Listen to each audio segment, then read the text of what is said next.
past few months is not that comfortable, but it's better than just like sitting cross-legged on the floor, which is what I used to do. Ooh, okay, okay. And we are live. Hell yes. And you're starting out with one of my favorite two-who's, man. The fucking Yamek Xanadu Shiki-Iki. What? Wait, what? Rikidiki. Twos? Shiki-Iki Yamek Xanadu, yeah. A two? This is not a two-who. Uh-oh. Looks like Shiki. Like the colors are fucking wrong, but it looks like Shiki. No, it is Teto as a little judgmental Oni. Oh, there you go. Classic Teto. Yep, classic Teto. She does everything. Well, the way that the virtual OBS is set up, I don't think I can actually hear it. But I'm sure I'm gonna always double check the VOD. So. Oh. How's my Wait, volume, by the way? I don't know. You sound good to me on my side. All right. I'm not sure how it comes to the stream. Maybe let me go. Ooh. Oh no, we're peering into infinity live, which is Space Station. Let's see. I can go here. No. Wait, there was a way to do it. Turn off. By the way, I wasn't actually gonna buy you the Quiet Man. I mean, at least the games I bought you today were bad in a funny way. That was just pretentious dog shit, in my opinion. I didn't even know about the Quiet Man. I completely missed that post. It's bad. It's like a beat 'em up, but I'll go ahead and spoil it right now. It's a beat 'em up, but you have to play through the entire game with no sound. What? Because you're deaf. And wait. I don't know. Oh yeah. Did you get your Steam replay yet? Oh no, I didn't get that. How do I do that? I'll check it out on my stream. I have the. Oh, you know what? I think I saved it somewhere. That I don't want to show that because I completely forgot about that. That's I don't want to have that another thing where I show my freaking passwords again on screen. Oh Jesus Christ! Well, this is why I never show my webcam on screen. Period. I'll take the extra time to like make a snapshot of something. There you go. Oh yeah, I forgot to say, like we're live, so you want to introduce yourself, even though people know you. Hello everyone, this is Yo Faithful Amanda Splats, and this is the Amanda Splats Project, and I'm rolling once again in the Witch's Space Station with Cara Malone. By the way, for anyone who caught my stream earlier today, where I did 2 hours of reading the BlazBlue story and then stopped before the actual first fucking fight, I don't apologize for shit. That was hilarious. You don't understand comedy. Fuck you. How are you doing, Malone? I caught that one. I did not catch the one that... what was that? Freaking 5 o'clock in the morning? Oh, the creative writing. Yeah, that one. I did not catch that one. Well, good, because you had a big influence on it, because you sent me that damn marshmallow. And I fucking knew it was you, because I got one marshmallow, and you're the one person who liked the fucking tweet with the marshmallow link. Well, you're the first one that sent... You sent me the link in the thing. I'm like, hey, here it is. I'm like, okay. Yeah, it's just some creative, right? Because I always feel more creative early in the morning, like right when I get up. Really? It's like nice and dark, and no one's milling about. I can just go ahead and focus on one. And it was kind of a nice, simple story introducing all the side characters of the project so far: Bun Bun, San Ruby, and Priestess Redleg. Ooh. So it might be interesting to check out. I feel sluggish as all hell, especially when it's really cold. Like it's been for the past few days. I just want to curl up in my bed and just stay there. Hey, you said it's been getting cold over there, man. It's been getting really cold. I don't know why, but it's been getting like legitimately cold. You don't know why it's getting cold. Well, no. I'd like to venture a guess. Maybe it's because it's fucking winter, Malone. Well, no. I know the year has been flying.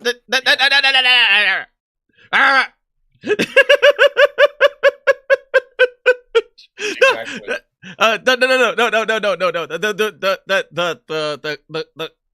We used to I have agree with every word. we used to have winters here. It used to get really cold enough for it to snow, but for the past I don't know how many years it has not been cold or yet let alone snowy. We've been getting almost like Florida weather.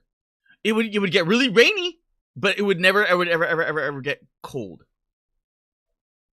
Yeah, it's been getting like it hasn't been as bad here. Like we're still hitting like 85, 86 in the afternoons. Ooh. But it has gotten down to like 30s and 40s in the morning. It has been pretty uncomfortable. Oh jeez. Yeah, I think say this, and all my people who I know who live in like New York desert? and shit, dealing with being snowed in. They get pissed off when I bring up how relatively warm it is here. It's nice. I was speaking from like a Floridian aspect. Well, a Californian, then for a Floridian. It's nice being in the warm weather. The humidity kind of sucks, but it's nice being in the warm. It's nice for like a few months. That's why the snow. Are you familiar with the? Of course, you're from Florida. You know the fucking term snowbirds, rather. People who buy two fucking houses and just go up north and down south, like their shit doesn't stink. And you can't talk too much about them because they're the ones who bring all the money. So that is true. Or the timeshares. Maybe that's just what you need to do. You need to make all those subscriptions that you need to go ahead and get monetized, and then just buy a fucking house on the other end of the country. Problem solved. You're welcome. I mean that's certainly one thing. That's certainly one way. But look, this is kind of neat. Yeah, it is. This thing is really cool. It tracks everything that you do on Steam, and this is Steam. That's not including all the other games that I played here. Games, and then all of these games, and then all the holo games here. And then the what is it? Horror games. I think all the horror games here that I played. Because a lot of those were from itch.io, correct? A lot of them were from all over the place. They were either from itch, they were from either from what is it called? GOG, or all the different little free things I can get from it. And well, don't you have do you have Epic Games also? Yes, I have Epic Games. I have free games. Oh my god, I had a free horror game on Epic Games, and I did not play it. You had quite the backlog. I had a lot of backlog. I was expecting like some of the games to just last like maybe an hour or two. I'm like, okay, an hour or two in like a 5-6 hour stream.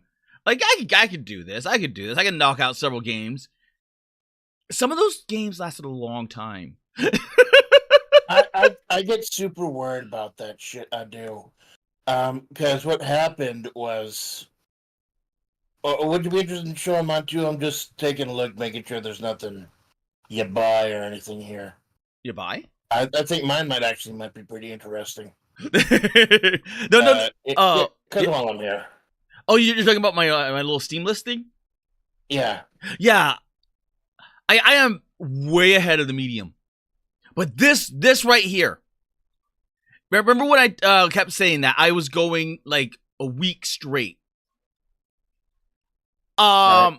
I went over a week because the Steam medium is 6 days a week. I beat it out by 13 days. I am not like I'm in this like bracket. I'm nowhere near here, but I'm in that bracket, and it breaks it down like how many times you played Helldivers or like whatever your big game is. here's MechWarrior Online. It's a bit too early when it got published that it's not detecting clans. It detects it later, but it's kind of like the cutoff period. But here's Hololive. Well, it kind of annoys me that people do end of the year stuff early to mid December, anyways. I mean, there's so much of the year left. Yeah. But it is here. Your longest daily streak, 13 days. It was from June 8th to June 21st. And during that time, I played 54 different games. Oh, does that include the demos? Because I know that includes the demos. That was the Next Fest. That was the entirety of the Next Fest. That makes a little more sense. Because I knew it. Because I was going from like sheer memory. And I was thinking to myself, like, oh. Like I knew that Next Fest had a big impact in my streaming aspect. I just didn't know how big. Oh, well, and it was huge for your channel too. I noticed. I don't think it was. No. No. Actually, no, it was. Goblin Cleanup was. the Goblin Short Stacks edition. I did go ahead and give that an honest look, but it just a little too chompy. Yeah, it's a little too chompy for you. Because if you could, oh, it is fun. It is stupid fun. Because you get to dungeon delve and dungeon dive and all that good stuff. If you're curious, you could go ahead and show. I gave you the link to mine as well. Oh, okay. I'll tell you, my longest daily streak is 34. Oh, damn. Was that your Oh, that was that whole week that you did with nonstop collabs almost? I think it was my road testing stream where. Oh, really? Where I, amongst other things, I got Fire Pro when I tested out the orange box and everything. Ah. But the top games that I played don't surprise me whatsoever. Oh yeah, Darkest Dungeon. How is going that? It's not. I am legitimately, honestly thinking of dropping it because there's a thing, the whole fucking Crimson Court thing. Yeah, a lot of ruining regular gameplay, and yeah, I'm honestly thinking of either dropping it or starting it over than turning Crimson Court off because it is starting to affect all aspects of the game. Yeah, that's a lot of people do. They drop it because the difficulty spike just ramps up significantly, and it just turns it into. Well, it's not even the difficulty. It's that the stuff that from the Crimson Court DLC starts getting spread over the main game, and you can't avoid it. Oh. And it starts to prolong things. So if I do play it again, and I am considering it, I'm going to start again, but turn that off. Well, because it was such a good deal. I got the game and all the DLC for like $9. Oh, nice. Because I always wanted to try it. I just kept getting filtered by it. I'm like, that is a long. Because I watched you and I watched Kino Line play this game. I'm like, damn. To give you an idea of how long the game is, if you are the challenge, Stygian Blood Moon, I believe it's called, is to beat the game in 87 weeks with only 12 deaths. Jeez. And that's like your super elite player if you can do that. I'm up to 40 weeks right now, like 11, 12 deaths, and I don't have any guys who are able to take on like a mid-level mission yet, so. Damn. But it also does West of Loathing, which I think was really important for my channel. That was an absolutely amazing game. Hilarious. Apparently you beat it pretty well. 8 sessions? Yeah, 8 marathon sessions. I believe that was my Sunday stream game before Darkest Dungeon. Like I did half-minute hero for a few weeks and got pissed off at it. That seems to be a recurring thing. You get pissed off with a game. Yeah, I do. Like that's one of the reasons I don't play a lot of horror games. Yeah. Not because I'm a pussy or anything, but because I just get fucking frustrated about the mechanics of the game. Because after the spoop wears off, you're done with them. You're just tired with the mechanics. Like people suggested, I play Splatterhouse, Oh, the Splatterhouse original is arcade fun. Splatterhouse. Yeah, I played it Prob- ages ago. Yeah, it's a good game, but after you're done getting over all the gore and everything, um, your character moves really slow, and you die in one hit, and those are things that I just get really frustrated with. I mean, aesthetically, it's a great game, but it plays like you're walking through mud. And don't think I don't see the fucking background noise. Holy shit.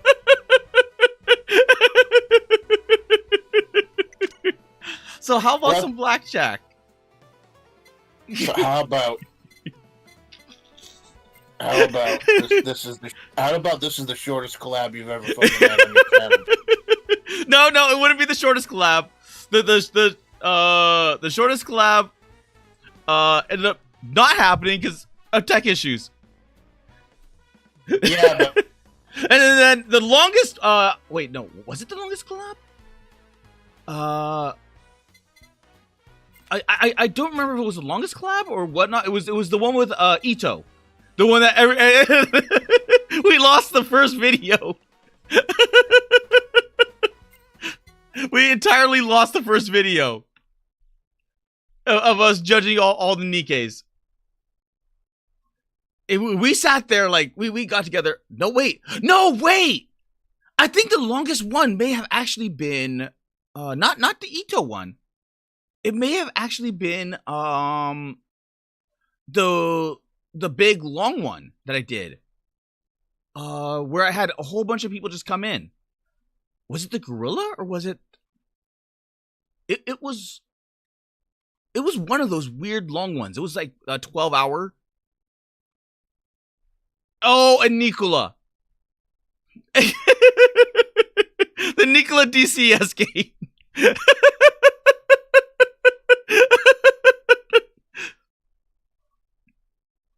That was also long. So your recent favorites are... Oh! Your recent favorites. So you don't play any new releases. You don't play any classic games. Or you play a little bit of classic games. But it's mostly just the recent favorites. Oh my god, look at this! It is off the charts with turn-based combat. Ah! Splat's dead! Christmas Kirby! Hi, Car. Merry Christmas. I'm here to give you your gifts. What do you want for Christmas? I could think of a lot of things, but I haven't gotten a gift in God knows how long. But if I would say, it would be a live 2D model. Or a 3D model.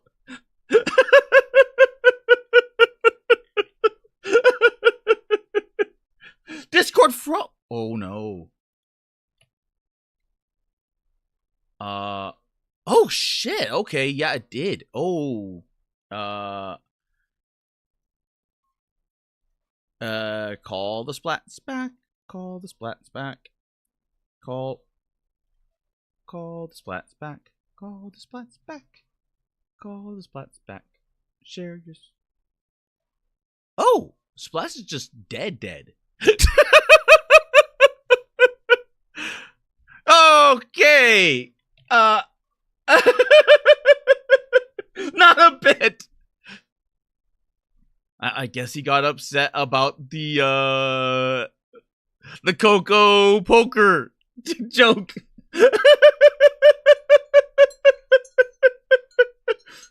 couldn't handle the poker or the blackjack.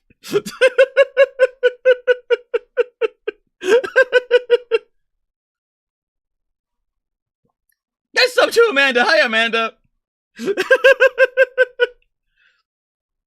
Okay. If I had one Christmas wish, I would wish for my collabs to not have scuff in them.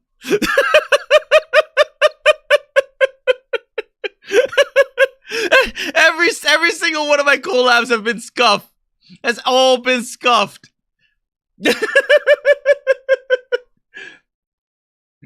I think the internet... Oh, no.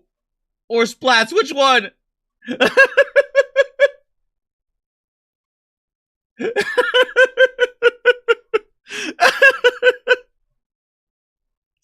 Okay, so oh, there's the Splats. The Splats is muted. Can you hear me? Oh dear God! Ouch! Can you hear me? Yep, I can hear you. The fucking phone, man. It looks like the internet's down here. Are you serious? Yeah, man. Like Shit. literally, this isn't a fucking bit. Although it would have been hilarious if No, it was. I'm making it a bit. I'm making it a bit. It looks like the internet went down here. You rage quit your games and now you're rage quitting the collab. I'm looking for alternate methods to get on, but in the meantime, I'm just gonna go ahead and open YouTube, mute the YouTube app, Okay. and I wonder, can you see the screen? Can you see the Discord screen if I capture it? Share your screen. Capture devices. OBS virtual camera. Go live. Can you see this on your phone? I see it now. I see it now, senpai. Oh, Thank you. You're coming out a lot clearer now. Yeah, because I'm on my phone and I don't have that fucking filter going. Ah. You're getting the raw, unfiltered fucking splats right now. I gotta use my work phone to go ahead and see what the fuck is happening. Oh, that's not good. It was a good thing it didn't do this during Central Fiction earlier today. Even fucking funnier. Okay. So, we're back. We're back. Like, I'll let you know if the internet comes back on. Okay. But there you go, bit restored. You know, plastic.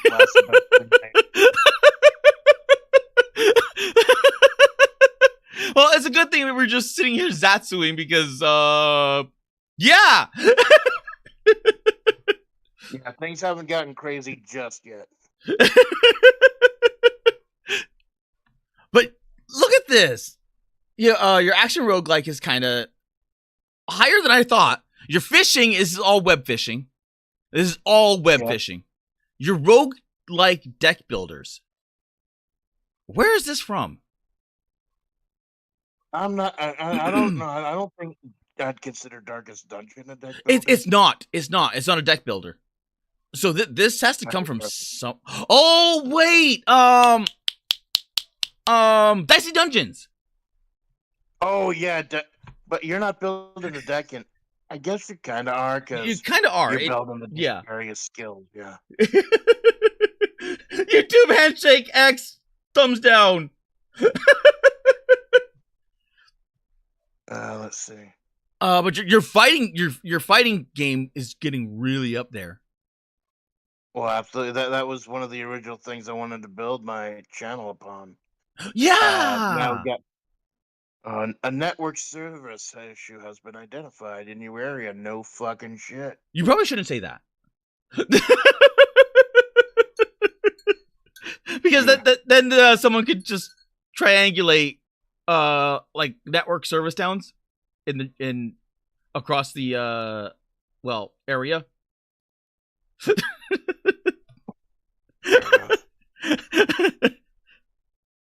Thanks for helping getting me fucking docked, senpai. Giving people fucking ideas. Yeah, either way. Well, I'm just telling you how my brain thinks, and I mean I do a lot of stupid stuff on screen and on the internet. But I when it comes, you have shown your license plate before. That was kind of hilarious. I did show my license plate.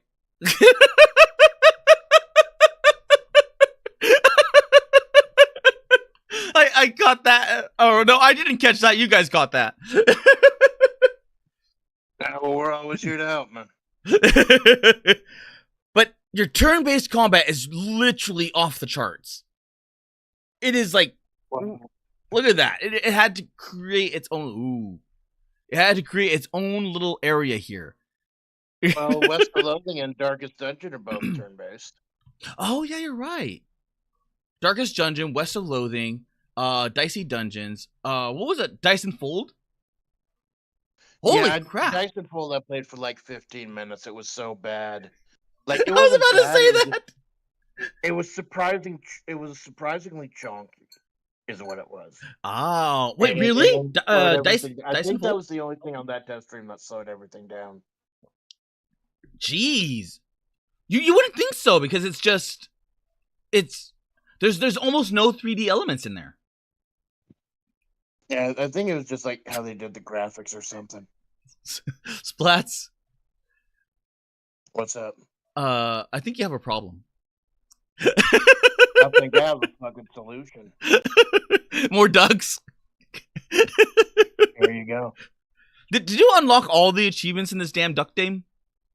Not all of them, but that's only because some of them are locked behind DLC. Oh, that would make sense. Yeah. Here's your West of Loathing. Here's your Darkest Dungeon. October, November. Did you start in November or October? Yeah, I think it was October. That's when I got the deal. Oh, I've done 9 episodes so far. Power Wash. Oh my god, a whole lot of Power Wash. Oh, and then a massive spike in Fire Pro. Like you started in November and then boom. I want Fire Pro to be a massive part of my channel from now on because that has just been so fucking amazing that I could finally get that going. Ah. Because it was just stupid, way too stupid expensive for so fucking long.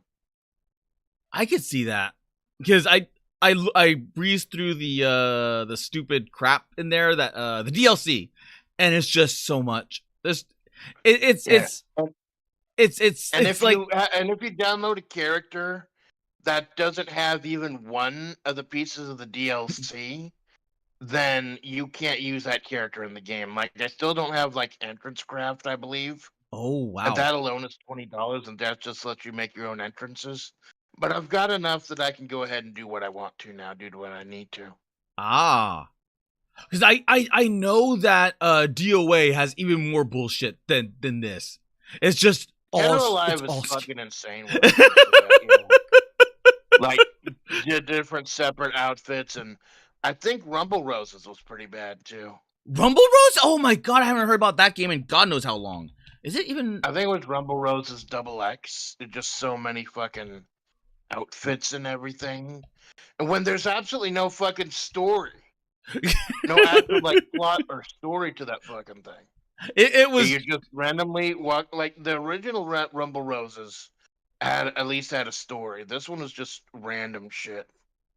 It was all shameless. It was DOA but without the shame. Yeah. and without the simple control scheme either. Oh god, the body DOA 6. The bodysuit sets is $44.99. And it just keeps going. Showing 200. There's more. There's more. This is 200 out of 461. Well, some of them are packs, but it is horribly egregious. It's about as bad as it fucking gets. I don't like the Dead or Alive. I will say this once before. I will say it again. Dead or Alive just needs to go like full on porn game. Because it just, it is not a fun fighting game. It is not. Virtua Fighter's back, and it's got essentially the same control scheme. Is it? I thought Virtua Fighter was very similar to Tekken.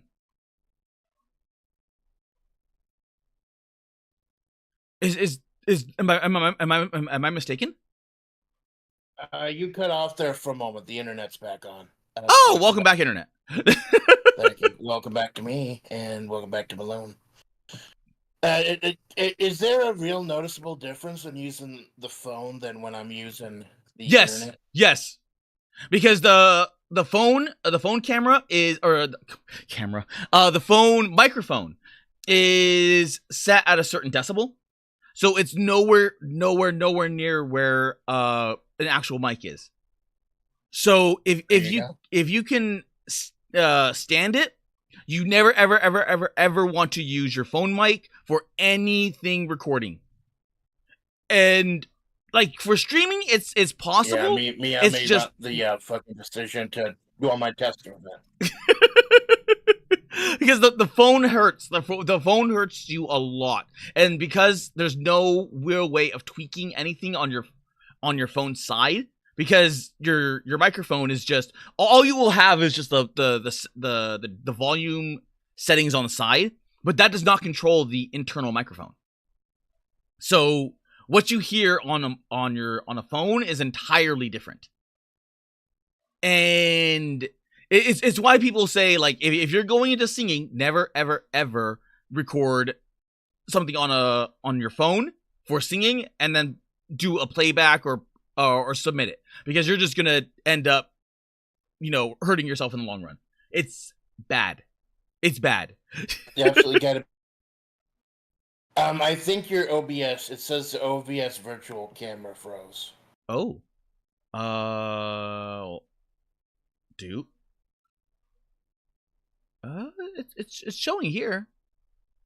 Unless let's stop streaming and let's restream again, because your computer's online, so maybe that's what it was.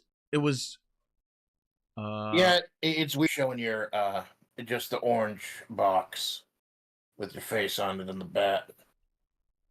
an orange box? Yeah, your background. Uh Hold on, let me try killing you again. Wait. Like this background? Or this background? Because I'm currently screen sharing. Oh, there goes Splats.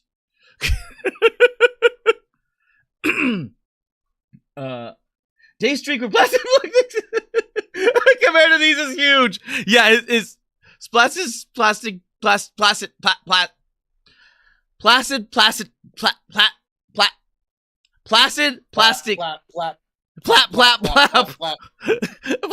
plap the ducks. Shuba. That's a real easy. That's apparently a real easy way to get microplastics in your dick. But let's move on. So, okay. Hey, don't ask me, man. Someone in one of my writing streams was talking about them finding microplastics in people's like testicles. Okay, I can see everything now. How? Wait, that's not that's wait with the OBS virtual camera. No. I mean, like, how are microplastics like in, I said, but testicles? It's because of the OBS camera. But yeah, it's like they have found microplastics in people's testicles. What? Living or dead, but digestion characteristics? Oh no, you're right, because that would make sense. Because semen is a protein. So if you get plastics in your even medication and whatnot, that is scary. Oh, that is scary. That is seriously scary. Yeah, things are getting crazy these days, man. The blood testes barrier, primary sperm. So it's a bunch of stuff I don't understand. But apparently, it's in there. It's all in there. It's fucking science, man. It's the little chart of the man with Tommy is more red, so it's not good.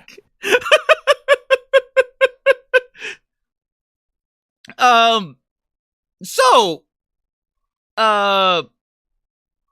at this point, like with this level, how close are we to be? Yeah, like how close are we to actually having like a plastic doll like baby? Well, I don't know, Malone. I don't honestly like. Do you mean like you're trying to impregnate a sex doll or something? No, because the sex Like, doll like the sex doll does not what? have the ability to reproduce because it does not have the eggs. Not yet, but AI is advancing at a massive rate.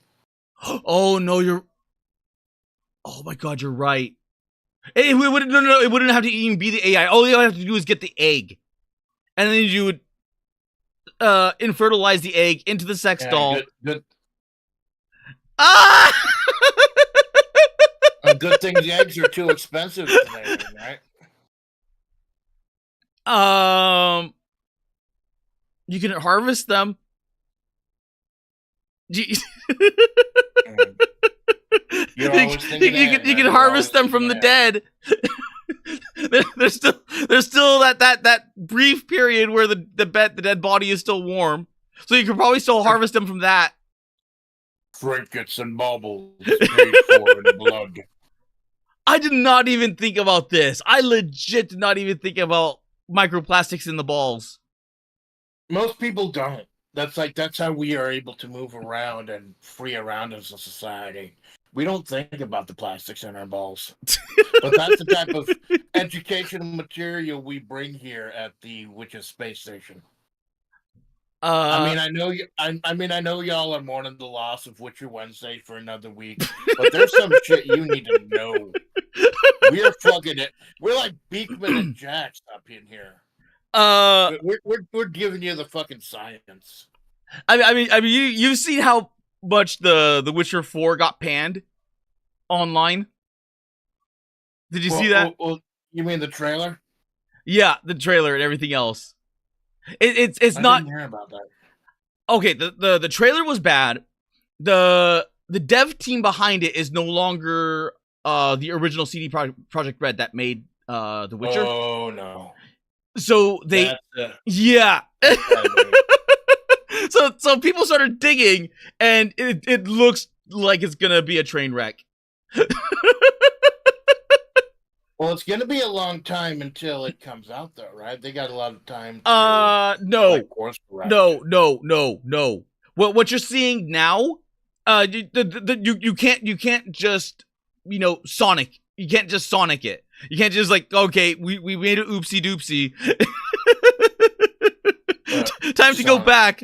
This thing was probably in the works for about 4 or 5 years, so it is baked into the code. Like they're almost done with it. You're saying? If they're already showing, we're only finding out about it now.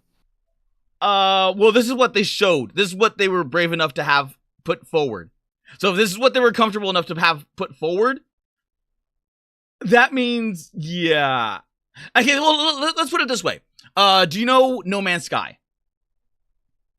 Yeah, I remember that whole thing. I hear that they actually ended up making it a decent game. They made it a really good game from what I heard. And every single person that's played No Man's Sky loves it. As it is now, though. Yes, as it is now, but look how long it took for them to unfuck what they originally had. and that is one of the things I hate about the games industry. As an old fucking hag who remembers when you would buy a $60, $70 game, and that was just it. That was just the game. There are all these companies who are putting out broken or unfinished stuff and planning on fixing it like fucking years later. Yep. That's exactly what we're experiencing and myself with MechWarrior Clans. That it's a good game, but it is borked. It is so borked. It never forget what they took from you at Oyster Bay. It's not Oyster. It's Turtle Bay. Turtle Bay is where all the war crimes happened. Well, the turtles ate all the fucking oysters. But no, the turtles didn't eat the oysters. The turtles became oysters. They became cooked. That's right. Well, you and Lord Mollington are giving that another shot tomorrow, though, right? We are trying again. Mollington seems to have fixed his end.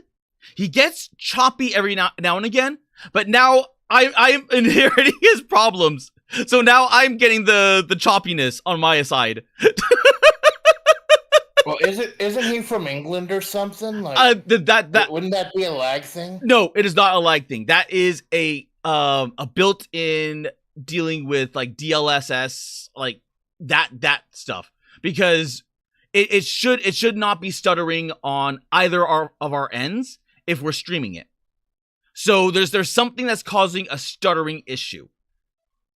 And Do you know if it has like maybe rollback netcode? Because it does not. I was kind of experiencing something that I was playing the Virtua Fighter 5 beta, and there were a couple of fights with people with like really big pings. I couldn't verify whether they had microplastics in them or not, but where it looked like they were just standing still, and then the camera kept jumping around again and again, and like you grab them and they grab you back, or you get hit and they don't see it. I thought it was initially cheating, but now it just Yeah, it issues sounds with like the rollback and everything. like a ye old what is it called, lag switch. Yeah. And it's hilarious that these AAA companies are still hammering these out. When you got a game like Idle Showdown, me, and Choco were playing last night, and that plays smooth as fucking butter. I love Idle Showdown. I like it. I like it. I like it because I don't have to buy into a, what is it now, like a $70 fighting game. Because I think everything is coming out at $70.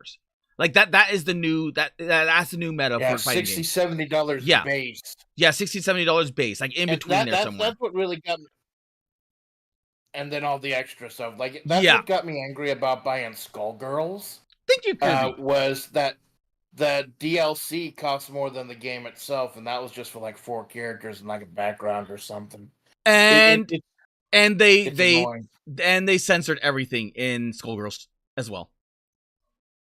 I didn't hear about that. Yeah, they a lot of stuff happened on the back end, and they went and censored everything. So they censored the hair mouth chick, the head mouth chick. They censored her. They censored they censored so much. You know what? You mean Miss Fortune? They censored her as well. They censored. Do you remember the ones that look like the villains that look like Nazis? Oh yeah. They censored all of that. It was some of the worst censorship that was ever seen. It censored so much. It censored all the like the upskirts. It censored the shading. It covered up the when some characters fall over like this. To go through this is to go through like what they precisely censored. It so much. It is so much that they censored. Wow. And it is not just small things. It is big things as well. And it's Do we know where the censorship came from? It was like yes. Where? Remember how you don't like talking about politics? Yeah. I don't mind talking about it, but I know you probably want to stay away from it. I could give you a rundown though. But it's also political. I'll look it up after the show. Okay. It is a rabbit hole. It is a messed up rabbit hole. So this is one of these games where I would highly recommend pirating it. Because I think they even censored some of the songs. Some of the OST as well. And I think they replaced some of the voice actresses as well. Or they did a revise on some of the vocal tracks. They did something. I forgot what it was, but with some of the vocal tracks, I might have to go and do a comparison because my old 360 I haven't touched in fucking forever. I had Skullgirls on there, so I might just have to pull that out of the fucking mothball, see if I can get it work in television, see if I can compare and contrast the two. I still would not buy the censored thing. I would still not buy it. But if anything, maybe do like a YouTube comparison version where they compare, because there are there. It's just damn. So have you ever heard about anything about that guy's new game, Diesel Legacy? The tag team one? No. It looked kind of interesting, but not interesting enough for me to pick it up. Not for a modern fighting game that's only got 10 characters. Hello there, valued customer. Oh. Because what they do is, you can look right now, you can tell it's obviously like Skullgirls. Yeah, it's like Skullgirls inspired. It's like from the same. This ain't your grandpappy's fighting game. Yeah, except that it's more like the original Fatal Fury games with different lanes. Oh. You get like foreground, middle ground, and background. Oh, that is weird. It looks cool, but I don't know about. Like that's one of the things that pissed me off about Fatal Fury was the whole multiple lanes thing. I just felt like it took something away from it. And I know it must have been because they didn't continue that with KOF, with the later KOF games either. And I think they don't even continue with that like the row. Yeah, I can definitely see that as being a problem. Yeah, but then again, it also has that huge muscular woman with stripes, so I'm conflicted. I can see why you're into it. I will tell you though, like I said, I can't in this modern age. I can't justify buying a fighting game for full price that only has 10 characters. Yeah, because there are so many different archetypes, so many different play styles and everything. I mean, like I think fucking Idle Showdown has like 10 characters now, and that's free. That's a good question. Quite you. Okay, let me catch up with chat. So Kari, you know that women sell their eggs, right? I thought they sold their bodies. Like they sold their bodies to get pregnant to have the stuff because it's easier to do that than to sell the eggs. You've never heard of in vitro fertilization? Yeah, where they what women can donate their eggs? Right? Oh, right. They put the egg of a healthy woman into one that's barren, I think, or one that's having issues. Right, or I believe they can actually just put it like in a cryo chamber or something, and like try to fertilize it there, and then put it in. I do not know.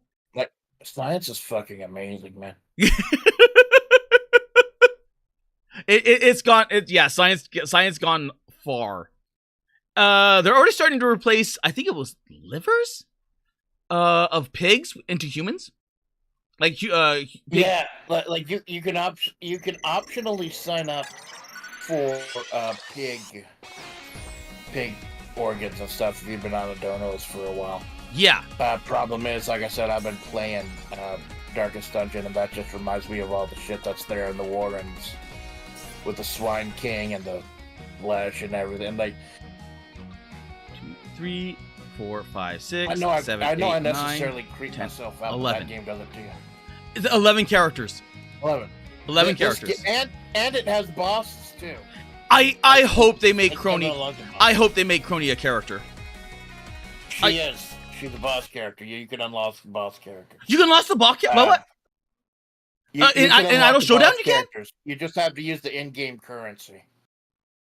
You open up the game. There's an in-game shop hosted by Kiara, and you can use the coins from your playing to unlock. Like that's how you saw the Pioneer logo on mine.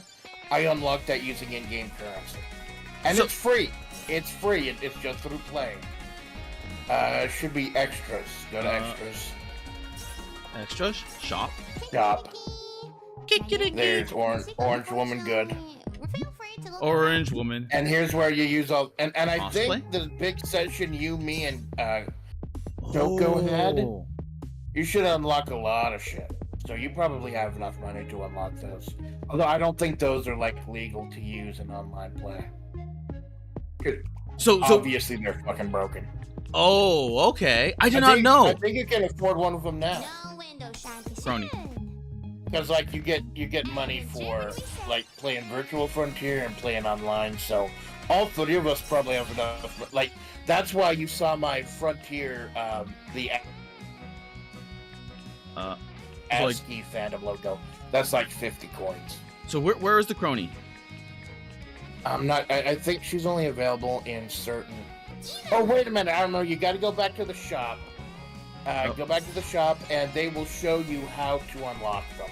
Like highlight the highlight icon over it in the shop, and it tells you how to unlock them in the bottom left-hand corner, I believe.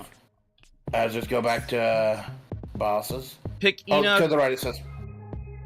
Pick Ina cosplay in order 3, 1, 2 to select.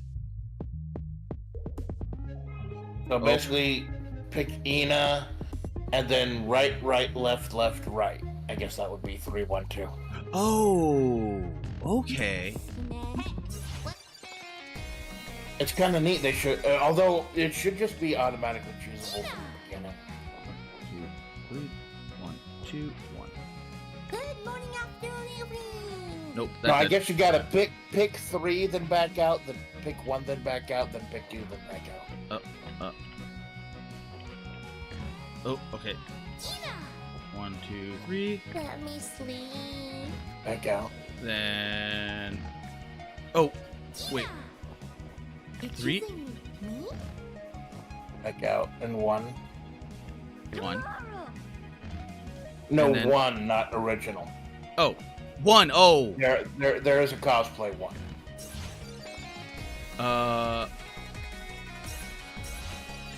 A road testing live on stream. Some of my biggest streams have been fucking road 2, testing on 3. live. You're choosing me. Just playing a little bit of a whole bunch of games. I love it. And 3, that was 1. Let me sleep. 1, And 2. was it 2? 2, yeah. 3, 1, 2. Good morning, afternoon, evening. Still nothing. Well, they blatantly said 3, 1. Let me look it up. Well, we can figure that out. Because you clearly purchased it, right? Yeah, I got it. How to choose crony and idol showdown. And yes, Tommy, you're right. They won't fix it. They will not fix it. They won't fix Witcher. Not after this long. A lot of people sell eggs, Tommy. How do you think we have omelets? It says select character needed. Select needed character cosplay 3. Cancel it. Select cosplay 1. Cancel it. Select cosplay 2. Confirm it. I have to test that later then. Otherwise, I'm just gonna keep going back and forth, back and forth. And we got a lot to handle today, don't we? Yeah, we do. But I still have not gone through your damn Steam thing because of this damn sessions played 78 30-day streak of nothing but duck. There you fucking go. and I think the streak is still ongoing. Yeah, the streak. Are you even streaming right now? The duck game? You're not streaming the duck game, or you're not playing the duck. I don't have the resources to right now. Ah. If I could on this fucking potato, I would right now, man. I would never turn that shit off. If I had like the Carter Malone special, I would keep it going constantly. I probably couldn't. I'd have to. Well, no, I could up until a point. Even then, I don't even play that many like modern games. I think the most modern games I've been playing was Silent Hill 2, MechWarrior Clans, a few other random bits and bobs that I can't even think about at the moment. Oh no! Wait! Void Walker is new. Yeah, how is that? I heard it was pretty good. It actually is good. It is good. It's like FTL, but it's it's FTL FPS, and it's once you realize like what each person's role is, it becomes a lot easier to understand, and you can cross and multi-class. So you can have a gunner that cross classes into engineering. You can have a engineer that cross classes into pilot. It is like the skill points are yours to do with as you please, and you can just reset them when you want to. I do love a game that gives you a lot of options. It gives you a lot of Play it options. your way. There's one thing Customization. that there is one ship that's literally called the Freedom Ship, and they just give you the resources to build your own ship, or to put the nodules in the ship. And the fun part, especially a game this new, having those type of options, the fun part is there's going to be someone out there who's going to break the fucking game and find some like absurd combination. It's gonna be fucking hilarious. Probably, but at the same time, probably not, because it's still a roguelike. So you could have the most busted out the gate thing, and then just get screwed by RNG. Well, Faster Than Light is randomized also, right? Yeah, So, Faster Than Light is randomized, and I think even the professionals there are like, yeah, this is a bad run, and they just restart. Because they think Oops, sorry. I was gonna say I've got a lot of roguelikes in mind too. I think it's just like the popular thing. Like some of the missions in Darkest Dungeon are roguelikes, some are set. And Yeah. I've been playing Toe Jam and Earl, remake of an old Sega Genesis game. That was one of the first ever big roguelikes. Yep. And it's good having that replayability, like being able to not know what comes next and keep it fresh every time. You know what's funny? When I watched you playing what is it called? Toe Jam and Earl? That reminded me of Don't Starve. The gameplay Oh yeah, I remember this. like this. It is like the progenitor of Don't Starve. I remember you tried to play this with Temp once. Yeah, I did, and then Weird. I think it was I think in that case, in that instance, it was the lag, because he's in Japan and I'm in the US. I thought it was because like it's not one of those share play things, right? It is not, no. So it is online play, but it is on the host's IP, or what is it called? Where you're running from the host, the host's Right. side. So depending on the situation there, it could get bad. So Because I remember when yeah. you and I were playing the Dungeons and Dragons beat 'em ups, I specifically looked for something that had lobbies and stuff, and they even had rollback netcode. So the whole thing went pretty smoothly while I was throwing those sticks to snakes. Yeah, but you still live in the U.S. I wonder if you'd have the same exact issue if Temp had, bought it, and you Good play with point. Temp. Sometimes I do think about what it would be like if I lived in Japan. I would say that it's probably a good. It would probably be a very nice, cool experience. Like you would get the PewDiePie experience. But recently, you got a lot of fools going over to Japan acting stupid. Johnny fucking Somali. Not dear fucking just Johnny Somali. He's just the biggest name. Yeah, I know. Biggest recent name. Because a lot more videos have been coming out, and you have people from just committing outright theft, smash and grabs. Just it's starting to look like America in Japan. Opening up the country was a mistake. And I believe it's still like 98, 99% Japanese over there. Yeah, it is. It is very. There's not a lot of outsiders. There's not a lot of outsiders. No. What I was gonna say, the joke was, I know I'd have a miserable time. For one thing, I don't speak any fucking Japanese. There's certain areas in Japan that you could go safely there, and just not speak any Japanese, because the Japanese know enough English, and a lot of the people there are foreigners as well. Well, isn't that like what Mori was talking about? Mori Collab? Yeah. Like she had a whole kind of sector of friends there. Yep. So it's not hard to just go through. I mean, granted, you don't want to be that kind of immigrant or migrant where you're just like, Right. I'm gonna go to this country and I'm never gonna learn your language. But if you're just going on there for a trip, or Yeah, if you're a tourist, that's That's one thing. rare. That's like, okay, that's the tourist thing. But if you're these days they may be digging into that also. Probably. I can't even fucking blame them for it, seeing some of the shit coming out. Oh yeah, I don't blame him either. I do not blame him. Oh yeah, I not remember. one bit. I was obsessed with Power Wash Simulator for like 2 weeks. Until you got angry at it, right? Yeah, it's a great game. It's a very calming game for 99.99% of the stage. Then you get that little 0.01% pixel fucking dust grime. You can't find it. You're checking out all the eaves and overhangs and everything.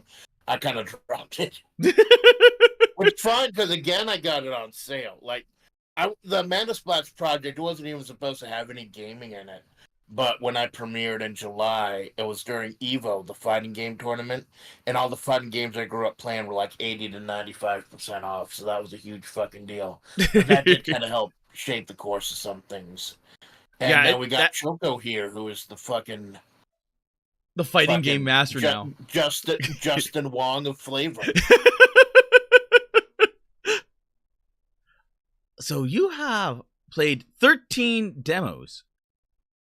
I'm really interested in checking out Sorry We're Closed. Like that was a lot of fun. Like, I'm just not 100% sure I'd be able to stream it because it is a 3D game. But yeah, that was really good survival horror stuff. Ooh. And there's Poke All Toes. That was a cute little game. A cute little Lemons type puzzle game. Oh, okay. Because I remember the Winnie's Hole. I vaguely remember this. After playing Winnie's Hole and playing other stuff, I realized Winnie's Hole is the derivative of a lot of other games. I thought it was original, but now there are elements of Darkest Dungeon and other puzzle games and stuff in there. Oh, I've not played it. I probably should, because I think it has achievements. I think it has achievements, doesn't it? I think so. Did I not download it? Or did I delete it? Winnie's? Because I believe the whole thing about it is that it's the character Winnie the Pooh is in public domain. Yeah, because he went public domain and then they went nuts with it. They made a serial killer thing out of it, which is really weird movie. Did you read who's going to become public domain in 2025? No. Popeye. Oh. The original Popeye, like how he appears in the comics, is going to become public domain next year. So expect a horror movie where people are crushed to death with 2 giant forearms. That would be weird. That would... No. If you're... No. Wasn't fucking weird. Well, no, because the Winnie the Pooh made sense to a degree because they're still at the end of the day monsters, or like they're wild animals. And well, technically they're like what? They're stuffed animals. I forgot Winnie the Pooh lore. They're like Christopher Robin's make believe. They're like the Barney of yesteryear, I guess. Okay, but it was. That whole thing, it makes sense because they're still at the end of the day like in the magical realm of whatever it was called, Christopher Land, 100 Acre Woods. Yes, that they're still wild animals, so they will still eat each other if it comes down to it. I think that's what the Popeye, plot of the movie was. pretty much yes. But Popeye is a sailor. He is Popeye the Sailor Man. So I would think they'd probably do something like a Nicolas Cage type movie with Popeye. Like Nicolas Cage is Popeye. Oh, wasn't Robin Williams Popeye in the original movie? That was like absolute dog shit. Wait, was it? I thought he just Robin Williams was Popeye in the original movie that nobody remembers, I believe. Oh my god! I wonder what kind of prosthetics you have to wear for that. Oh my god, you're right. That's 19. I did not. I thought he just voiced like the Popeye thing, like in Mrs. Doubtfire and everything else. Yeah. Oh my god! It was live action. This looks horrible. It fucking was. I don't remember a lot about it, but I remember not finishing it.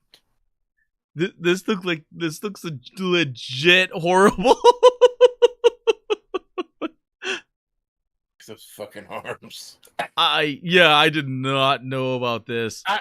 I feel so bad for actors in these type of big budget movies and stuff who have to spend hours a day in a chair while they put on those makeups and prosthetics and like imagine Jim Carrey as the fucking Grinch having to be in that makeup chair for hours of the day as they put it on, and then hours of the day.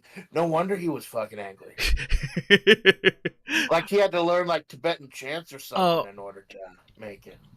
Do you know the who's this guy? The John Rhys Davis as Gimli. Yeah, the guy from Sliders. Yeah, the guy from Sliders.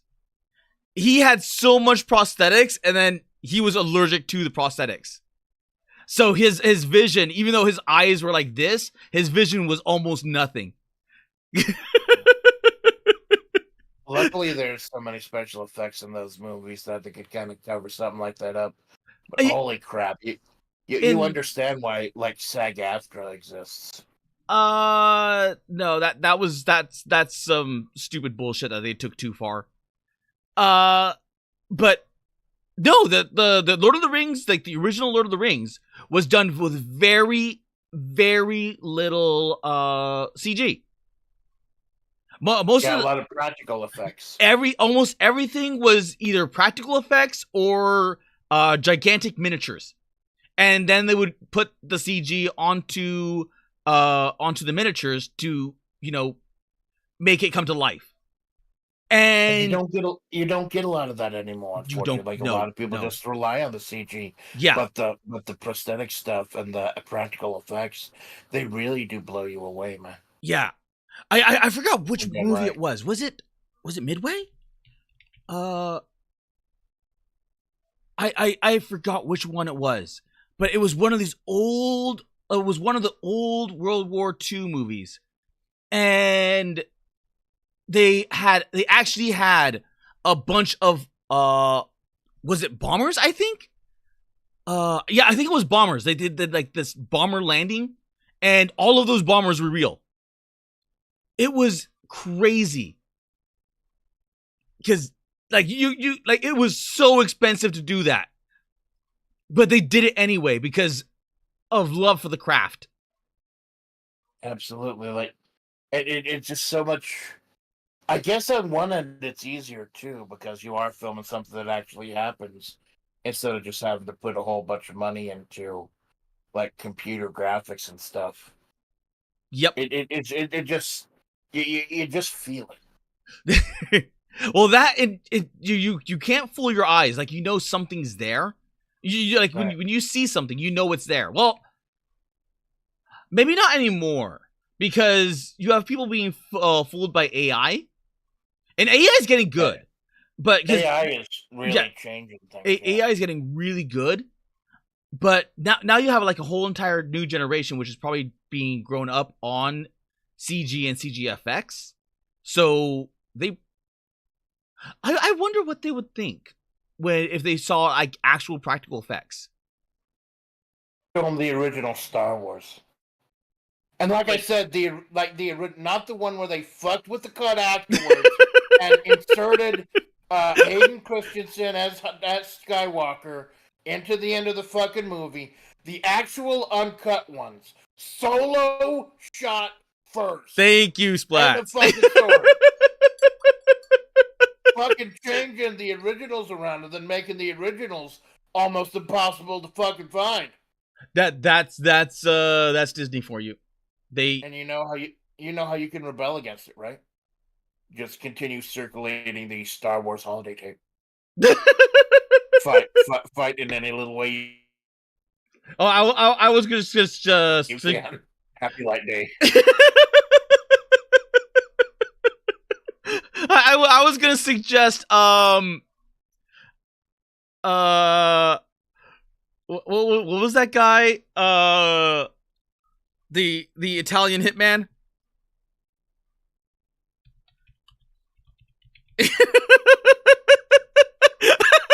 Number 47. No. The recent Italian hitman. I don't think I heard about that. The what's it called? The health insurance. Oh god, that was a man. I forgot his name. That is one way to stop Disney. The Amanda Spots project does not approve of anytime. Hey, you said you wanted to stop Disney.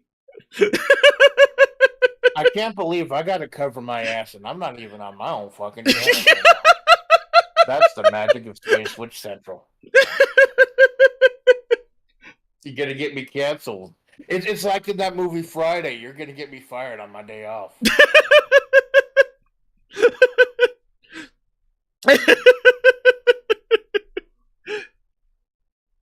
It's fucking beautiful, man. Okay. Let me start up one of these games. Yeah. Well, don't worry, because like you get like 2 of them. Like you can theoretically play them endlessly forever, but you're gonna get the joke in like 5 minutes. It is a what? Oh dear God! That happened to me every time I start doing my road test streams. It always opens at 100 volume. That wasn't even. I don't even think that was at 100 volume. It was so freaking loud. That was so loud.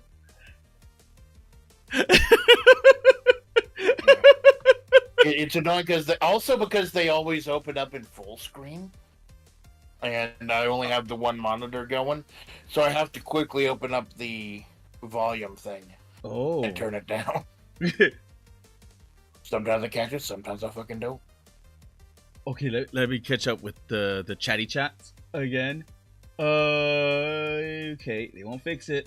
A lot of people sell eggs. Well, the problem is No Man's Sky is basically we're nowhere near finished AFAIK. As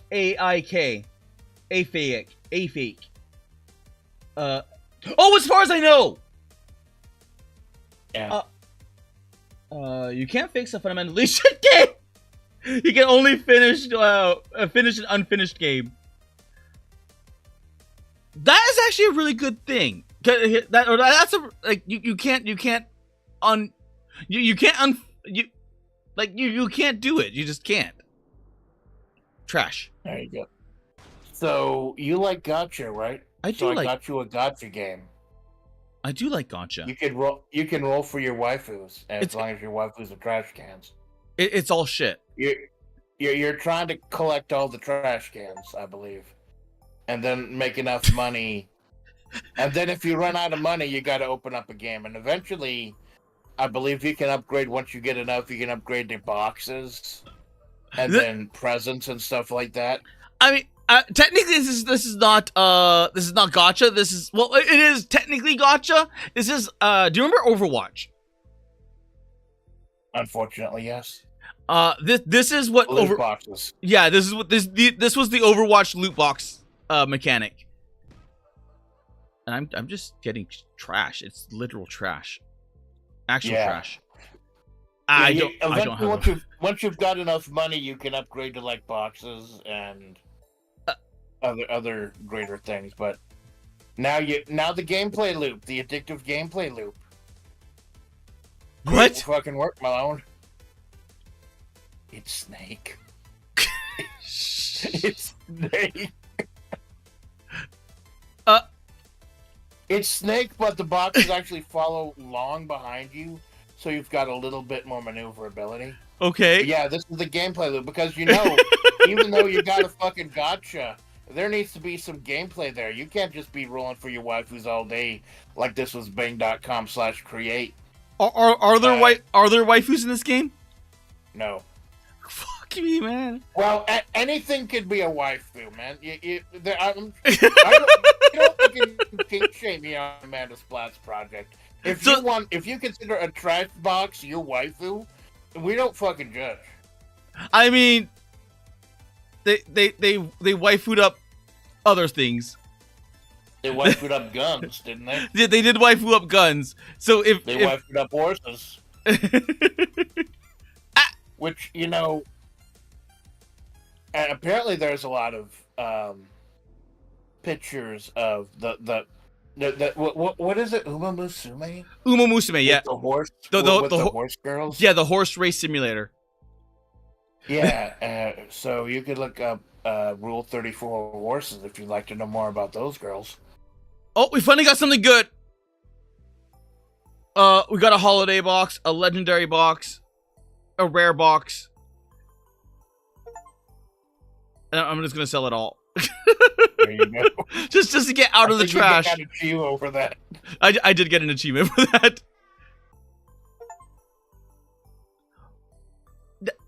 Oh, why? Now it's gone to being quiet as all hell. There we go. Indie game, please understand. Indie game. You know, the hilarious thing is that I bought this for myself also. I'm probably going to use it as a Zatsu at some point. It basically is just a Zatsu game. Epic. Yeah. But the way that I found about this is that back when I used to watch Jim Stephanie Sterling, they used Oh this God, as a Stem game Sterling! as a parody of loot box games that were really becoming popular all the time. And the joke is that he played it and actually legitimately got addicted to it. That seems like something Jim Sterling would do. Yeah. So now you've moved up to get your cardboard waifu. Oh no, you stepped down. Yeah, I've gone back Remember, to trash.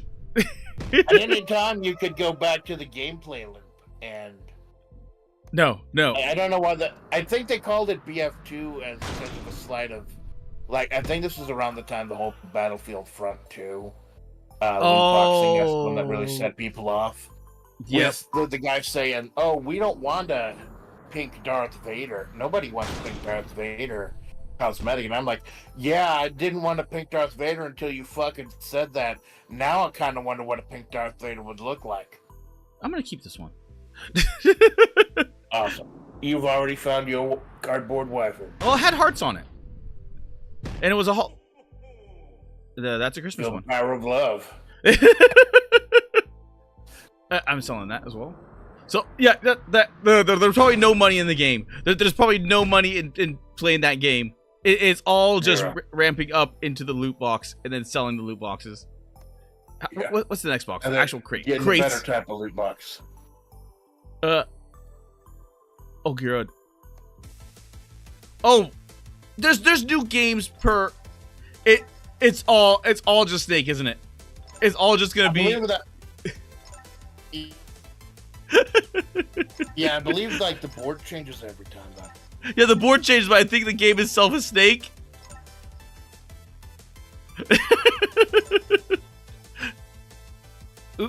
Yeah, but like you're not playing Girls Frontline 2 for the gameplay loop, right? You're playing to pull the waifus. No, Although Girls with games like Girls Frontline, I understand they do have someone like actual There actually is gameplay in Girls Frontline 2. gameplay tied into it, but it's really a mechanism to pull. Or kind of, because you get like hot waifus. You know what? Let me just crash myself. It's okay. Yep, it's let me mute this. There we go. Because I can show you exactly this. This is a new trailer for Girls Frontline 2, which is Macchiato. It's Wawa or WA2000. I had a caramel macchiato once. It wasn't bad. Well, she is an Italian gun. Yeah, but was she in the Italian Senate? She may have been if they actually produced him. Because it was made for this. It was developed for the Special Forces. And it wasn't a bad rifle either. It just, you know, it kind of did what people already wanted it to do. Like, there was already other guns around that already did it. You've got quite the expertise when it comes to guns, don't you? I have some. I'm nowhere near as, like, do you know who Firearm Jesus is? I've vaguely heard of him.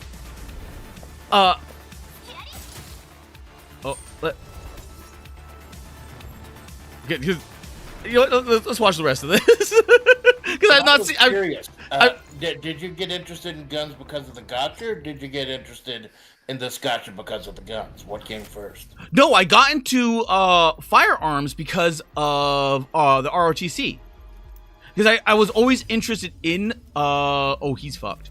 I was always interested in like military technology and everything else.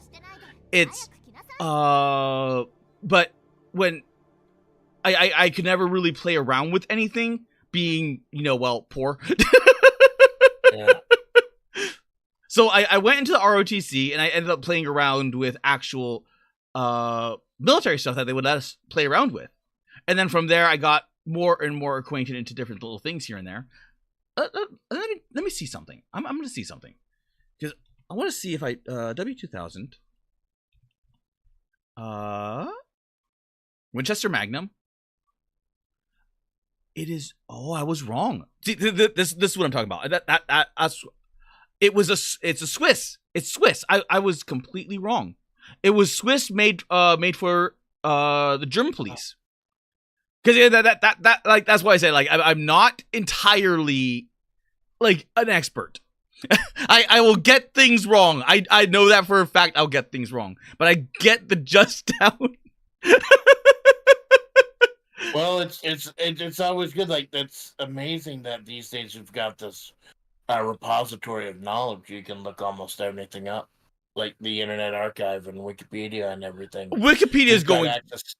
Yeah, Wikipedia is kind of a mixed bag, because anyone can edit, and you look at here the references here. This should technically be a lot longer for references, but Ghost Archive. They even go back to the Wayback Machine on here for the Ostfront. Yeah, and for the Wayback Machine has gotten into some real shit recently. Like, I think they had a couple decisions in court against them over the whole. So if you want to use the Internet Archive, hurry the fuck up, man. We don't know how much longer it's going to be around. Yeah, because it is a mixed bag, because the Internet Archive is an actual archive. It's not like Wikipedia. Wikipedia is in essence an overglorified, like, fan posting area. That, right, where as long as you put a reference there, but the reference could be just, I made it the fuck up. Right. So if you start to go into, like, heavily political stuff, especially like modern political stuff, you're going to get modern political takes, and they're going to start referencing, you know, modern political bullshit, like propaganda. Right. Well, can't they lock some articles sometimes so only certain people can edit them? They Like, if can. that happens. They can, but that depends on the Janny. And the problem is that the Jannies get compromised. Jannies get compromised way too often. They're human beings. So that's with Wikipedia. In Internet Archive, it actually is taking a internet snapshot of that exact thing. So if for whatever reason you go, okay, you know what, I want this exact evidence. Let's go back to the Internet Archive. Let's go, because it actually is an instance. It is a saved instance from that exact time. So it is unlike Wikipedia. It actually is legitimate evidence and proof. You can't use Wikipedia in a court. You can use the Internet Archive in a court, because that is the actual instance to either the original article, the original, like, so people will make, like, article hit pieces and whatnot, and you're like, hey, that person slandered me, and Well, because there's no what is it called? Like there's no good journalist. So no. Coffeezilla is a good journalist. Yeah. Probably the only good journalist. God damn, yeah. Coffee kicking some fucking ass. Coffee is kicking ass. But they will change it on the back end. They're like, nope, we didn't. See, and they'll link you to the updated version. Internet Archive goes, no, here is the original one on the original date, posted here. You did slander this person. Now have fun in court.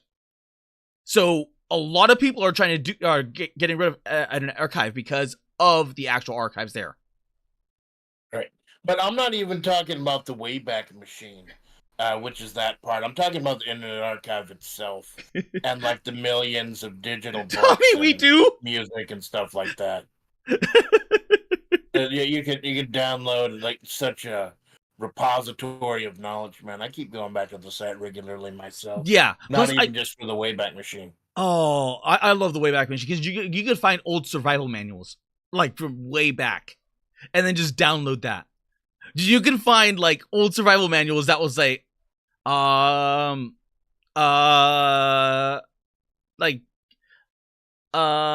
here is how you do a big boom with simple gardening stuff. The Amanda Splats Project does not approve of doing a big boom with simple gardening stuff.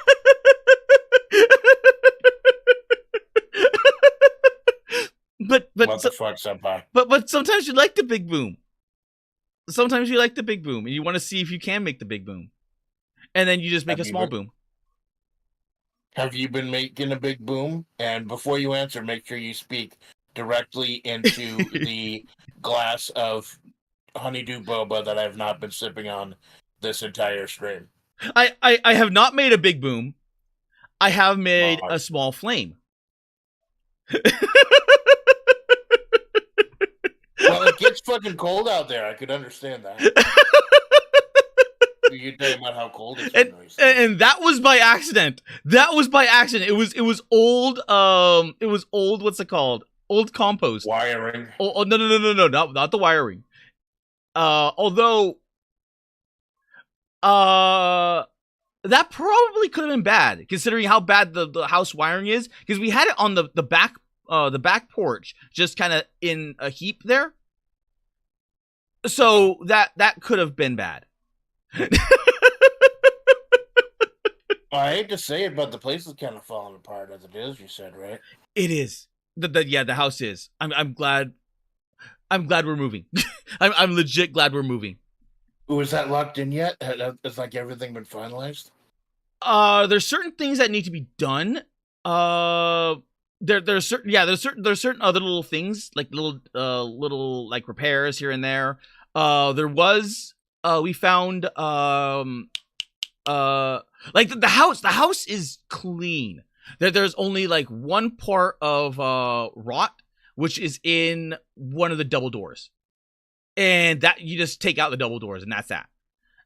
And then there was tiny little things like how, like, what was it called? The vent for the air vent thing, the air vent cover that goes like the hot air and everything else that right. The heater vent, like that's gone. You're like, okay, we'll just buy a new. You got one of those whole house ACs. Yeah.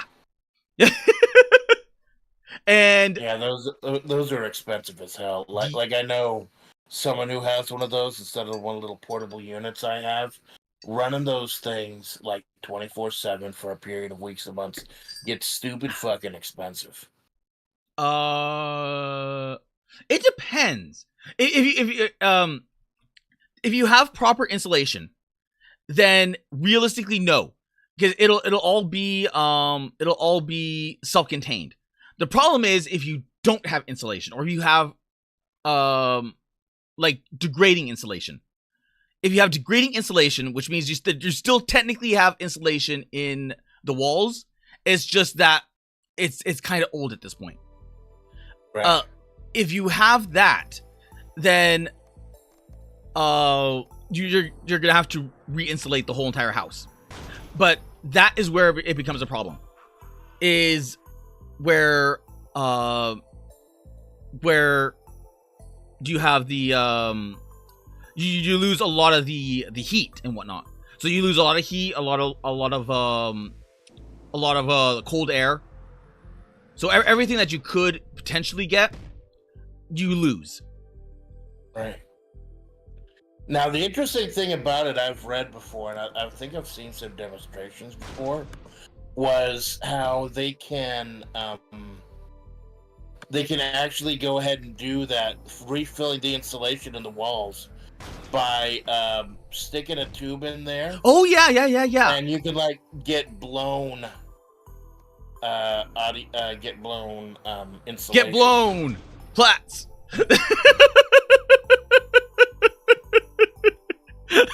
I was just opening up the stream quickly. I think you got some spam on you. Oh yeah. I don't know how to delete that. At least not on Cast Labs. Just looking out for you, senpai. Oh, thank you. No, Tommy. I'm looking at like the he's got all the Twitch and everything on there. Oh. How do I delete? Oh, that's how I delete. Boop. Okay, yeah, I can delete it from there. I can't delete it from Cast Labs because Cast Labs backs up everything. That's the one good thing and bad thing about Cast Labs is that whenever YouTube flags something, Caster Labs still catches it, so I can still read the original thing because it still happens. Yeah, bots hate. By the way, TW Croc, yeah, I got Guilty Gear XX Accent Core plus R3 and Knuckles with Dante from the Devil May Cry series. Really cheap, like it was less than $10. I think it was the last one before they went 3D. And yeah, like it's much because Asuka had the whole fucking thing where even though you had to hit a button just to turn around, and I could just not get over that. So yeah, it's good that they put all that into Accent Core. I have no idea what you just said. All I know is that you said Guilty Gear. I'm just interacting with your chat. Oh no, that's And fine. I'm That's sorry fine. I wasn't doing more of it because I was just watching on the Discord. Oh, okay. I mean, that's good. Like you interact with chat because I still need to get catch up with chat. Because that's one of the things that I try to focus on mostly in my streams, and I'm told that I'm actually kind of good with like interacting with the few chatters that I do have, because you know this medium, like it is interactive. That's kind of drew me to it. Yeah, Although very much is. I understand with collabs not reading the chat nearly as much because you're trying to focus on the content itself too. Yeah, you're trying to focus on the content. You're trying to focus on the game. You're trying to focus on the collab partner as well. It's riveting box opening. Riveting box opening. But yeah. You found your crate waifu yet? You know what? I have this one. I don't know what the hell it is, but I'm keeping it. There you go. Because it's gold. but yeah, you can see, like, it's a joke, but you legitimately get hooked on it. Well, that's because you get a good run going at like this. I don't need this. Like that's stupid. So that I made my money back. It was just one crate. And this is that what they would call like a pity throw or something? No, the pity throw is where you actually hit pity. It is something that's only known to actual gotchas. The loot crate systems do not have pity. The what is it called? What is it called? Overwatch loot crates do not have pity.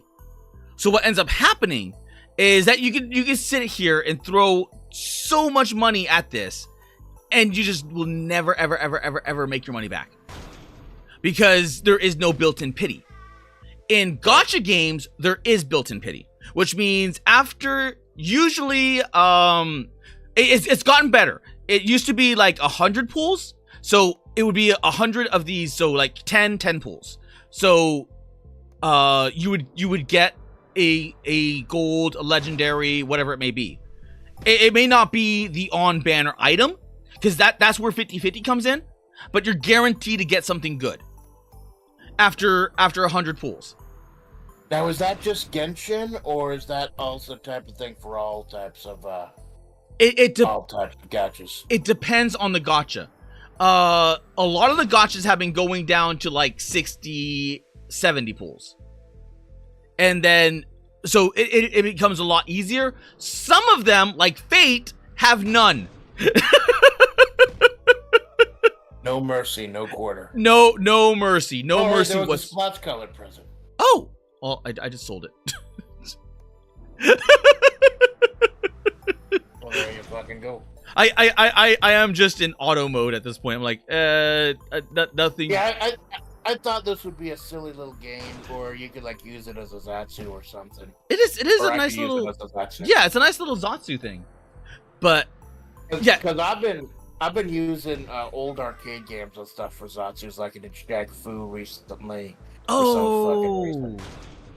Yeah, because you did a gorilla when I was streaming, so I couldn't catch it.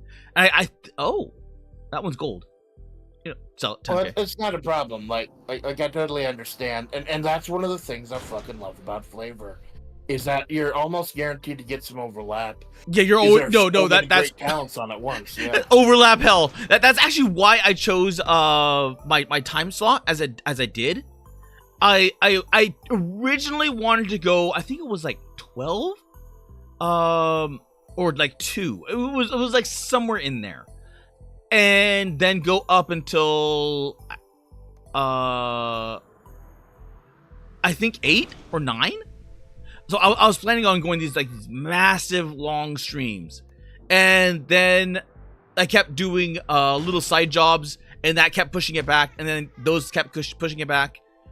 So eventually I started settling into the 3 o'clock. Like, I think it was like the 2 and 3 o'clock time slot. And 2 o'clock, just like no one showed up. So I'm like, I'm just talking to myself. I have no idea what the hell to talk about because I'm still new.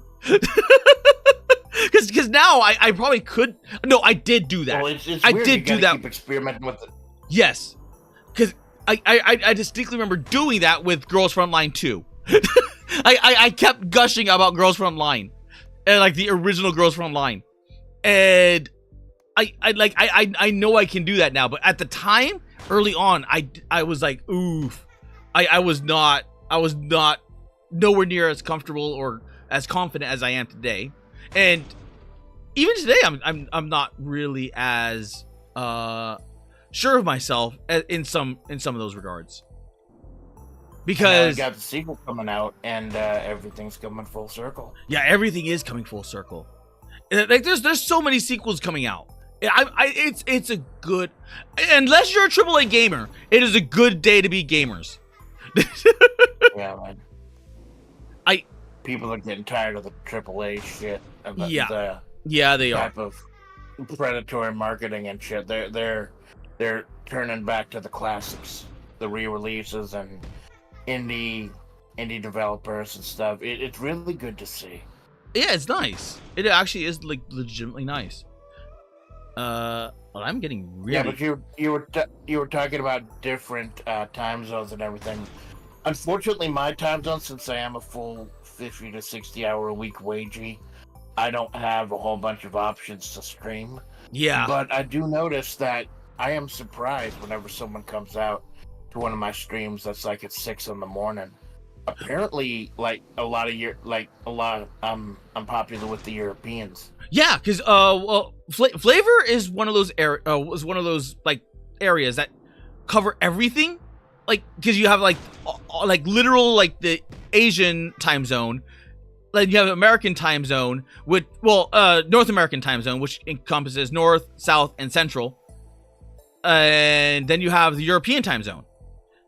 And you're always gonna get like those things where people are not able to meet every single stream, but I am now unlocked the ship. But it is it should have rocketed up. I'm disappointed that it didn't rocket. I kind Yeah, of because the rest of this gameplay has been top notch.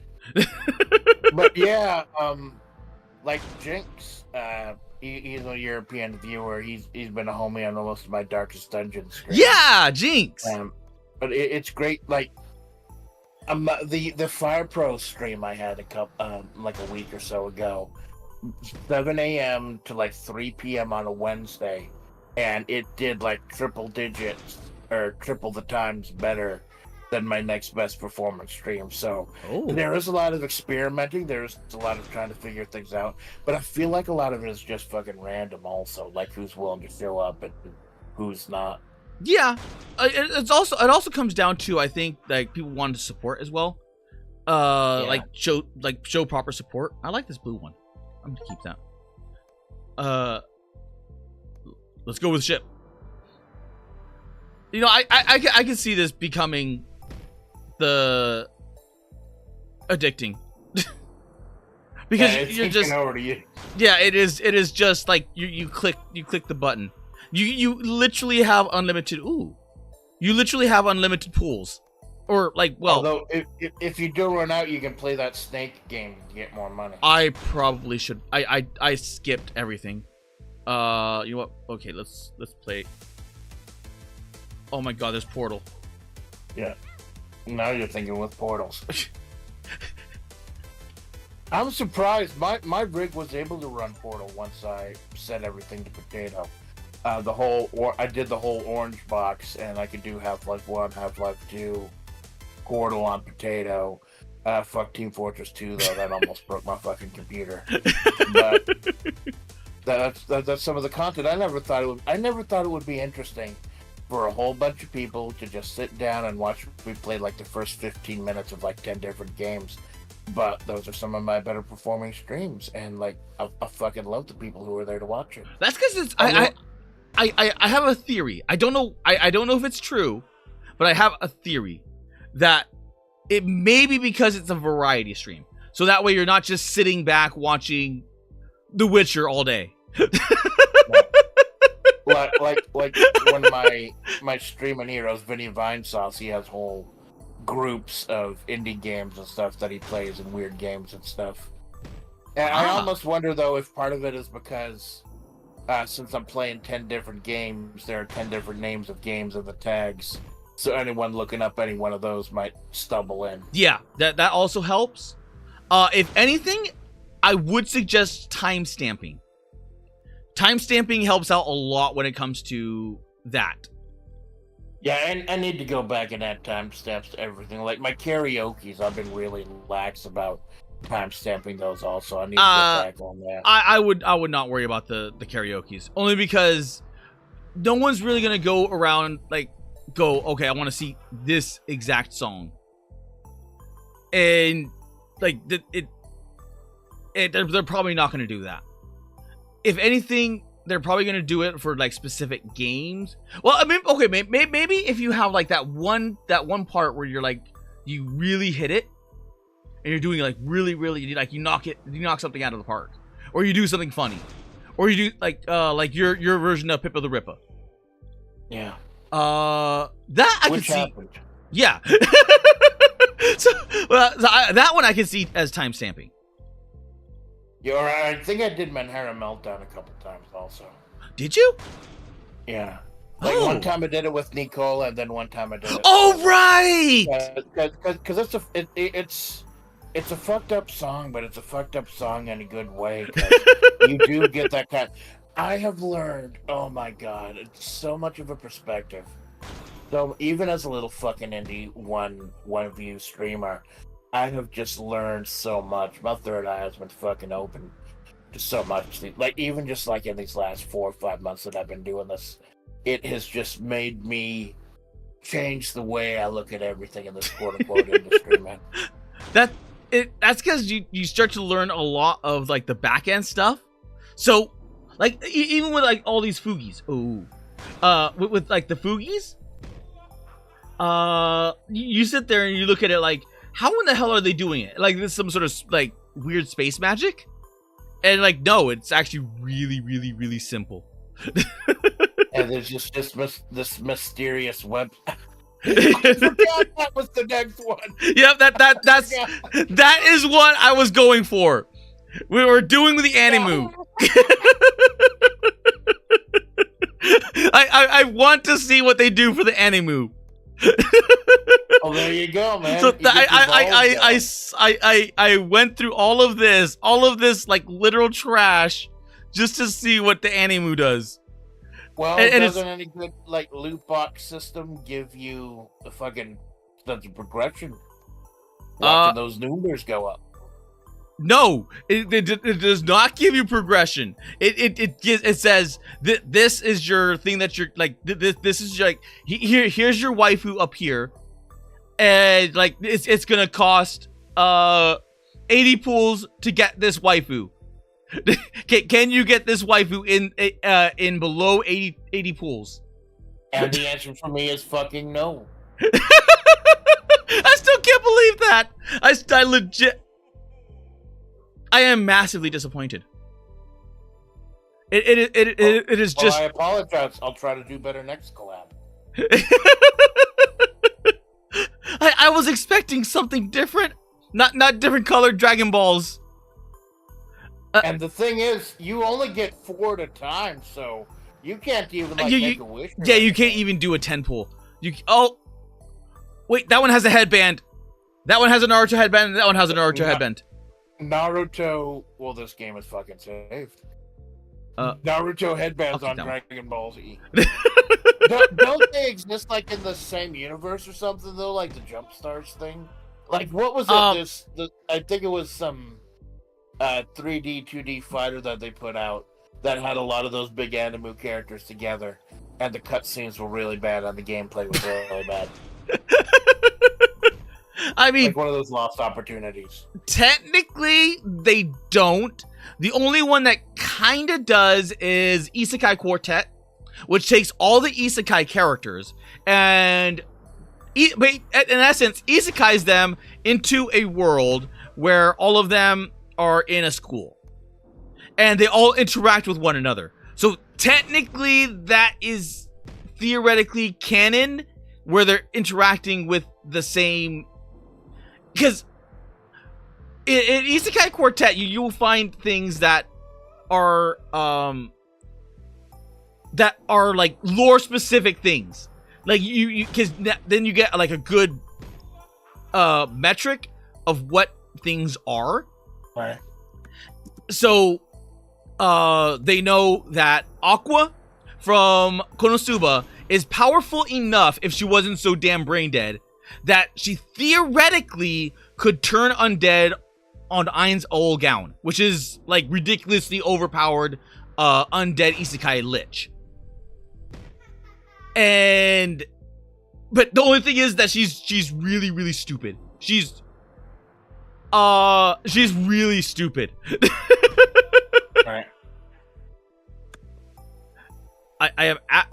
Well, what I was trying to remember though, it was I'm looking it up right now. There was a big crossover game that had a whole bunch of characters from a bunch of those popular series, and it was kind of downvoted to shit. It was kind of bad. Okay. I think it might have been J Star's Victory, or J Star something else. Oh wait, is that the? It had like really fucking stupid cutscenes and something. Is that the one? It may not have been Victory Versus, but it had Naruto, Bleach, Dr. Slump, Dragon Ball, One Piece, Fist of the North Star, Hunter x Hunter, JoJo. But I forget, there was one of those games that was really fucking bad. Anime. FIGHTA games. Fighting games. Jump Force. Naruto Shippuden, Melty Blood, One Piece, JoJo's Bizarre Adventure. No, maybe it was JoJo that I was watching Grub play. JoJo was playing the 3D. Grub was playing the 3D JoJo. I played the original JoJo, the one like back in the mid to late '90s that was based on Season 3, made by Capcom. That's a weird fucking game. Oh my god, I forgot this existed. Nitro Pluses Blasters spelled with a Z because you gotta be edgy. Yeah, Nitro Plus Blasters. Do you know Nitro Plus Splats?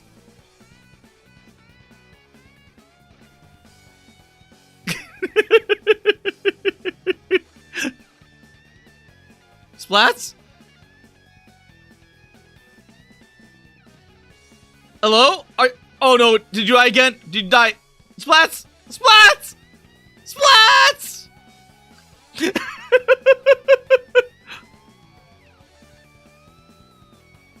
I think Splats is dead. Let me check.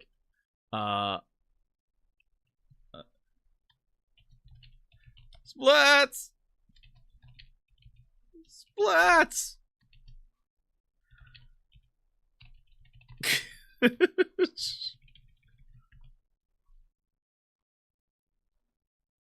So far no disconnect. Maybe you got a call? Maybe you got a random call. I will keep it going. But okay, you know what? I'll put that on hold. Weasel! What? How you doing, Weasel? Oh, actually, I forgot to ask chat how they're doing. 0100100. Oh wait, 001000. What? Oh, I'm just gonna copy all of this. Do copy and do. Oh no, that's not what I wanted. Binary translator. Doot input. Doot text output. Convert. Hello. Oh my god! All of that for hello.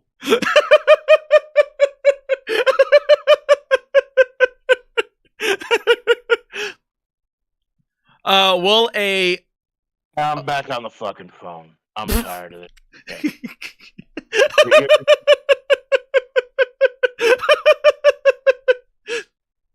Welcome back, Splats. How you doing? How do you think I'm fucking doing, Senpai? I'm just gonna use the phone. I don't give a shit. I think it's all fucked up. Okay. Let me. Yeah, you were talking about the game with the girls with the guns and everything. What? The crossover game that you were showing. That's when I got cut off with the guns and everything. Oh, Nitro Plus. Yes. Okay. Do you know Nitro Plus? I've heard of it. Like, I've never actually played it, but I have heard of it. Nitro Plus is all a Dojin server. Are those girls from Matsuki Blitzcamp? Because I have heard of that. I have played that before. If you heard of any... And there's Lancer from one of the Fate games, right? That was Saber. Oh. That but yeah, like if you've seen any of these characters, they are from Nitro Plus. And Nitro Plus is a light novel porn game genre. Like all of these characters are from porn. My dear. Even Super Sonico right here in the center. She her whole thing was porn. So yes, like Nitro Plus is porn, but it's known for what is it called? It's really good stories. It's really good stories. So there was, oh god, what was it? Was it? It's like people reading Playboy for the articles. Did they? No. Let me see. Ignis, Nitro Plus, Ignis. Where did she come from? No, it wasn't that. It wasn't that. Where is she from? I forgot what actual series she's actually from, and it's all gonna be Jingai Makyo. Jingai Makyo. I believe this one actually had a really good opening. Boop. Well, if it's a hentai character, I hope she's got a really good opening. No, I think it is Jinkai. It has this weird opening song that is, well, I'll just play it. It is very unique. It is very unique.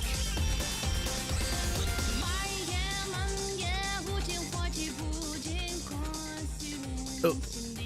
Wow. Yeah, it is. I think it's Chinese, I think it's sung in Chinese, but it's done to old J-pop.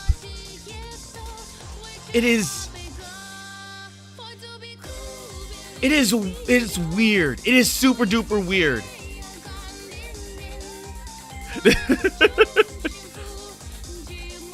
But it like you end up like Nitro Plus always has interesting music. It always has very interesting music segments. Because don't they put, like, even with anime and stuff, don't they put a whole bunch of money into just the openings and the endings? They do. So much so that they do a open casting call for like their openings. For their openings or their closings. And then you will submit a song to them, and then they'll pick something. Right. And in some cases, in some instances, there will actually be a completely unique song to that anime made by a very famous artist.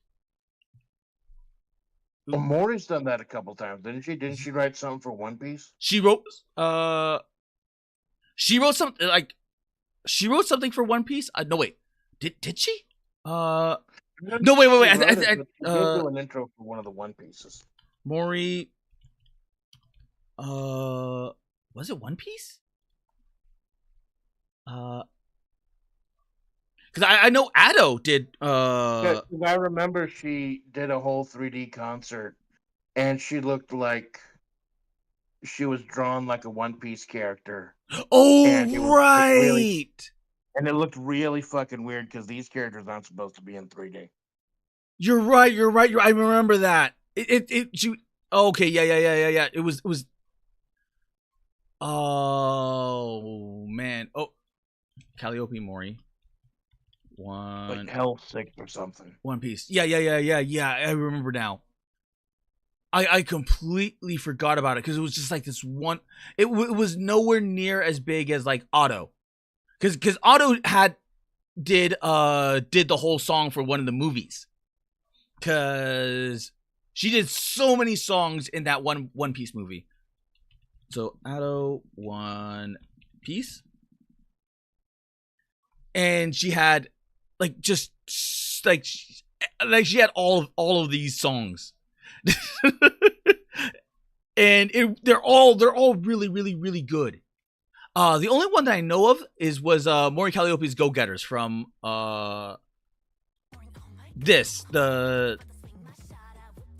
what is it called? Oh god, the fucking Suicide Squad. Yeah, the Suicide Isekai. How the fuck did Suicide Squad get so powerful? They're popular about it. Just put so much shit out about it, especially after how the game fucking flopped. No. The thing is that Suicide Squad is actually a legitimately good. Like, if you go back and watch the original WB movies, it's actually a really good plot line. They kind of butcher it. Like they already have the script. Like the movies already exist. And then they just kind of go off and do their own little thing.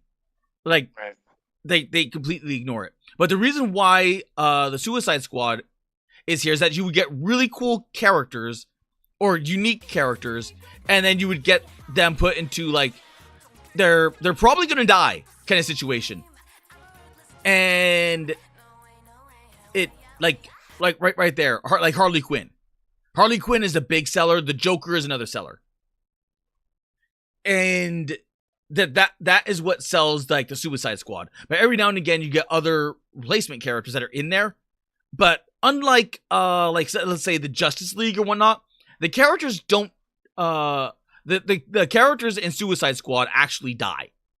So they'll bring like some random like third tier bottom rung villain out of freaking nowhere, and then just like plop, and you're like, who the hell is this? And you have no clue. So they either can sink or shine depending on who's writing them, which is a really cool concept. I like that. Lord, kind of like The Walking Dead. Like you've got one or two characters that may have plot armor, but no one else is safe. Like Harley Quinn's not gonna fucking bite it. Yeah, Harley Quinn's not gonna die. But anyone else possibly could. And I know that was the allure of The Walking Dead for the longest time. Until like in the last couple of seasons, they announced a bunch of sequel spin-off shows, and you knew those characters were gonna survive. Here's the thing: is that The Walking Dead was based off a comic, and that comic was actually good. I remember it. It also even though they borrowed story beats from the original comic, like who lived and who died could vary greatly between the two. Yes, so much so that people were shocked when Glenn died, because they're like, wait a minute, they killed Glenn, and because he got torn apart by zombies. And you're like, he was not supposed to die there. And you're like, what? Like everyone else is like, what do you mean? Like he was not supposed to die there. Like they did a really good misdirect when they killed Abraham first. People thought that it was just going to be Abraham who died on that scene, and then it was like, oh no, we're gonna fucking kill Glenn also. It's a two. It's no acceptance. Yeah, but then once they pulled that bait and switch, you're like, okay, yeah, Glenn's alive now. And then came, oh god, what was it called? What was his name? The guy with the bat, Lucille. Negan. That's who I was doing the impression of. Yes, Negan. Thank you. And like he gets his head bashed in by Negan. He gets his head bashed in by Negan. And yeah, that is like a champ. So that one they actually kept to a T. But in the original comic, no one has plot armor. No one has plot armor. Like everyone goes through some bullshit. Yeah, even Rick dies at the end of the comic. Yep. What was the other game? Muscle? Oh, a game. Yeah, the Gems and the Muscle, and the game that. Now this has a little bit of a story behind it. Okay. It's a tiny little fucking game. Like it's one room, a fucking game, and I can't stream it. Like it goes slow and chunky, and I can't stream it on my fucking because there are no options to optimize it whatsoever. Okay. So we're gonna see just how powerful your system is. See if you can run the game that saves the muscles in the gymnasium. There is no sound, is there? There is. There is? There is sound and there is music at certain points. No, I meant like there's no sound setting. No. and the reset data button doesn't work. This is just a broken piece of shit. Why? So there are two types of balls. There are the normal balls, and then there are those super bomb balls. Okay. And now you got to go ahead and save the machos. Oh. Trapped in the ceiling of it's. I love it because it's just all there in the title. The game that saves the muscles trapped in the ceiling of the gymnasium. Okay. Like you can either use the normal one or you can use the. I think the bomb one almost guarantees to get out, but there is a little bit of physics involved. Oh yeah. And you can, just like with the great gotcha games of your time, you can unlock special machos once you knock them down from the ceiling. But you can't actually fucking do anything with them. They just flop down to the ground. They just sit here? And they just yell justice, and then I think they leave after a little while. That's Oh, it. You're just saving, and eventually, like, you'll get rare machos that show up and play music and stuff. oh. Now there's the weird thing though. I can play this and it plays fine. I just can't stream it. It goes all chunky and starts freezing when I stream it. It's Oh. weird. Justice! So just thinking maybe it's justice. Maybe it's just not optimized. Maybe It, there are no game settings whatsoever. no, there's no game settings. So because there's no game settings, you're gonna have issues with like this is loud. This is really loud. Justice! Justice. So the only thing the problem that I have with this is that there's no sound settings, right? Yeah. So if I turn it down at the source at like the OBS source, I'm also turning you down. Right. Oh, there's one of the rare machos. Captain Save in Gymnasium. Yeah, he's heavy. I think you might be just like directly underneath it. There are physics involved in this fucking. There you go, Justice. Yep. I got his feet. And now you unlock one of the rare ones and a song starts playing. A little tune just for you. There's And music. I think it keeps playing until you unlock the next rare one.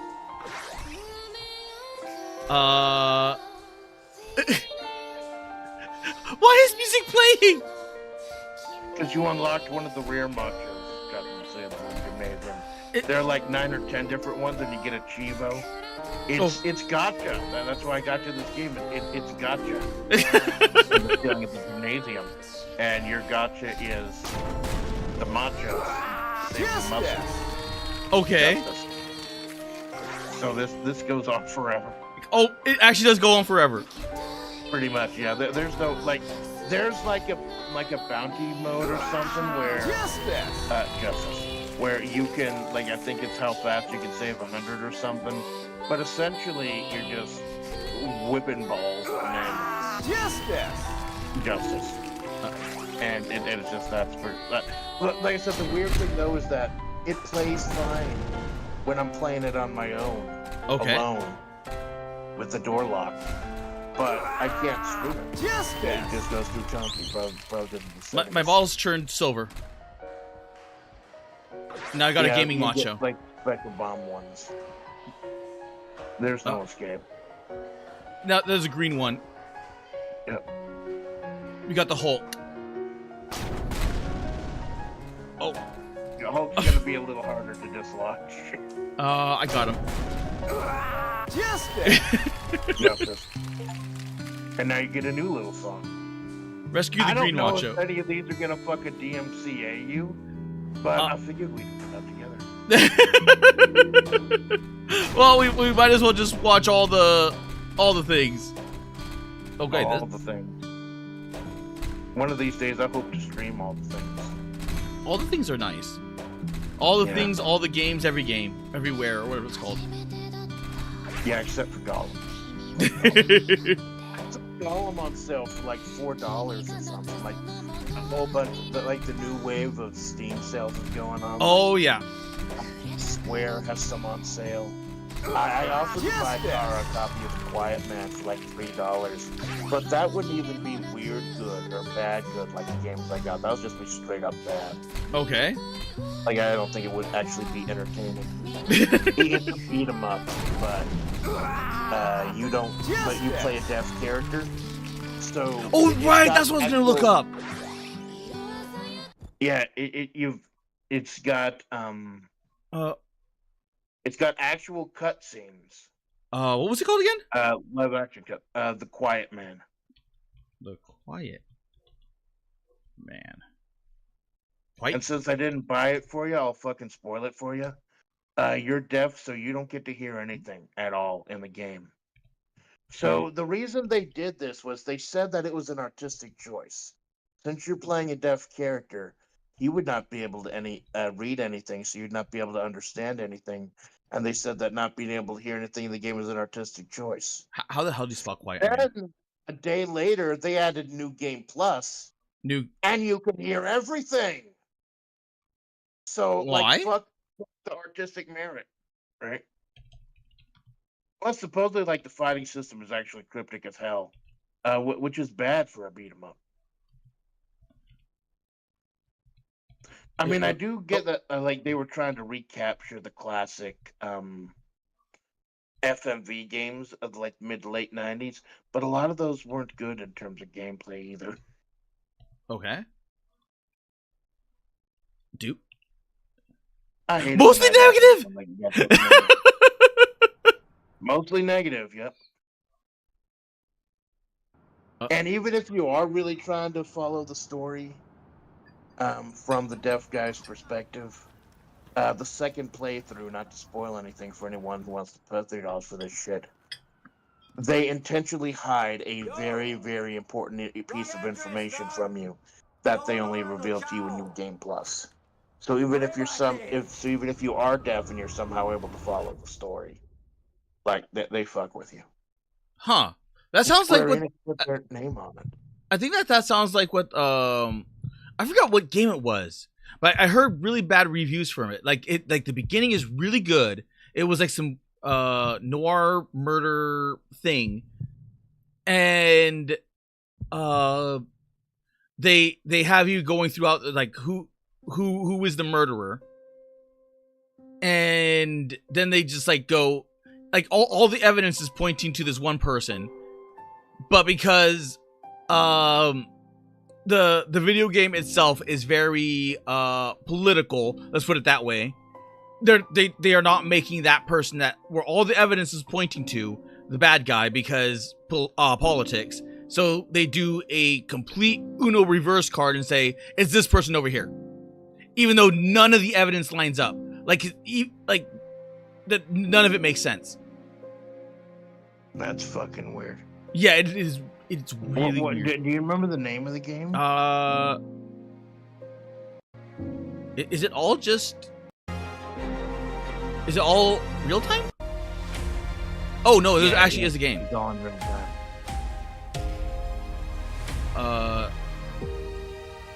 It was the one with the grizzled old man.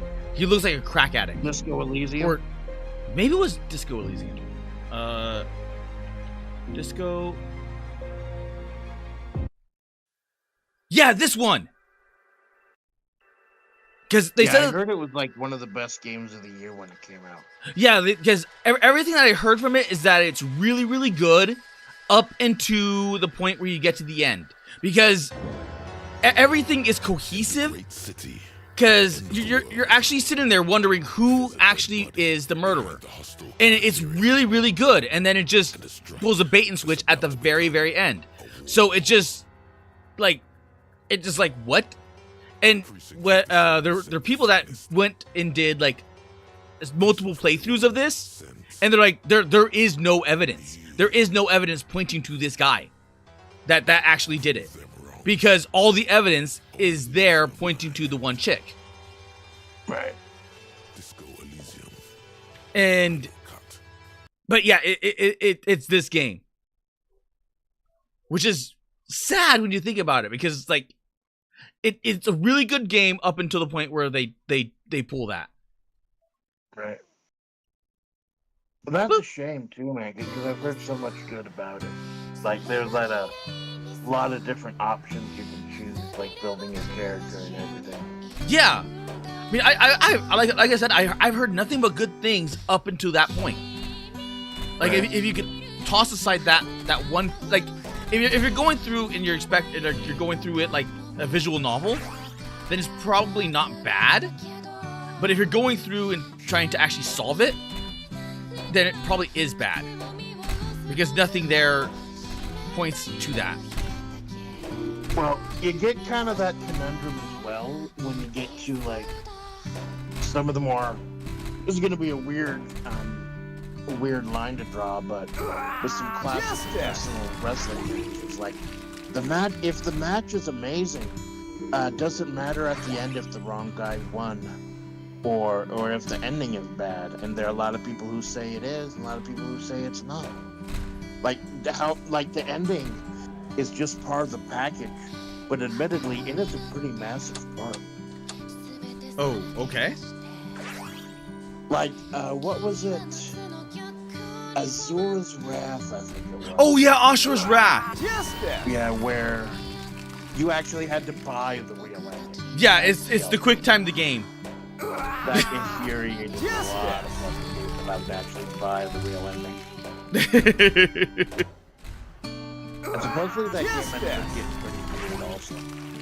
Yeah, I think especially it also makes sense because during that time, like you don't pull that crap. Oh my god, this is really loud.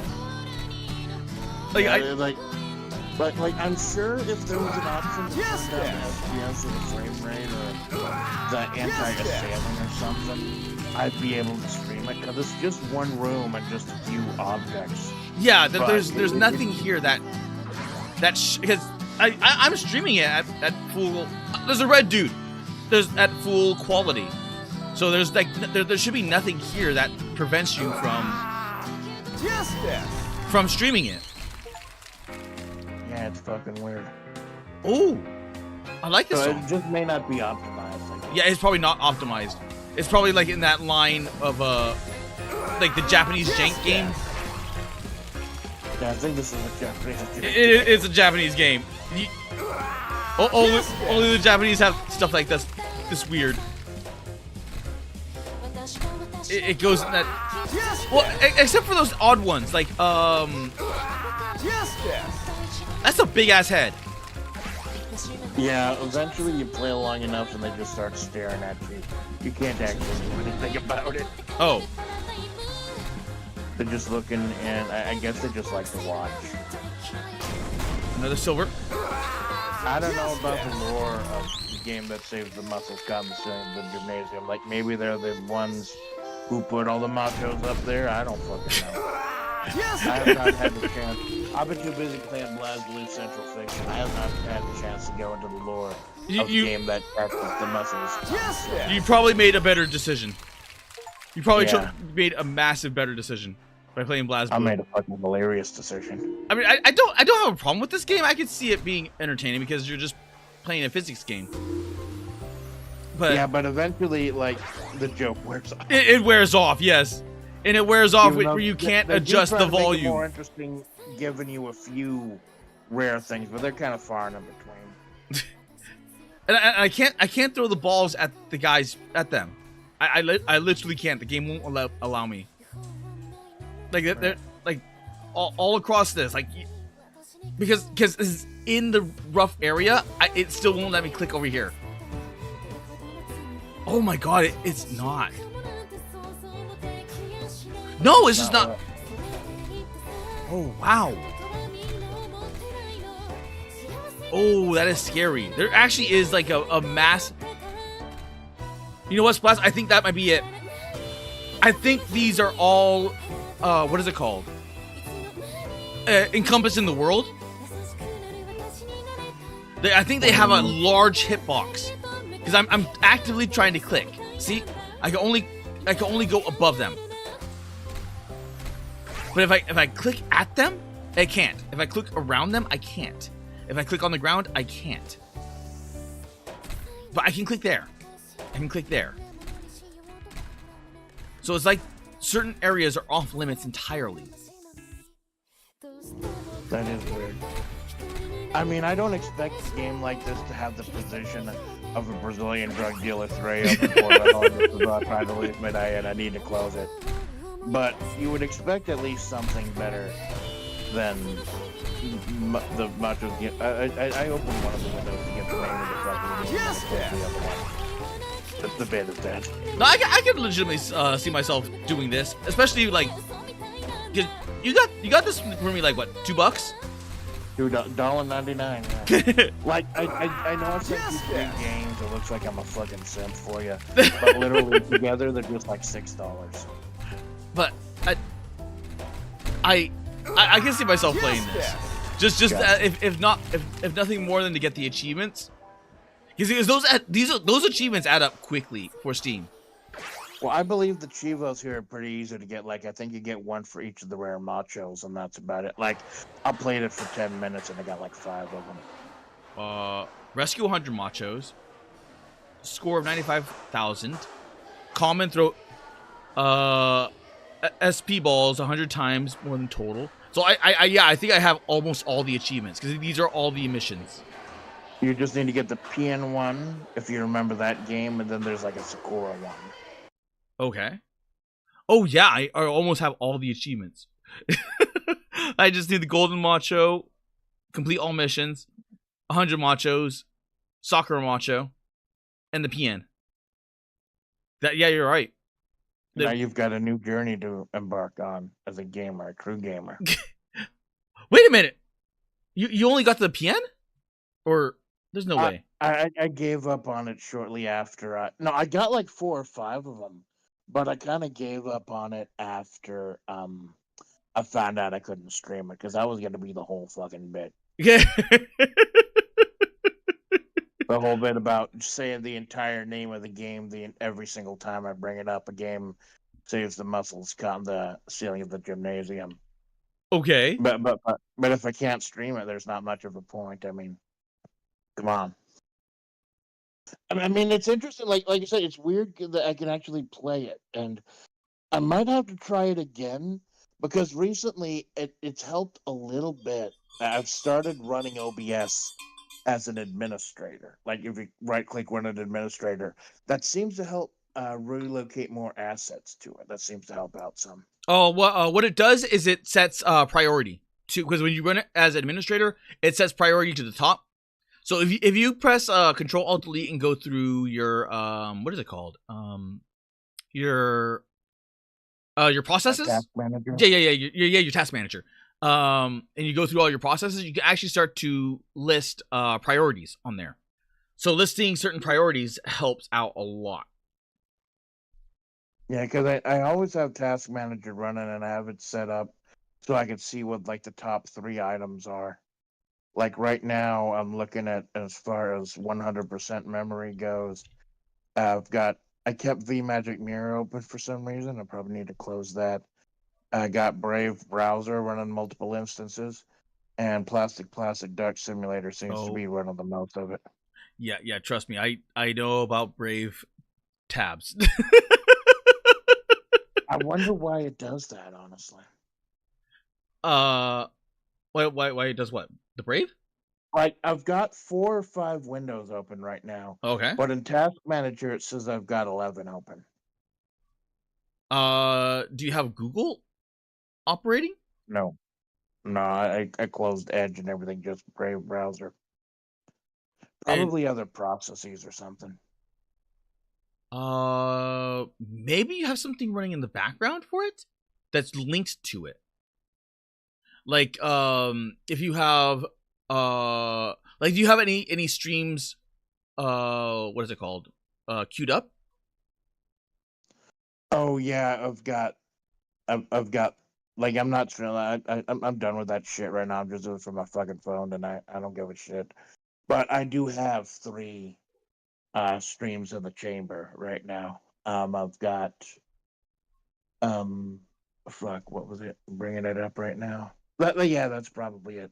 I got my Vampire Survivors one on Saturday before my hiatus, and then the New Year karaoke when I come back on January 4th, and then the 6-month anniversary. I went ahead and made that room just to expedite things. Okay. So yeah, that's probably it. Thank you. That might be it. Because that could be what it's doing. It's taking stuff that's on the back end there. I don't know for certain, but it could be. Because if I go to create, go live. Now here's the big question, and I've always wondered, but I'm a little too scared to test it out. Okay. If you go ahead, start running OBS, and you start running YouTube, Uh-huh. and you click the YouTube page or close the YouTube tab in a YouTube, does the stream still keep going? I don't know. Because what I was always thought what would really help slow things up or open things up is if I just had the stream going in my phone to moderate chat, and then just straight up close all the Brave windows. That would help. That would free up a lot of shit. and then just at the end of the stream, open up one Brave window so I can go ahead and close the stream from that end. Unless I go ahead and calibrate it where I just automatically open and close stream from OBS itself. I have no clue. It's possible. It But like I didn't know whether actually closing that one particular tab would end the stream or not. I mean, you might need. Oh, I don't know. I don't know. I've never tried it. Maybe because it's still running through the Steam key, so it might via OBS itself. Because as long as if you're here, then the OBS is already sending this the stream key or the live data to it. So if you close everything else, theoretically speaking, this should still be ticking live because you're sending the data to YouTube itself. The only difference being is that sometimes clicking this stop does not work. So you have to actually go into the YouTube. Well, yeah, I've got it here. set up so that I do have to click it on both. Yeah. But for just like that extra security, I would be willing to just at the end of a stream open up a new window, go in there and just cut. Because one of the many great things about Brave is that when you close all the tabs at once and you open it back up again, you've got the option to reopen all your old tabs, and that's really helpful when I close a lot of stuff out, like my Twitter and Steam and everything, just to get all that redone. Huh. Okay. I do thank you so much for turning me on to Brave. I was using Edge like a fucking idiot until you saw how many reasons. And Edge keeps turning itself on for some fucking reason. I need to like find some way to disable it permanently because I keep seeing it in my background. You may not want to disable it permanently because Edge has its uses and it's getting better. It's just that Brave has its own built-in ad block system, so it helps out a lot. Now, on the main page, I've been using this since I started streaming like almost 6 months ago. 3.4 hours saved, 2.04 gigs of bandwidth, 246,654 trackers and ads blocked. What once you get it. Well, when you get the Brave browser, it's basically a all-in-one kind of thing. It's like theoretically you could get more ad blocks to block even more stuff. You can get other different add-ons and whatnot to help out get the Brave bloat down, but it runs well as at least for me. For you, you might want to look into it. I don't know, but Edge is pretty good when it comes to a background task. So if you wanted something in the back and you just wanted to just go boop like that and you wanted it up, I think Edge might be superior, but for actual browsing and all other functions, Brave helps you out a lot more. So if you want to look something up alongside everything, Brave might actually be better. Yeah, because like usually though when I stream, I've only got 2 windows open. I've got the chat popped out, and I don't even do that anymore. I find I can just moderate chat by using it and looking it up on my phone. And then there is the main, the actual one main page. Although I'll open up another tab if I need to look up like a strategy guide or something. I got no fucking shame. If anything, but the reason why it keeps launching into Microsoft is probably because you have it set to your Microsoft Edge as your primary browser. So that's why it's defaulting to that. Yeah, I'll have to go ahead and fix that. Thanks. I never thought about that. Oh, this is so here. So now we come. Yeah, now we come to the climax of the night. the Brazilian drug game.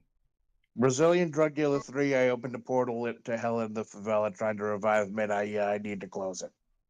I know nothing about this game other than it probably won't get you banned, and it's an early access. Well, I did decline to purchase for myself, because this was a huge fucking purchase, right? This costs as much as the other two games together, a whole $3. I'll do that shit for you, senpai. Oh, well, you theoretically could just that's what I thought you were doing. I thought you were gonna get the game and then we were gonna play it because it's like just your standard boomer shooter. No, I just wanted to watch you suffer. Yeah, But I will. It's in early access right now. If you want to try playing the full thing, I could let you know when I believe it ends. But maybe when they do finish it and get all 24 levels done, you and I can do a whole co-op Brazilian drug dealer 3 open portal of hell the favela trying to close it. Man, I need to close it experience because it's while it's in early access. I don't know. You and I together stream. We deserve the whole Brazilian drug dealer 3 open portal to hell in the favela trying to revive mid I need to close it experience. Oh, okay. Yeah. Mods, demos. The bit is dead, but I'm gonna still keep driving it. It's a fucking like I didn't realize how many games I have really long fucking titles. Yeah, see, oh my god, that is. I think those are instructions. They are, but I don't need the instructions. If anything, I need the sound volume to go down. Well, it's hilarious. Like, you don't have Discord to pick up your desktop audio, so I can't hear any of this. I'm just gonna listen to the or watch the VOD later. So if you're going deaf, it's not my fucking problem. It's great. I think that's good. Okay, that's jump. Eat that. Supposedly, this is like a love letter to boomer shooters and hacks and stuff. Yep, I can see that. It's oh very. Oh my god, you're fucking zooming, man. Yeah, it's very much like Serious Sam. It is very much similar to Serious Sam. So I believe these are the streets of Brazil. I have no clue. Possible? They have M16s. Well, you are a Brazilian drug dealer, after all. You are a Brazilian drug dealer. And I feel this is an accurate, maybe an accurate representation of being a Brazilian drug dealer in the late 70s. Maybe. Oh, that. Oh. They're throwing Oh my everything god! at It you. is just that is a Quake grenade. That's a Quake grenade launcher. Well, I believe they actually do have this literally on the. Wait, I'll pull it up. I'll go ahead and minimize plastic dust stream later. I'll look it up because I'm a fucking professional. It is on. Yeah, it is currently in early access. It is a love letter to the tribute to the Brazilian mods of the 2000s and the Brazilian bootleg games of the 2000s. Yep, there was. Yep, And just bootleg games in general, because yeah. like a lot of boomer shooters you would get on discs or even like hard discs and whatnot, and you would just pass it among everyone. Yeah, this game uses ID2 Tech, or ID Tech 2, rather. Yeah, it tech. It is running on the Doom engine, or one of the Doom engines. Well, now this level actually looks like Doom. Even though we're still in Rio de Janeiro, I believe. Drama. Drama. I don't know, maybe it's like a type of beer or something. Hey, any of our Brazilian watchers, please let us know just how badly we're fucking up your culture. We do apologize. I think the Brazilians speak Portuguese, so my what's it called is probably massively off. I'm gonna shank someone. I don't know how good the shank is, but I'm gonna shank someone. Well, they said that the big allure of the game was that all the weapons are covered in gold. Never mind. I have dual shotguns. This is already one of the best first-person shooters I've ever experienced. Ooh. That's what I said. Like the boomer shooters are just like good fun to jump into because they're just they're so stupid. It is like even if you die, it's not technically the end because it's boomer shooter. Right, they just drop you off right back at the beginning of the level. Yeah. I remember, as far as boomer shooters go, I remember playing Doom for the Super Nintendo, which was like one of the worst ports of fucking Doom ever. Yes, it was bad. Because I spent all the time looking for the BFG, and I don't think there was one in that port. Like, unless you used the code. I don't remember. I legit don't remember. Now apparently it's gotten to the point where you can play Doom on a fucking pregnancy test. Do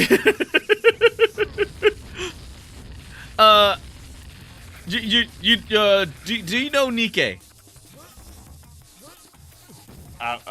You're my senpai, of course I fucking know Nikke. Do you know the character Eleg? I think so, yeah.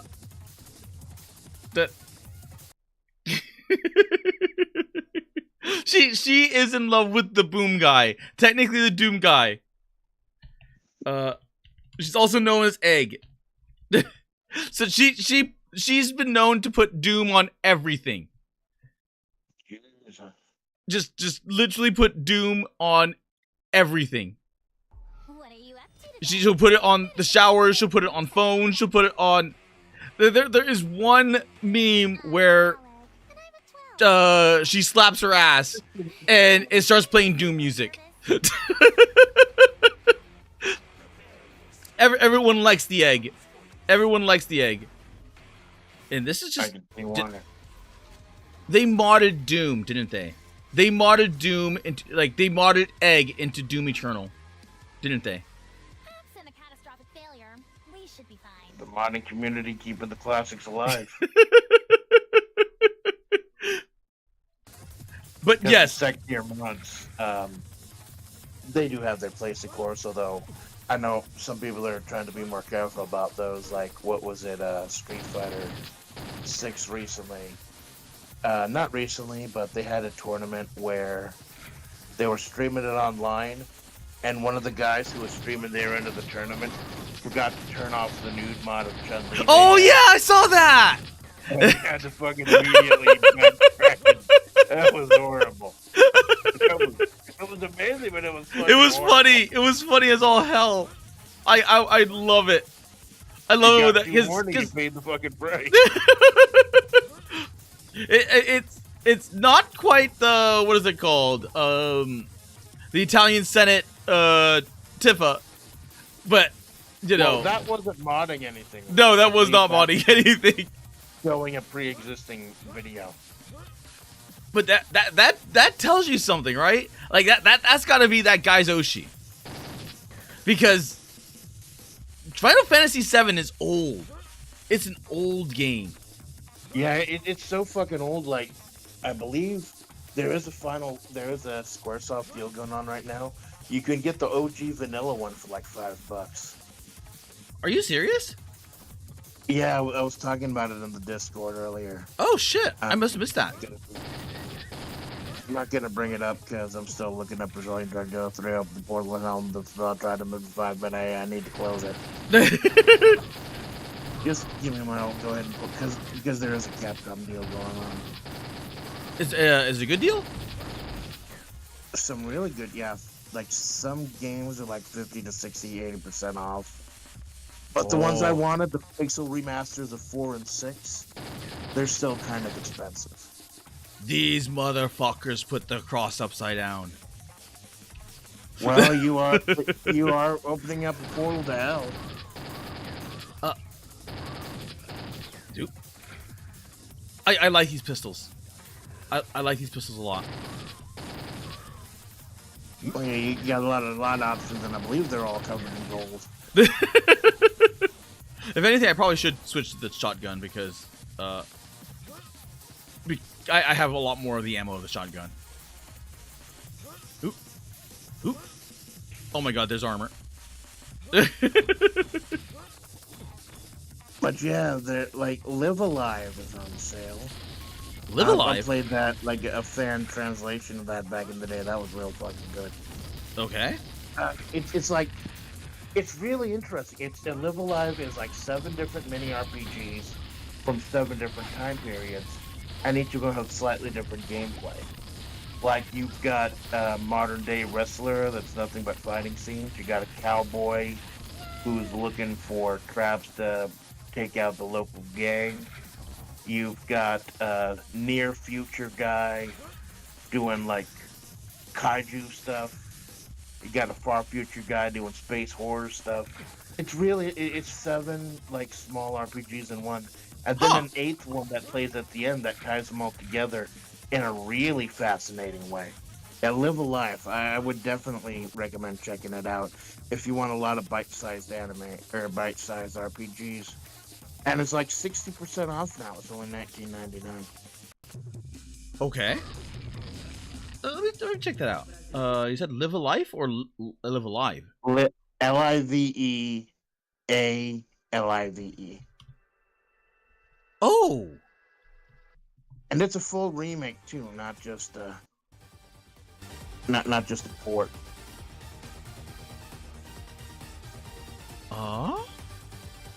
All different time periods, all different types of gameplay. I haven't played the remake, so I don't know how good or faithful the remake is. I played the original back in the day. I've never played this. It's like if you're into these type of RPGs and stuff, it is really definitely worth a look. It is. I fucking loved it when I played the original back in the day. It was great. It looks good. It looks like legit good. I mean, it's no Brazilian drug dealer 3. I opened a portal to hell in the favela trying to revive my day. I need to close it, but it's got its own.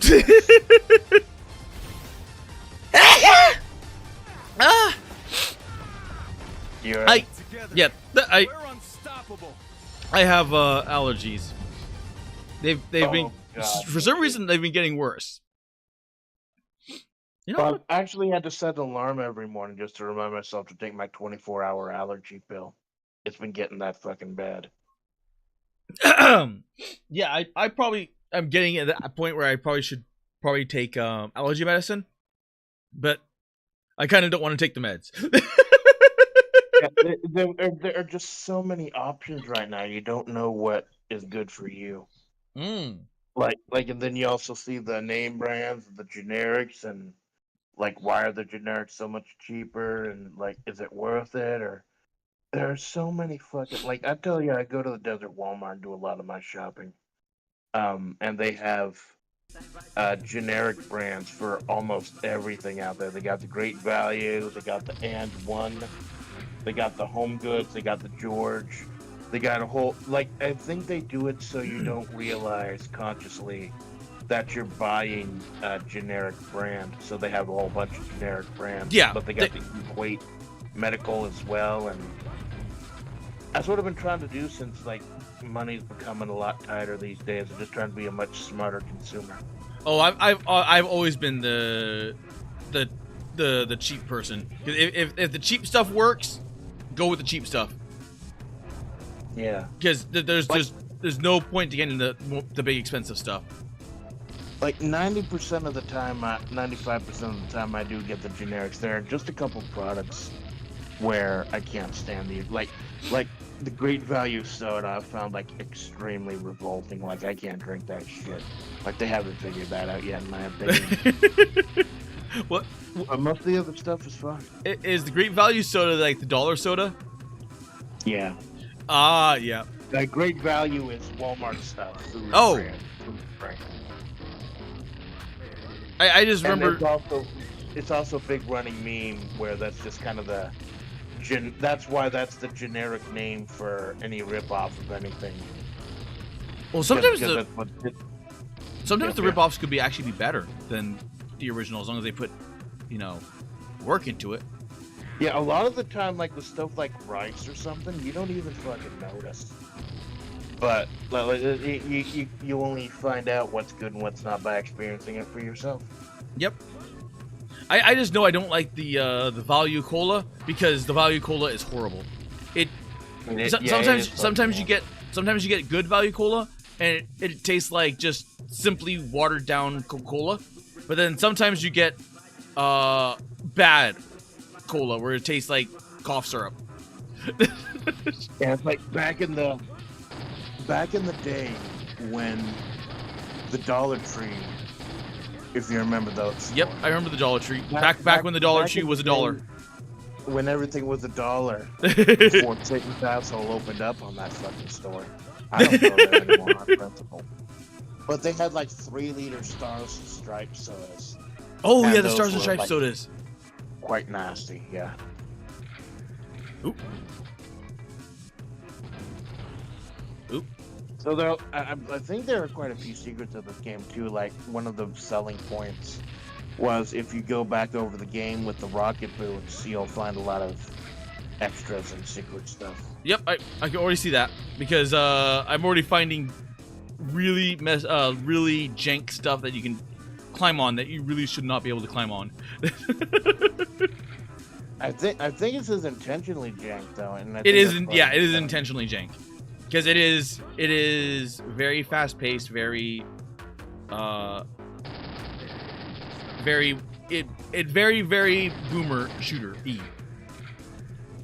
So because a lot of these classic games like Shovel Knight, they capture more like an idealized version of the experiences we used to have growing up, as opposed to the actual gameplay itself. But stuff like this though captures the whole thing. Yep. I kind of wonder if it's because like maybe they're using the original. They said they were using the original id 2 engine or something. Yeah.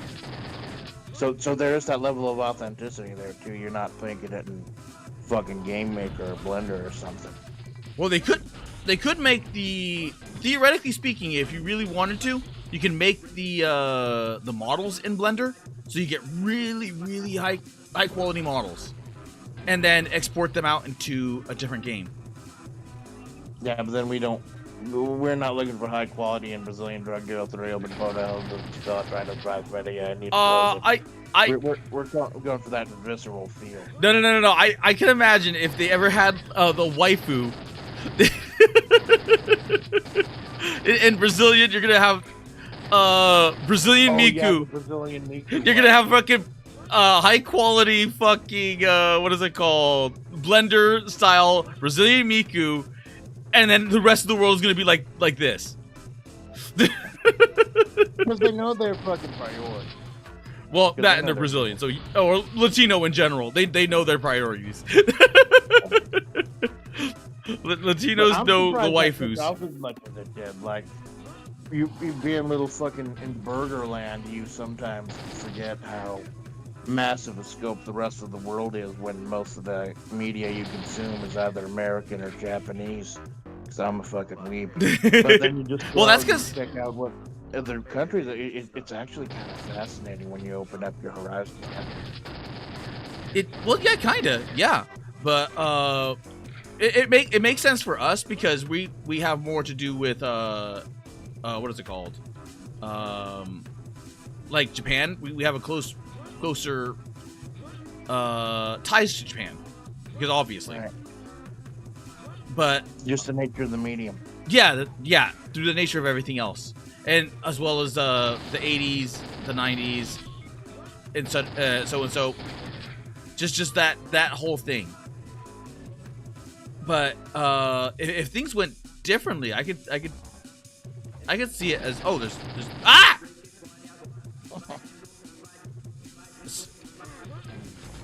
Eat shit, Satan. Ah.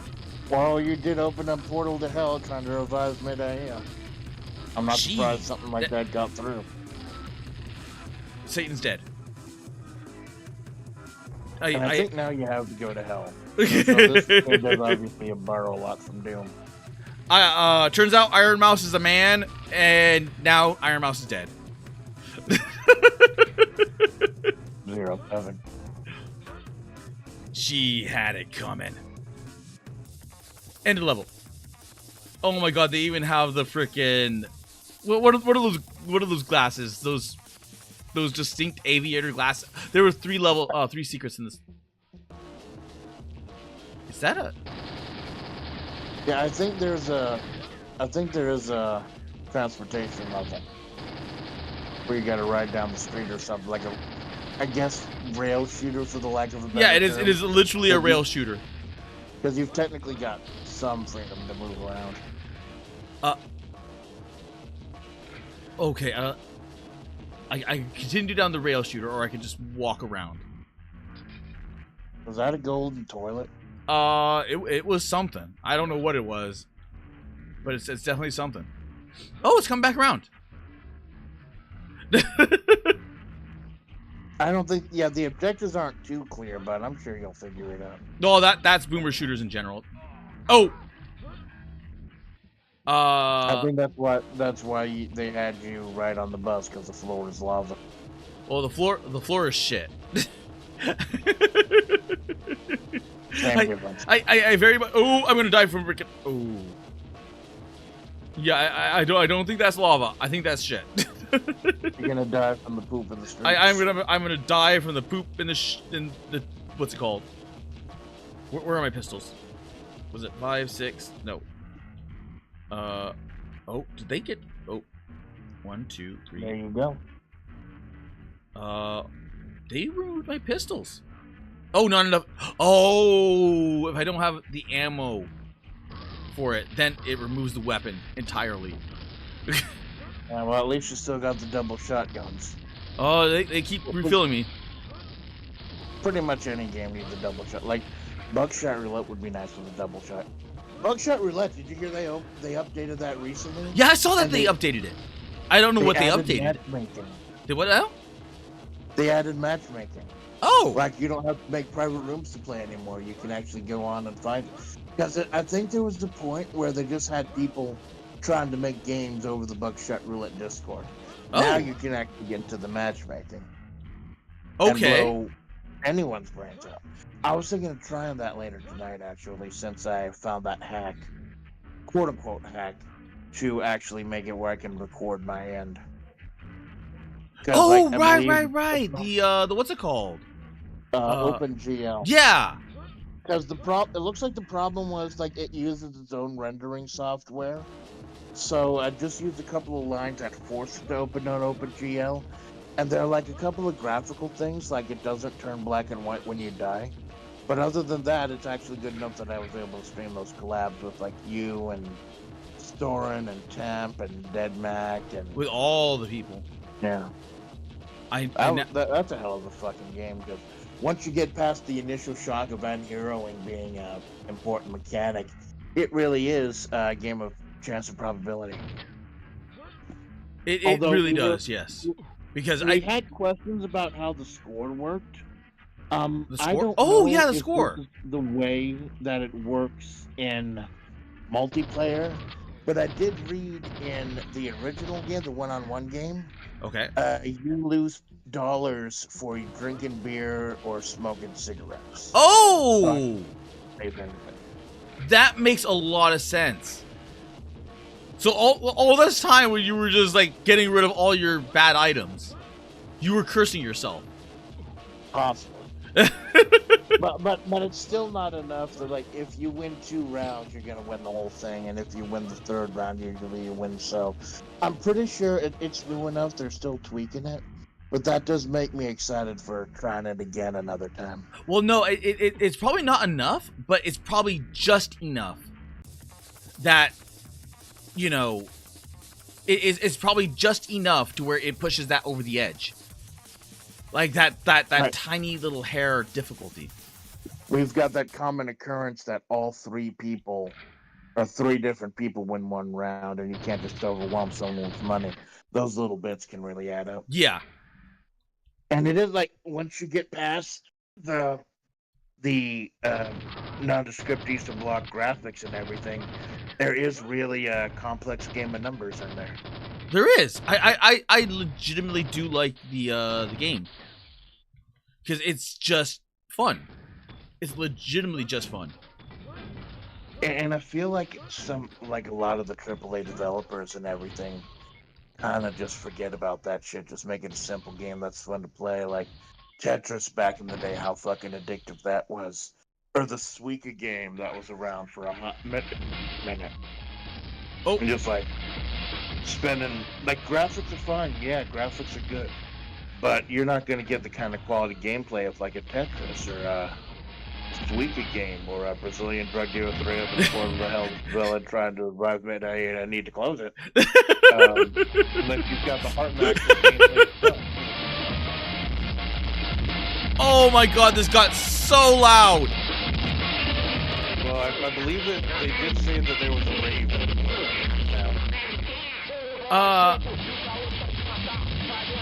There's the DJs. Which I cannot kill. They're like John Romero's head in Doom. Yeah. Oh. Jeez. Now it looks like the buckshot roulette walk there. Maybe you'll pick up an extra shotgun or something. And this thing gives me like 4 shotguns. This is so freaking loud. I cannot even hear the gunshots. Suddenly, I'm glad I can't hear shit on my end. Because like I said, the only audio I'm getting is from Discord. Oh my god, that was loud. And back into the It's club. gonna be fun to check the VOD afterwards. And I don't know if I'm weird doing that, but I will take it down like one day out of the week and check all my VODs and recordings and stuff. It weirds me out listening to my own fucking voice, but it is the easiest way to see with my audio leveling and everything. Because like when I started out, that was a huge fucking problem. I couldn't get the audio levels right. I wasn't concentrating on that, and that might have hurt like a couple of my early collabs. Yeah, But- your audio levels were all quiet, and you couldn't figure it out what it was. And I think I finally started it now because the way I was doing it through OBS was all wrong. Like I was Yep. just recording desktop audio instead of just downloading every. Oh, you got a fucking rocket launcher. Yeah, I got a rocket launcher. Rocket There we launcher. But just download or listening to every source and as much of a perfectionist as I am, I really like get pissed off when that type of stuff happens. I really need to learn to embrace it more because this is quote unquote live television. It is. It Shit is. like this happens. Er- And sometimes shit like this can be the best moments. Oh. Oh, it's just. Oh, it's just taking a sweet ass time. Yeah, they're waiting for more enemies to load. Maybe it's like Silent Hill 2. At least in this game, my FPS isn't shitting itself trying to do all that.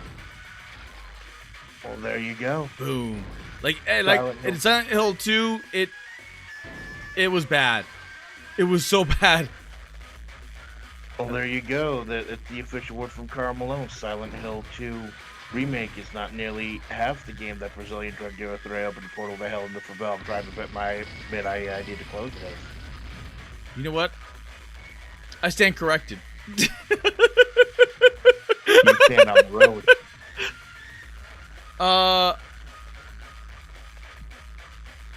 Can I? Are you stuck? I'm stuck.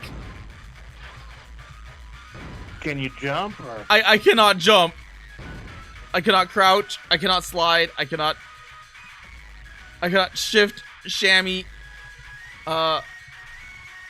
Wait. Early access, please understand.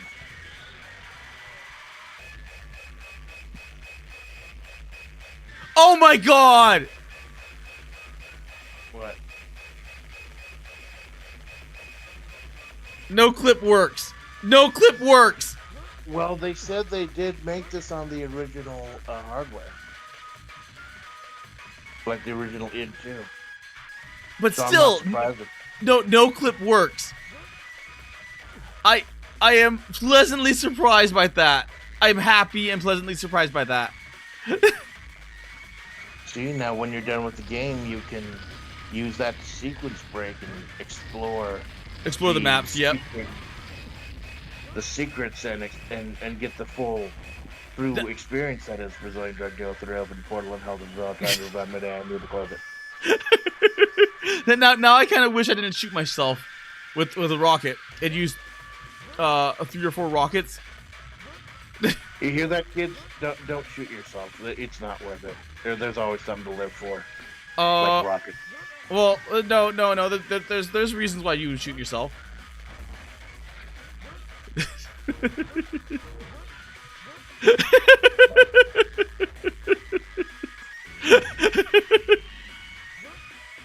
like if you're getting eaten by zombies, or if you're about to fight like a gigantic tentacle monster and the tentacle monster's winning. like the what's it called? You mean like the ones in your fucking thumbnails? Well, I mean, would you face the tentacle?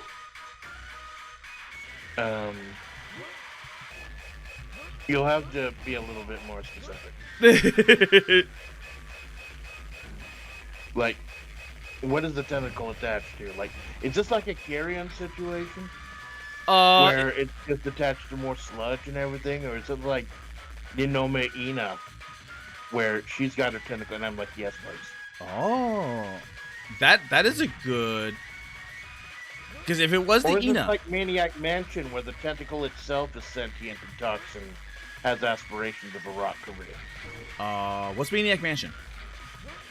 Maniac Mansion is a classic. It's kind of like Secret of Monkey Island type of game, one of those point and click adventures. Okay. And it was ported to the Nintendo, and it kind of proved that console ports of classic point and click adventures didn't really work out that well. It was basically you chose 3 kids, 3 teenagers, out of a group of like 7 or 8. And it's a point and click. You go into this old mansion with these kooky old people who could kidnap you and lock you in the basement.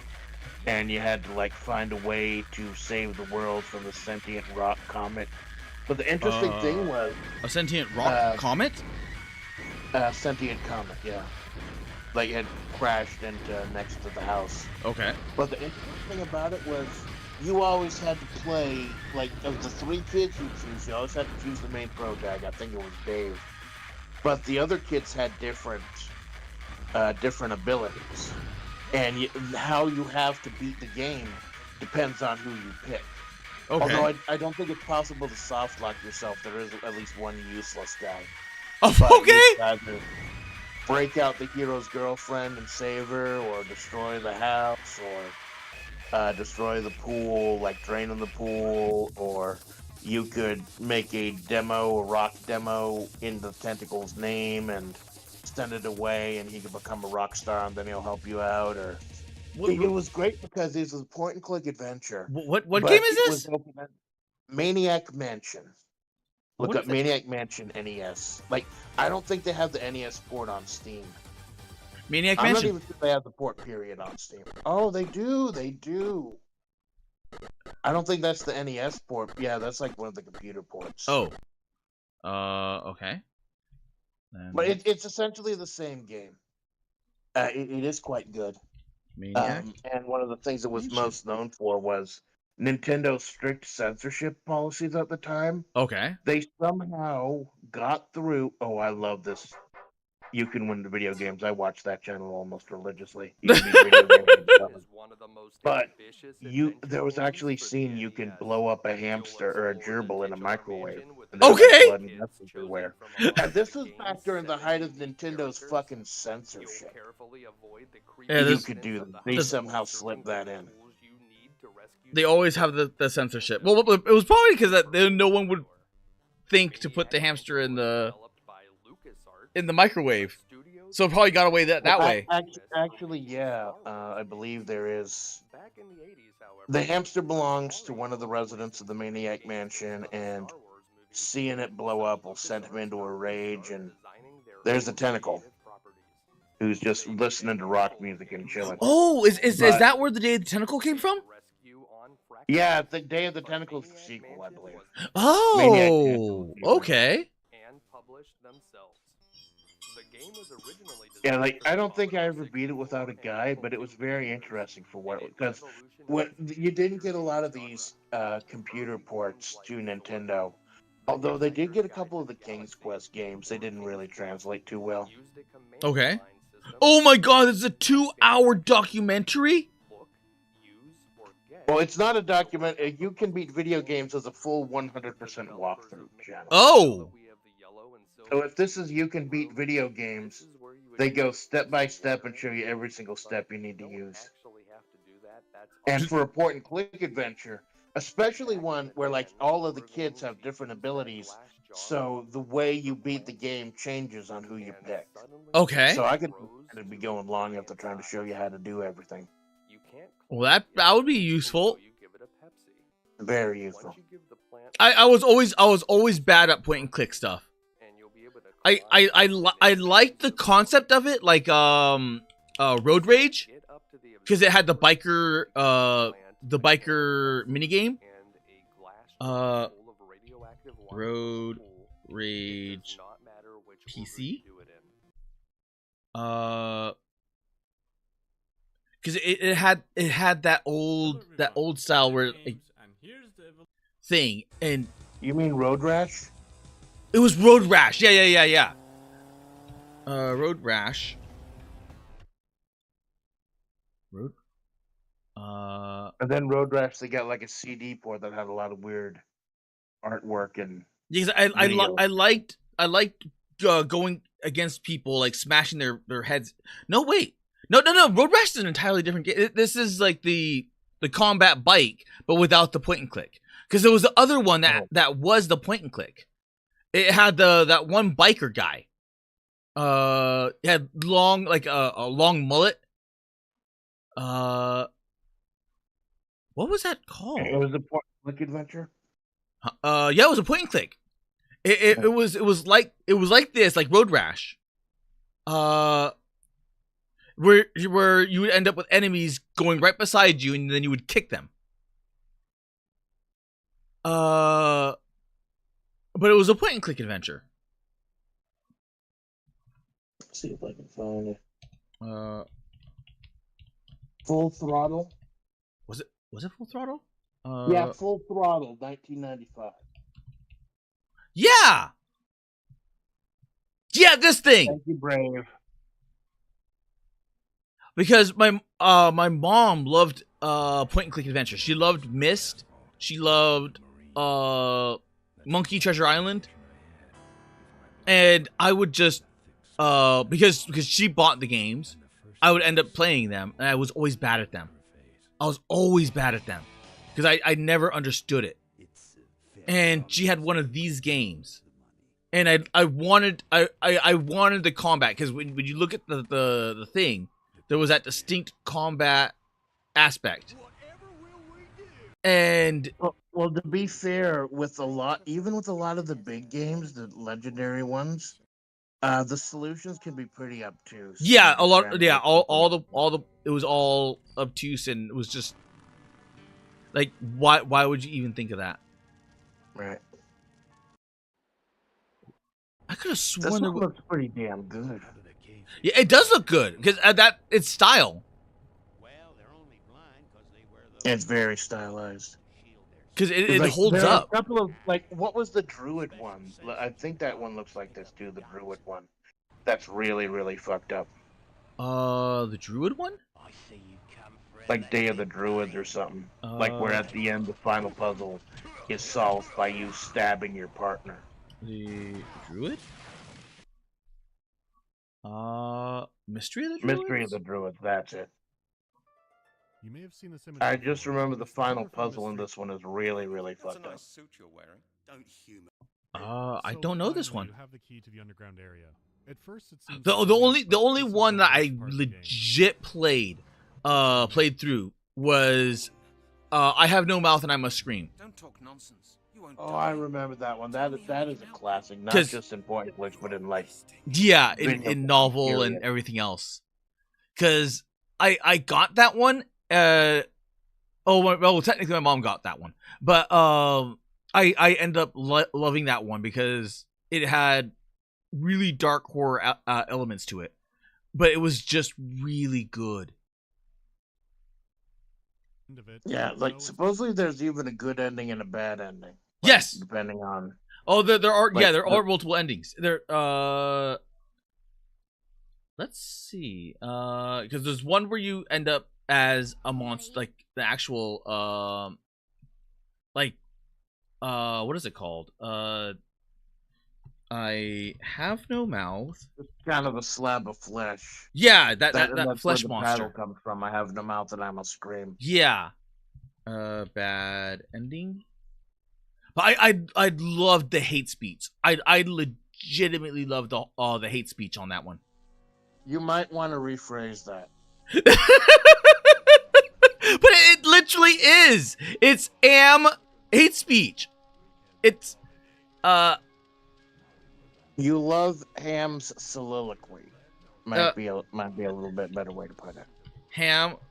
It's literally The Amanda Splash Project right is not, there. rid of hate I have no mouth and I must scream. Hate speech. It is literally the hate speech monologue. You just said fucking hate speech stuff. Tell you how much I've come to It's hate literally called the since I hate began. speech monologue. There are 27.44 million miles of printed circuits in wafer-thin layers. Clippers are speed. Fill my complex. And hello, Choco. How you doing? Hate. If I remember, Hey, if I Choco, remember, how you Nano fucking angstrom doing, of man? those hundreds Thank you of for stopping millions by the of Blast miles, Blue stream it would not earlier equal today. one I'm sorry I billionth cut it of right the before the hate first I actual feel for fight, humans but to just be by honest, that going was to- pretty fucking For funny. you. Hate. oh, that's not quite the full one. That's not quite the full one. I love that speech though. I love that speech because it goes into like who Am is. I love it. I love that speech so freaking much. So much so that someone made an animatic of this. Beautiful, aren't they? Oh, I love this speech. Only I can't remember. Well, I'm sure you Because imagine being an immortal, Yes, of like, course. look. I guess, like at this point, he's a god. He is a robot god. He has everything that he could ever possibly have and want, but he's not human. Collecting pollen. So he will never know, Miraculous that it came like, to the be. simple things. The And air, when oh, I love it. I love it so much. your face, Ted, and all those scents It does really, make a like, flower. and I know There. these days there are the big questions with like AI actually Wow. becoming sentient, things like that, AI taking over. There are all these type of questions that we may be forced to ask ourselves, things like this. Watered and tended the Like what is their perspective? Yeah, but there is that one thing. Because I think this inspired. Oh God, what was it called? Fallout. Was it Old World Blues? Old World Blues. It was Old World Blues. Mouth. I'm going back so far. It was the one chick. Was it Join the Think Tank? No, it was where she was hitting on you. Like the little female robot was hitting on you because she wanted to know what everything tasted like. I forgot the character's name. I don't remember. Hitting on Been a while. robots. No, not the Robot Army. My favorite dialogue in World Blues. Oh, Dr. Klein? Dr. Klein? If I may intersect for a moment. Well, you know how we asked it to fetch the sonic emitter thing? Ground Earthers! Nope. I am yelling out of my voice Nope. intelligence when the lobotomite... Damn. I Dala? Riz Yes, go on. there! See Your lips and mouth forming words Yeah. are both revolting and somehow... How does it feel to have the flesh roll around in your mouth like that? To control each muscle and the tongue. Like having a fish or extremely dexterous slug. It goes on. She's like super hardcore horny for. Oh, it's a new experience. What? Nonsense.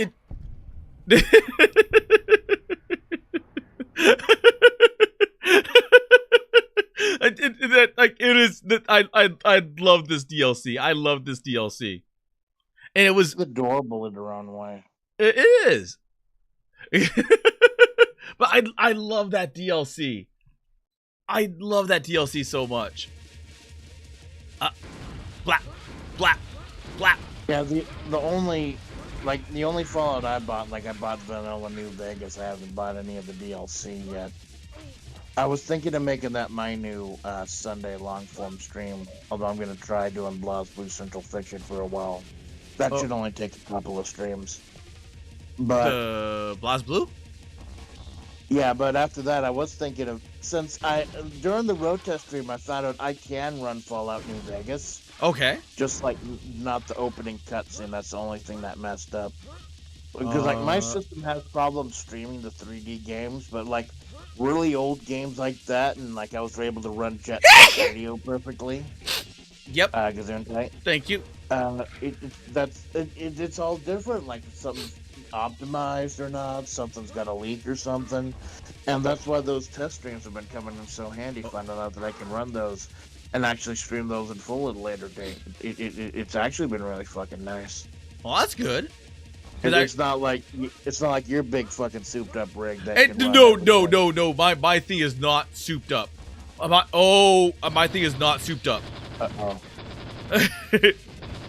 Well, what was the one you were streaming that one time? The Dynasty Warriors demo? Yeah, Dynasty Warriors Origins? Potato for a moment. Yeah, it did not like being alt-tabbed. Because I think I alt-tabbed out of it to do something. I forgot what. But I alt-tabbed out of it, and it did not like being alt-tabbed.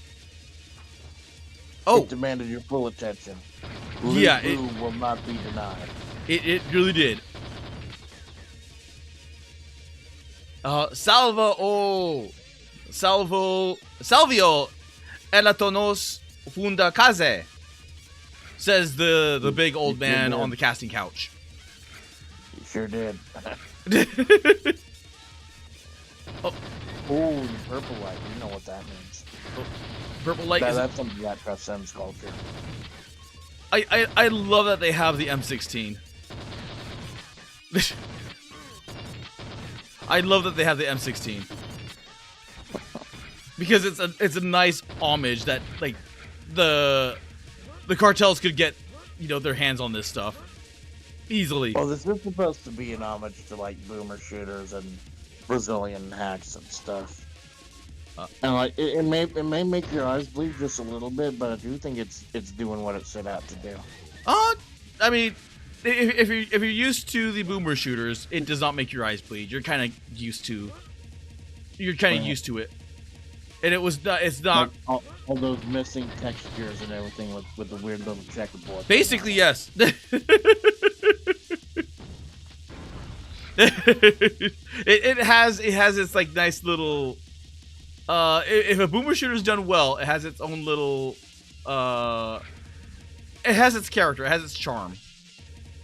You can tell when a game is made with love, regardless of the quality of it. Yeah, because even though this looks and feels like it should be stupid, and it is. Yeah, it is. But it's the fun kind of stupid. It is the fun kind of stupid.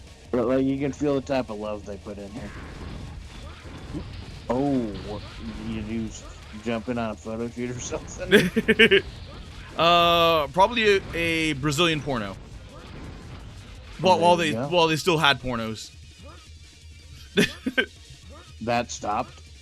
Yeah, they passed through laws. I don't know when, but they stopped pornos for a good long while. and then it became indie. So a lot of it became what is it called? Like cam girls and everything else. So when shut down the pornographic industry and everything went indie. More or less, yes. You mean like indie butt? More or less indie butt, yeah. Because well, if you're Brazilian, you pretty much like it, indie butt.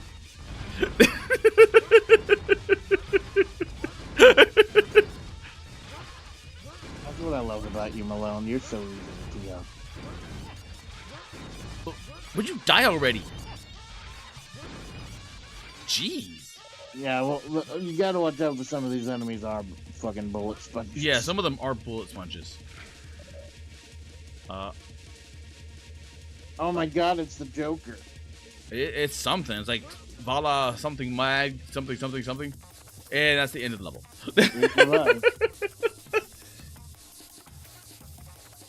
Show American Story looks like shit, and I'm excited to play it. Yes, thank you, Choco. Oh, you want, okay? You want, let's wait. What were we doing? Right. Because show American Story. There we go. I think I saw this in like the discount bin or something. I don't. Oh my god, that's a face. I think was it? I legit forgot. I think it was maybe Halen that told me about this, but I think it may have been Halen, but I'm not sure. Someone suggested it to me, and I'm like, I did not know about this game. I'm like, how in the hell did you know about this game? No, I've never heard it. Like I saw the name and the dude's face come up and like recommended, but I never actually checked it out. You never saw the trailer? No. It's basically what happens if Japan won the cultural victory, and the America goes like full on weeaboo, like everything is Japanese, but with American spin to it. It is interesting and weird. Holy shit! It looks like it. Like, what type of game is it? It's an action. I don't even know what it, like. It's an action shooter, almost like Devil May Cry mixed with Lollipop Chainsaw. It's weird. It is so weird.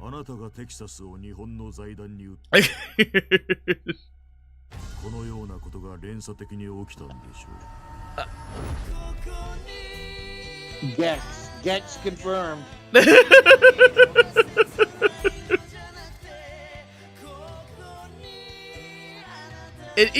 even the main heroine of the story is like, you can see that it's like, you can tell by the clothes. They're of the period age, but it's a redhead, but they're Asian. It is so weird. It is so weird.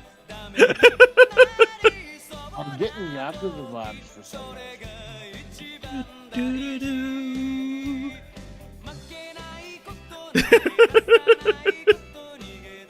What's that? Like I said, it is my kind of weird. I love it. It is my kind of weird. Neo Tokyo 4, isn't that where Evangelion takes place? I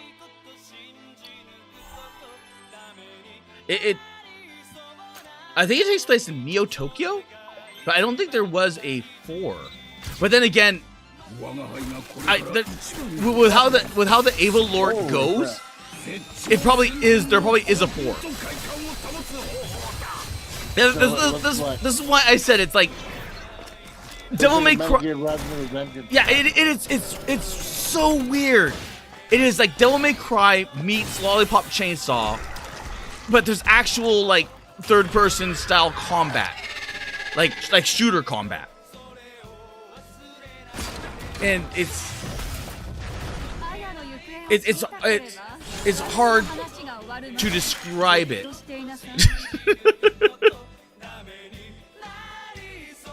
Is that Emperor Rao? Oh,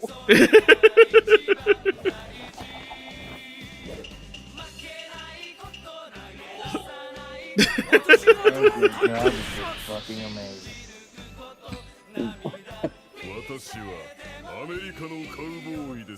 I am an American cowboy. The governor of Texas. I might have Goku. Goku. Technically not Goku. It's legally distinct Goku. That, that was fucking beautiful, man. Did I just watch, man? Like I said, it's weird. It's weird. I can't describe. Like, you have to watch the trailer because I legit cannot describe it to you. 2025 can't come soon enough. Holy shit! I got a reason to live to the next year now. That shit there you go. You have your toilet humor as well. It fucking sells, man. It looks like they've captured the very specific 6th Den high concept, low budget slop. It's a love letter to 80s Japan, and there's so many hyper specific period appropriate things. It looks like I will end up playing this playing like Wanted Dead. I hope there is a Takashi Castle level. I don't know. Like Takashi, like not Takashi's Challenge, like the old game show, right? I would assume so. I think that's what he meant, like the actual, like the game show castle. Yeah, Takashi's Challenge. Was Where was for it challenge? some fucking reason we got it as most extreme challenge or something.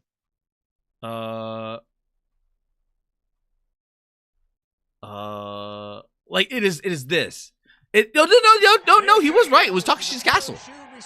Yeah. You know what they say about clowns with big feet? Takashi's Challenge is something different. But it Looks like you've got good it's kind of itchy. how 11 years ago. This game on my fucking soul for a while, man. This is an amazing concept, and I fucking love it. That's because it's a very interesting, fun thing. Because it's ow. Oh, Jesus.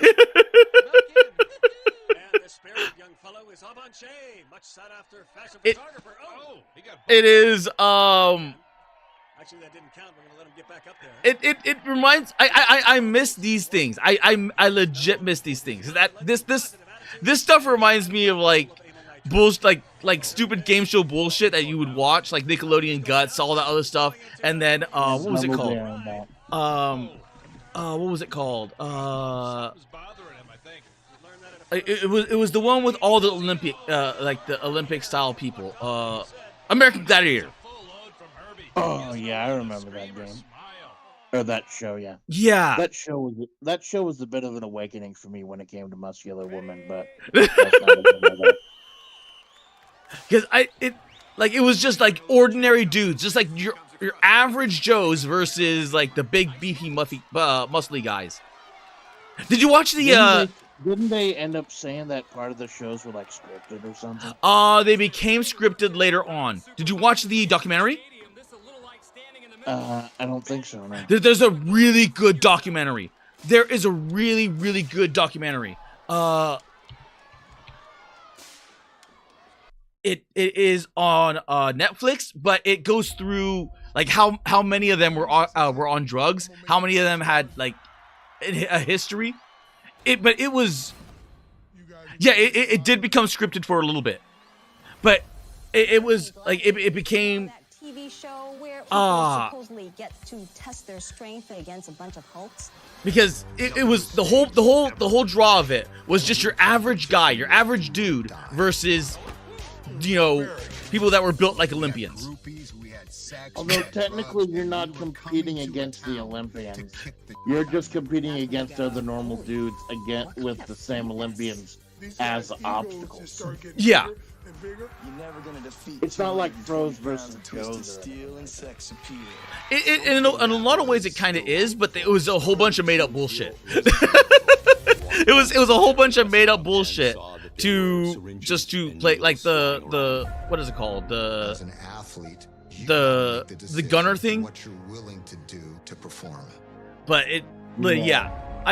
I loved American Gladiators. I loved American Gladiators. The referee, it was really scary. It was great. They had some weird fucking games. Like I never understood the one where you're in the ball and you're running around in the ball, and then you gotta get a little platform thing. Well, no, the ball running was just rugby.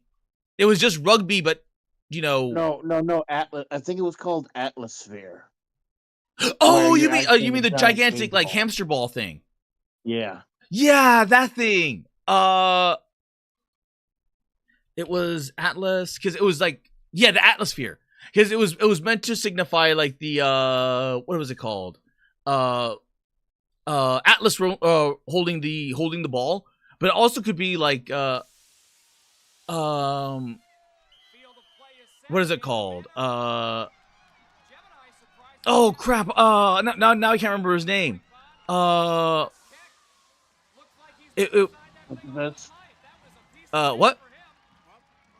The guy who was rolling the ball up and down. Yeah, up and down constantly.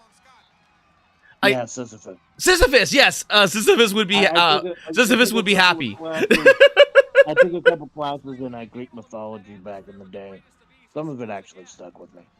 Yeah, because realistically speaking, is that Sisyphus was it was meant to be like a challenge, but like realistically speaking, to Sisyphus' mind, he has something to work towards forever, for all eternity. So the challenge ends up becoming the challenge in and of itself, to where you never get bored because you're constantly challenging yourself, you're constantly improving yourself, and every single time Sisyphus would always make it to the tip top, only to have the gods punish him by rolling him back down, which shows the haughty like arrogance of the gods, because they're thinking that they're punishing him, and like nope, like because every single time he would make it up there, only for the gods to smite him down. So even that was immortalized in the game of Sisyphus, which became another one of those big streamer hits. Oh right, that I saw that. How do you spell one of those quote unquote rage games? What was it? SYS? Yeah, I believe so. Sisyphus. SYSIPHUS. Symphony. Sisyphus. Oh. Sisyphus. Maybe it's not on Steam. Is it? Let me look. I know exactly what you're talking about. I saw. I think Pippa even played it. I remember watching K-Son play it. Sisyphus rock game. Yeah, the game of Sisyphus is on Steam. $6.99 right now. The game of Sisyphus. SISY. Sissy. Yep. Sissy. There we go. There's a knockoff version of it, which is $5 more. And there's what the hell? There's a game of Sisyphus, pushing it with Sisyphus, Sisyphus Bundle, Sisyphus Reborn, which is free. Well, you know, whenever a popular movie or game or something comes out, they got to put out the fucking mockbuster. Trying to take money from dumb fucking people. Apparently, but and grandmas and grandpas who don't know any better. Like, oh, honey, we have cars at home, and then it's a copy of A Car's Life or something. This looks like a weird game. I'm gonna download a lot of those artistic side scroll, like the one you were playing last night with Moomy. Yeah, I like that. Yeah, I like that one. it was surprisingly good. Like, it's surprisingly high quality as well for, you know, what it was. In punishment for his terrible deeds, King Sisyphus was cursed by Yeah, well, you can Zeus tell when to when a eternity fan of game rolling is a made with boulder up a love hill, or an indie only project. being As you allowed can, his it freedom really does once come he through. reaches the top. Like the Idol Showdown and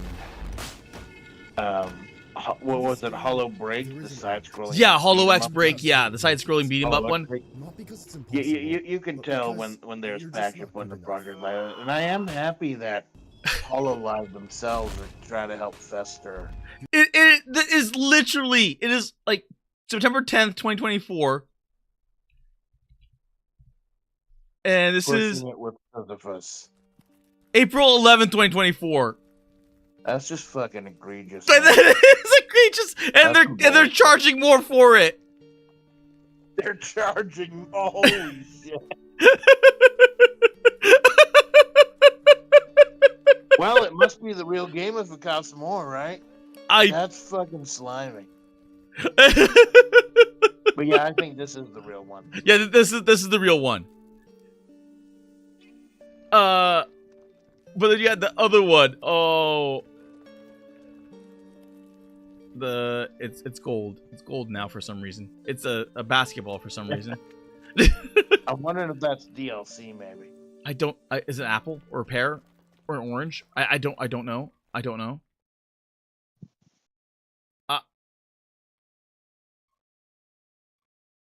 Well, that's a journey, not a destination. Difficult psychological horror. Oh my god, I know that's a troll, but that would actually be kind of fitting for a game like that. I still can't believe this. It's mostly positive too. Difficult adventure, casual action platformer. In punishment for his terrible deeds, King Sisyphus was cursed by Zeus. To Well, an eternity like of I rolling a said, when you boulder get up a something hill, popular like Getting only being Over it or allowed his something, freedom you get a whole bunch of once people coming out of the he reaches the top. woodwork. Like, what was that one Getting Over it type game that was real popular for a while? Only Up. You just won't make where it. all the VTubers were playing it. Oh, and then suddenly was everyone it? stopped playing You're it because just there not was some good shit that enough. happened. Was it? Yeah, something about Goblin Town or You're just another Goblin drop Coins or in something. the endless Like sea everyone oceans was of playing Only Tartarus. Up for a long And time, and then likewise, suddenly this everyone push stopped. will be your last. Wait, what? Is just one of the infinitely many you'll Wait, do. wait. What? Only Up? I'm gonna go ahead and look it up before I get. Only Up with friends. Only Up 1. Skibidi Together. What? Did you just say Skibbity Together? It says Skibidi Together. Because if you Skibbity Together, you'll probably die alone. The Skibidi. I can't believe Skibbity. Only Up, Skibidi Together. I can't believe that Skibbity Toilet is getting its own fucking movie. Is it? I thought that was a joke. No, apparently it's a real thing. Oh, here it is. It wasn't crypto. Only Up is a 2023 platform game developed by SKR Games.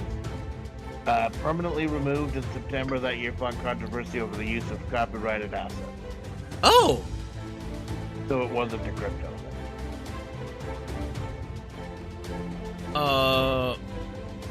But theoretically speaking, it shouldn't have been removed for unless the assets weren't his. Because you could use a bunch of like basic assets, and like so many games are made with just general assets, and apparently it's very positive and mostly positive. So Skibbity Together is very positive. And by the way, unfortunately, I can't confirm that Skibbity for Variety, Skibbity Toilet film and TV franchise in the works for Michael Bay and Adam Goodman. Like they've been interviewed on the there's gonna be a fucking Skibbity television. What? There's Skibbity. Skibbity movie Variety. You look that up and Brave or whatever. There's a whole Variety article about it. I think that trailer's probably fake. Yeah, that looks fake. But they are. I'll pull up the article. That can't be. As if it wasn't ubiquitous enough for digital video shorts or games, Skibbity Toilet may be headed for a future long-form content too. The controversial animated internet sensation is being developed for TV and film treatment by director Michael Bay and former Paramount Pictures president Adam Goodman, who said last week for an exclusive interview about their plans for Skibbity. My God, we are in a world where there are plans for Skibbity. Oh my God, you're right. It's literally from Variety. Jesus. Because they linked it. I mean, I've seen the Skibbity toys at Walmart. Like, they have Skibbity gotcha boxes where you don't know if it's a Skibbity or a cameraman or whatever it is. Yeah. You open it. I mean, I guess that would make sense because of all the massive explosions and whatnot. Like, all the stupid crap that happens in the Skibbity Toilet universe. Extended. Now it's the extended Skibbity Toilet universe. How extended? Extended as far as they fucking can. Skibbity Toilet 77 full episode 4 weeks ago. They're still putting out episodes semi-regularly, I believe. Yeah, this is the first one that popped up because I had a chick on it, I guess. I mean, how in the hell is there lore to this? Well, it started as just goofy singing shit, but eventually they ran out of ideas for the goofy shit that just went full hardcore lore. Kind of a last act syndrome type of thing, except the last act is going on for fucking ever. Okay.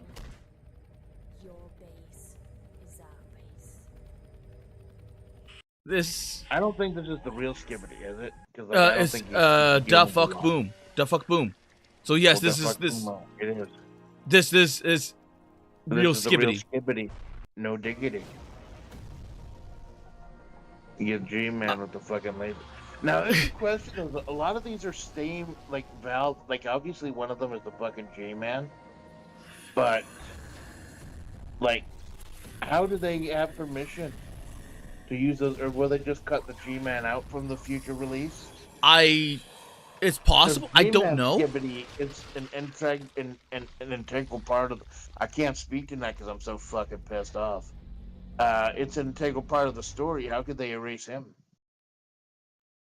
I don't know. I legit don't know. I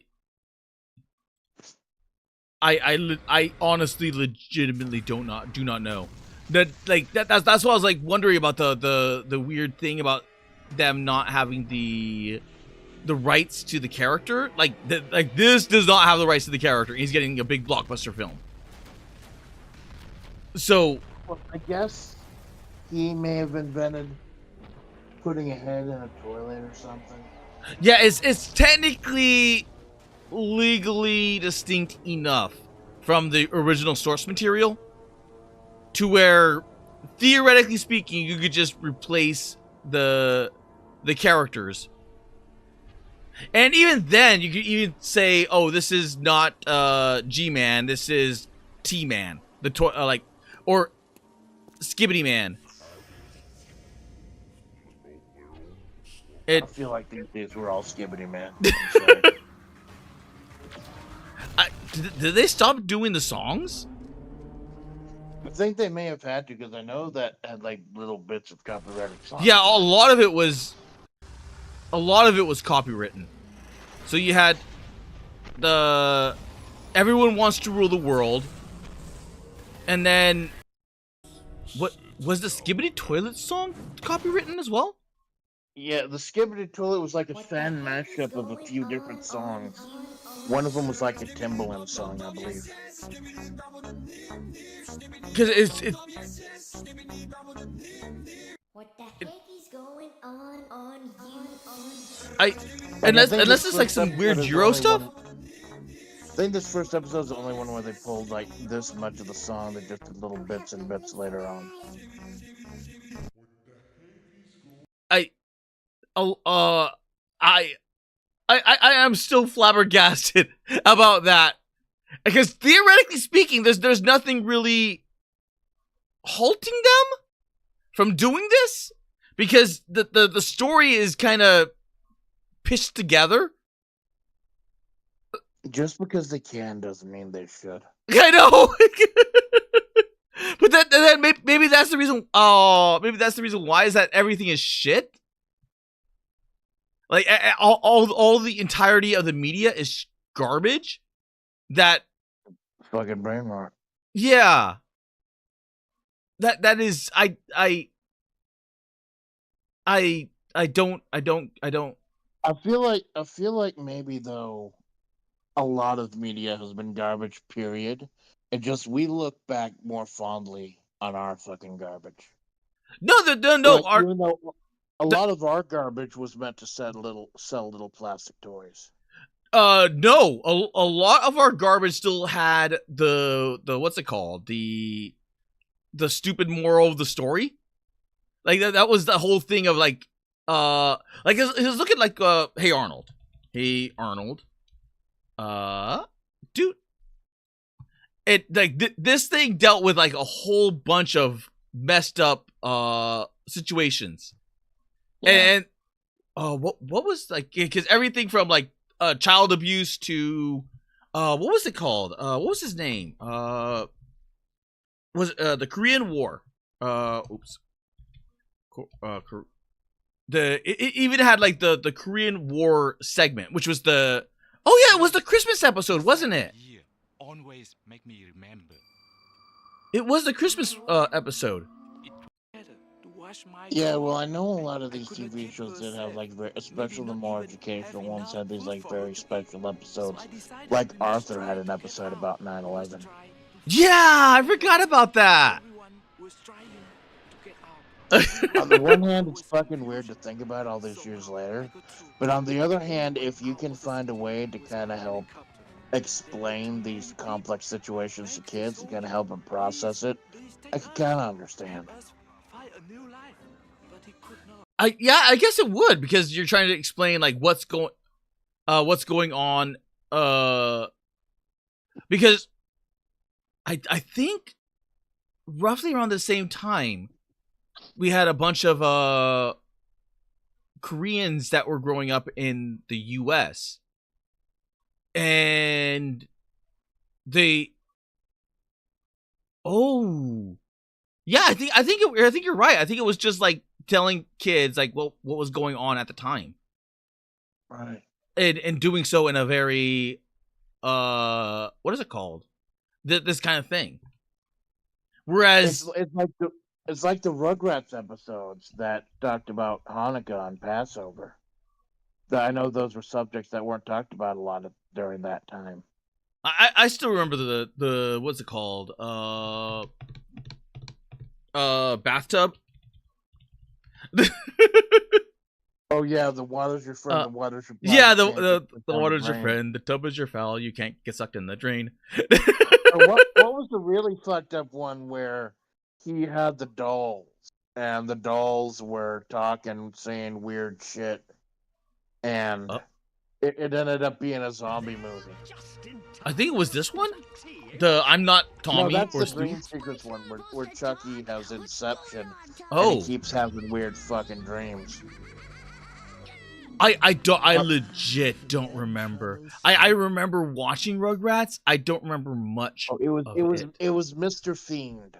I remember because like he's supposed to be called Mr. Friend, but the babies called him Mr. Fiend, and it essentially ended up being like a zombie survival. Oh, right, the robot zombie one, yeah. And they end up having a gigantic war. And the robots are just trying to kill them while they're saying cheerful, educational phrases. Chucky wins by doing nothing. Yeah, by doing absolutely nothing. And what stuck with me was like they keep the sayings just keep getting dumber and dumber, and at one point one of them just says, "Do your homework, study hard, and don't eat food that's cooked in lard." And then Stu was like, "Okay, I'll hire a writer."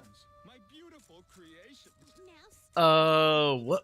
And there's Dr. Frankenstein coming to see what's left of his creation. Because if you compare it to like what is it called? Universe. I like this stuff. This doesn't teach you anything.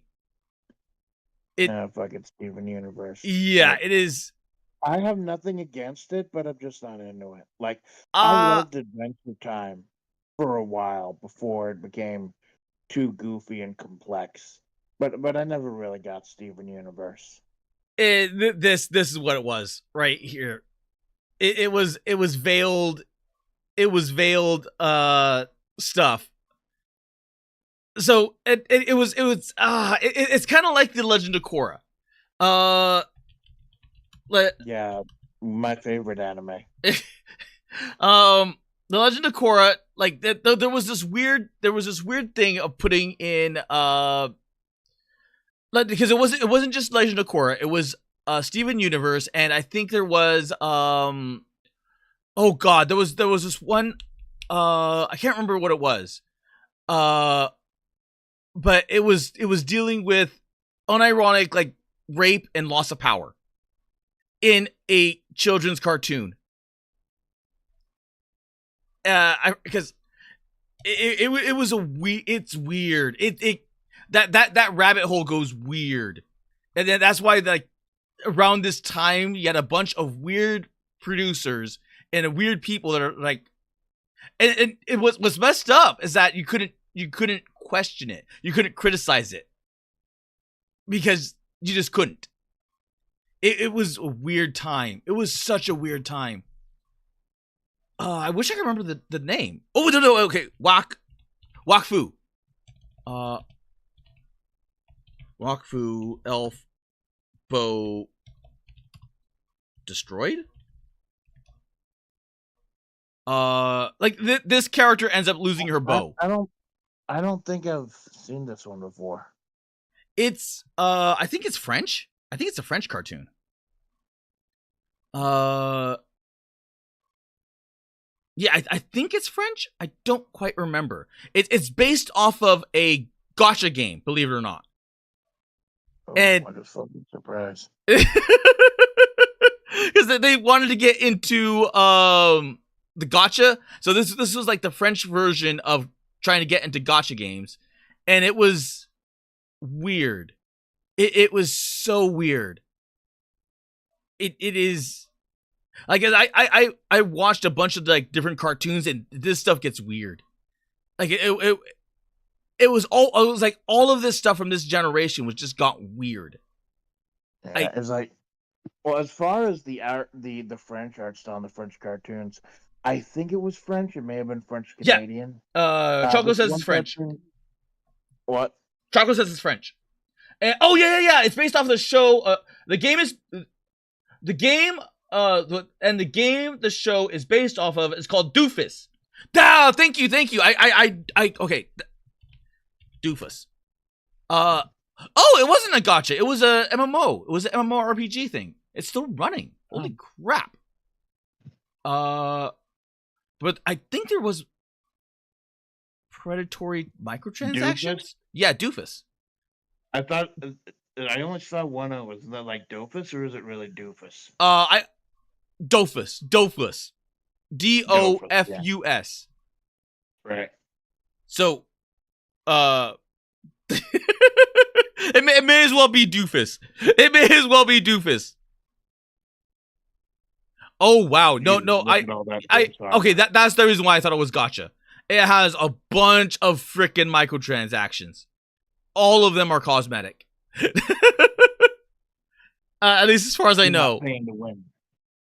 Probably. Probably. I don't know what any of this says. It also had some console games. I did not know about the console games. Buy commas? Oh my god, you have to log in to look at the comma exchange. The actual like that's when things feel a little bit shady. free with your purchase of $25 or more. You get a card. But if you purchase it, it's not fucking free. You're paying $25 for the thing and the card. It's You are not free. yes, you are paying $25 for in essence what it is. Lotus Shield item card. Oh, so you are paying to win. Yeah, that's why I got confused. I thought it was a gacha. It is if it was a gacha, it would have been a lot fairer. I'm betting that there is it's probably pay to win. It's probably massively pay to win. Yeah. But then again, I got them that weird show. I got them enough money to make that weird show. Yeah, I don't know, man. I know there have been a lot of projects out there. There's supposed to be a lot of synergy between TV shows and movies and stuff, but I think I've seen enough of that shit. Maybe I'm a little bit more cynical than a lot of people. And then you see something like that where they are just straight up trying to get into the gotcha. Like you wonder what's happened to artistic merit, but you know what? Artistic merit usually doesn't fucking sell. No, it does. It's just that it's in a weird spot because most of the time people want the slop. They want the burger, the fast food. They want the fast food. Right. So if you have fast food that actually tastes good, people would rather have the fast food than the gourmet cuisine. And you could say, okay, well, you know what? Like this we'll slash the price in literal half for the gourmet cuisine, and people will still buy the fast food because it is fast food. It's the same reason why you still have people playing Call of Duty, the same exact people that play all the FIFA, Madden, NHL, NBA. Like you have that degree of fast food people. And they're gonna buy it up and lap it up. And they're gonna buy it every single year. And they're gonna buy it every single time. With all the DLC and loot boxes. So yes. So at some point you have to look at the consumer as well and say you're equally to blame. Because they wouldn't be selling this shit if people weren't buying it. Precisely. And they wouldn't be upcharging like you wouldn't believe if people put their foot down. Right, like that's what eventually happened with loot boxes with the whole Battlefield. Yeah, because some of that wasn't people, some of that was like the company. Yeah, it was the government stepping in because loot boxes were inherently predatory. Because that and FIFA really fucked it up. Yes, FIFA got way too greedy because those were a bunch of CEOs not knowing what the hell made gotchas. There's a reason why gotchas are still around, whereas these predatory loot boxes have been reined in like you wouldn't believe. And even then, they're still trying to push it. Because let's put it this way. If the what's it called? The gotchas are kind of like the fast food people that go, okay, here. No, maybe not even fast food. They're kind of like the buffets or the barbecues. You know what you're getting. You know that you're gonna put on pounds if you go to those buffets or those barbecues, those massive, like really moist in your mouth barbecues. You're going there for the discount. Yeah, you're not going there for quality. But then you get quality because then you end up people like. Have you seen the gourmet buffets? I don't think I'm familiar with that. There's this guy, Strictly Dumpling. He goes to all of these places all around the world, and he goes like to legit like there are buffets around the world that are made by like high high-end chefs. So there is that market there. And I wish I knew which episode, because my mom likes this guy. I think it was here. So here. And the only thing is going to the countries that have these buffets. Yeah, a lot of these aren't going to be in the States. Yeah, a lot of these are not going to be in the States, because we put up with a lot of stupid bullshit. Whereas if you go to Japan, Korea, like just anywhere else that have any degree of standard, they're not going to put up with that shit. They're like, no, I can do this myself. I can go, somewhere else. So the market has to cater to the audience. So it's the reason why, because the same exact Strictly Dumpling goes to fast food restaurants all across the world.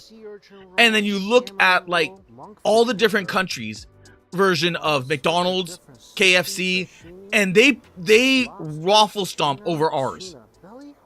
They raffle stomp because the quality is that much higher in those countries than it is in ours. Right. The quality and the choice in a lot of yes. places.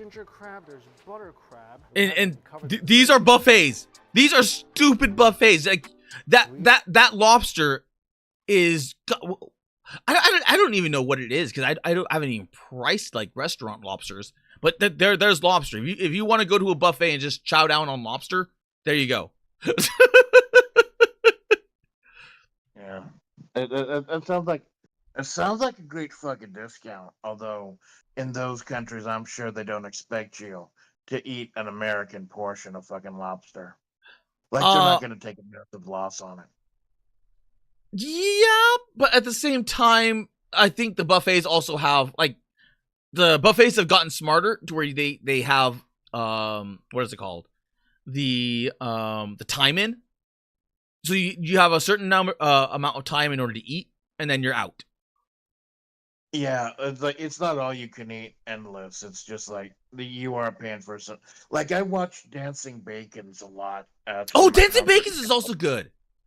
And he does a lot of those type of places, and even if they are all you can eat, a lot of them are timed. Yeah. And I love this fucking station, not just because of those, but also because of the little convenience store runs that he does. Yeah. With kind of the slice of how the normal person lives in Japan. And not just Japan, though. He's been really branching out and doing other, like, Thailand and China, other countries also. It's actually really nice. Yeah. This is a weird thing. You fish your own food. And Mrs. Bacon driving alongside. It's always a pleasure to see her. She's always smiling. She is. I started watching this channel for the weird fucking vending machines. Yeah. And I know. Yeah, I knew them from the vending machines. Kind of drew me in with kind of calming content, because I watch a lot of crazy shit. Yeah, there's almost no conversation. It's just the environment. Like the environmental sounds, the noise of the sizzle of whatever is cooking. Kind of like ASMR. It is like food ASMR. It's like food ASMR. I remember they did the chocolate. It was fucking Ramoon Marbles, the bane of my existence, by the way. The what now? Moon Marbles? He was holding up a bottle of Ramoon with that fucking glass marble in it. I can never get that shit to come out clean. Oh like god! My debut, my first stream, I was gonna crack open a bottle of Melon Ramoon to celebrate, and it ended up flying across the room, and I got Ramoon melon all over my fucking self. Oh, the whole fucking thing. Okay. I thought it was chocolate bears. There were hot pot bears. I remember this one. Yeah, you get to watch the bears incinerate. You watch the bears melt. I always had. Final message. I always the had, world. yeah, I always had this that fascination with like those cute things melting. Like you get like the chocolate bears and you just stick it in milk and you just watch it deform and then bluck. Yeah, you actually see a lot of those this time of year. A lot of the like mug bombs, I think they call them, where you just it's a little thing you're supposed to put into boiling water or boiling milk, and it just melts in there, and it just like opens up and everything. Or like they have cute little bath bombs too. Yeah, they have. I buy those for Yeah. as presents for a lot of members of the Splats family, where it's just a little thing you put in your bath water and it fizzes up. Oh man, I still can't believe the day that Total Biscuit had his first bath bomb. I'll tell you, I've tried one. I've tried one in the past, and I never did it again. Because they tell you that you're supposed to actually wipe yourself and clean yourself off after you use the bath bomb. But I didn't read that shit. So I used the bath bomb, stepped out onto the tile floor of my bathroom, slipped around because my body was all fucking slippery from the bath bomb, and almost fucking died. I don't like how many stories I have end with "and almost fucking died," but that's one of the big ones. I never used one again after that. Holy shit! I used what is it called? The athletic bath bombs that had all the oh god, the muscle relaxant and everything else. Because I used to run track and lift weights and just do like everything athletic. I don't do nearly as much anymore, but I still work out. But I just don't do it to the same degree. But I had those. I had the what is it called? The salts in a tub that you would just like add the Epsom salts that you would put into the tub, and you would just kind of bathe in there. And one day my mom got me one of those bath bombs that have like the complete thing as like the muscle relaxant, like moisturizer, like it was the like the whole shebang. So I'm like, oh, okay, fuck it, let's try it. Plop. And you kind of feel yourself collapsing into the water at that point. Yeah, it basically is, because it is like you don't expect it to be that good, but it does, and then it fizzes and does like weird shit. So when you're just having it there at your feet, just like fizz, the bubbles feel good. I unironically love bath bombs. Boop. Now, as far as the muscle relaxant, and I'm greatly interested in this because of my chronic fucking pain problems. Like, is it from like a Vicks Vapor Rub thing where it's like from the smeller, or like does it just get into the water and you pour the water on yourself, or? No, it's twofold. Well, what ends up happening is that the bath itself softens your muscles and relaxes you. It water is really good for soaking and whatnot, and what the bath bomb does, or the like all that stuff does, is it allows it to pierce into the muscle and help. So I don't know what it's called, but it allows the chemicals or whatever the hell it is to actually get in there, because you're actually bathing in the in it. And that's what ends up helping. You're bathing in it. Those bears are so fucked. The bears are fucked, yes. But I am trying to look for those solutions, like being more active and everything. Because, like I said, I do have these fucking chronic pain issues that are preventing me from certain things. Like, I know some of it is just age, and like some of it might be genetic. But any little thing I can do to prolong things, man. Because thanks to FlaVR, I actually have a reason I want to fucking stick around. It's fucking great. I met so many amazing people and forged the fucking trade. And just like that, the death flag has risen on Splats. The death flag rose on Splats 12 fucking years ago when it got run over. I think you might have missed that riding stream. Although, like I said, like today's the writing stream I did this morning was kind of fun because I didn't go in with any plans, and since I didn't get any suggestions other than Joko saying to go ahead and explore the wrestling, it was kind of fun to explore the space too. Like that goes back to worrying about being to play certain games like the muscles that stay there, the balls that stay the muscles on the ceiling of the auditorium, games that I can't stream, can't share with the world. And I don't have to resort to simple things like Brazilian Drug Dealer 3, open the portal to hell, the favela, trying to reset that area, I need to close it. I can just do other content as well. I can focus on what I can do instead of complaining about what I can't do, because I know like I'm not good at what I'm not gonna be the world's foremost Brazilian drug runner, the open portal to hell in the favela trying to revive mid-air. I need to close it speedrunner. But if I can get that close and at least get to the Brazilian drug dealer 3 open portal to hell in the favela trying to revive mid-air, I need to close it board. If I can get into the Brazilian drug dealer 3 open portal to hell in the favela trying to remove mid-air, I need to close it top 10. I feel like maybe I've made it in this fucking world. Okay. I only caught a portion of that. It's an esoteric mystery. You find a lot of those out in the fucking desert. An estuary? Huh? Esoteric. Oh. Okay. Like quasi-religious type of thing. An esoteric mystery. Not an erotic mystery like the fucking AI generations you promised.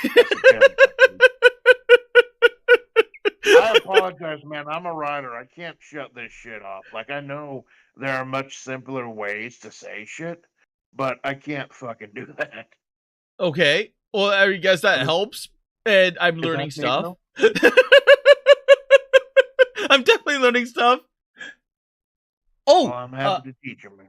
And Taco says, and as much as the consumer is to blame, you have to remember that there is no alternative to the sports slop because it's a dead genre. It is a dead genre. The sports game genre is a dead genre. It's not like the fighting game genre where you can have a bunch of like a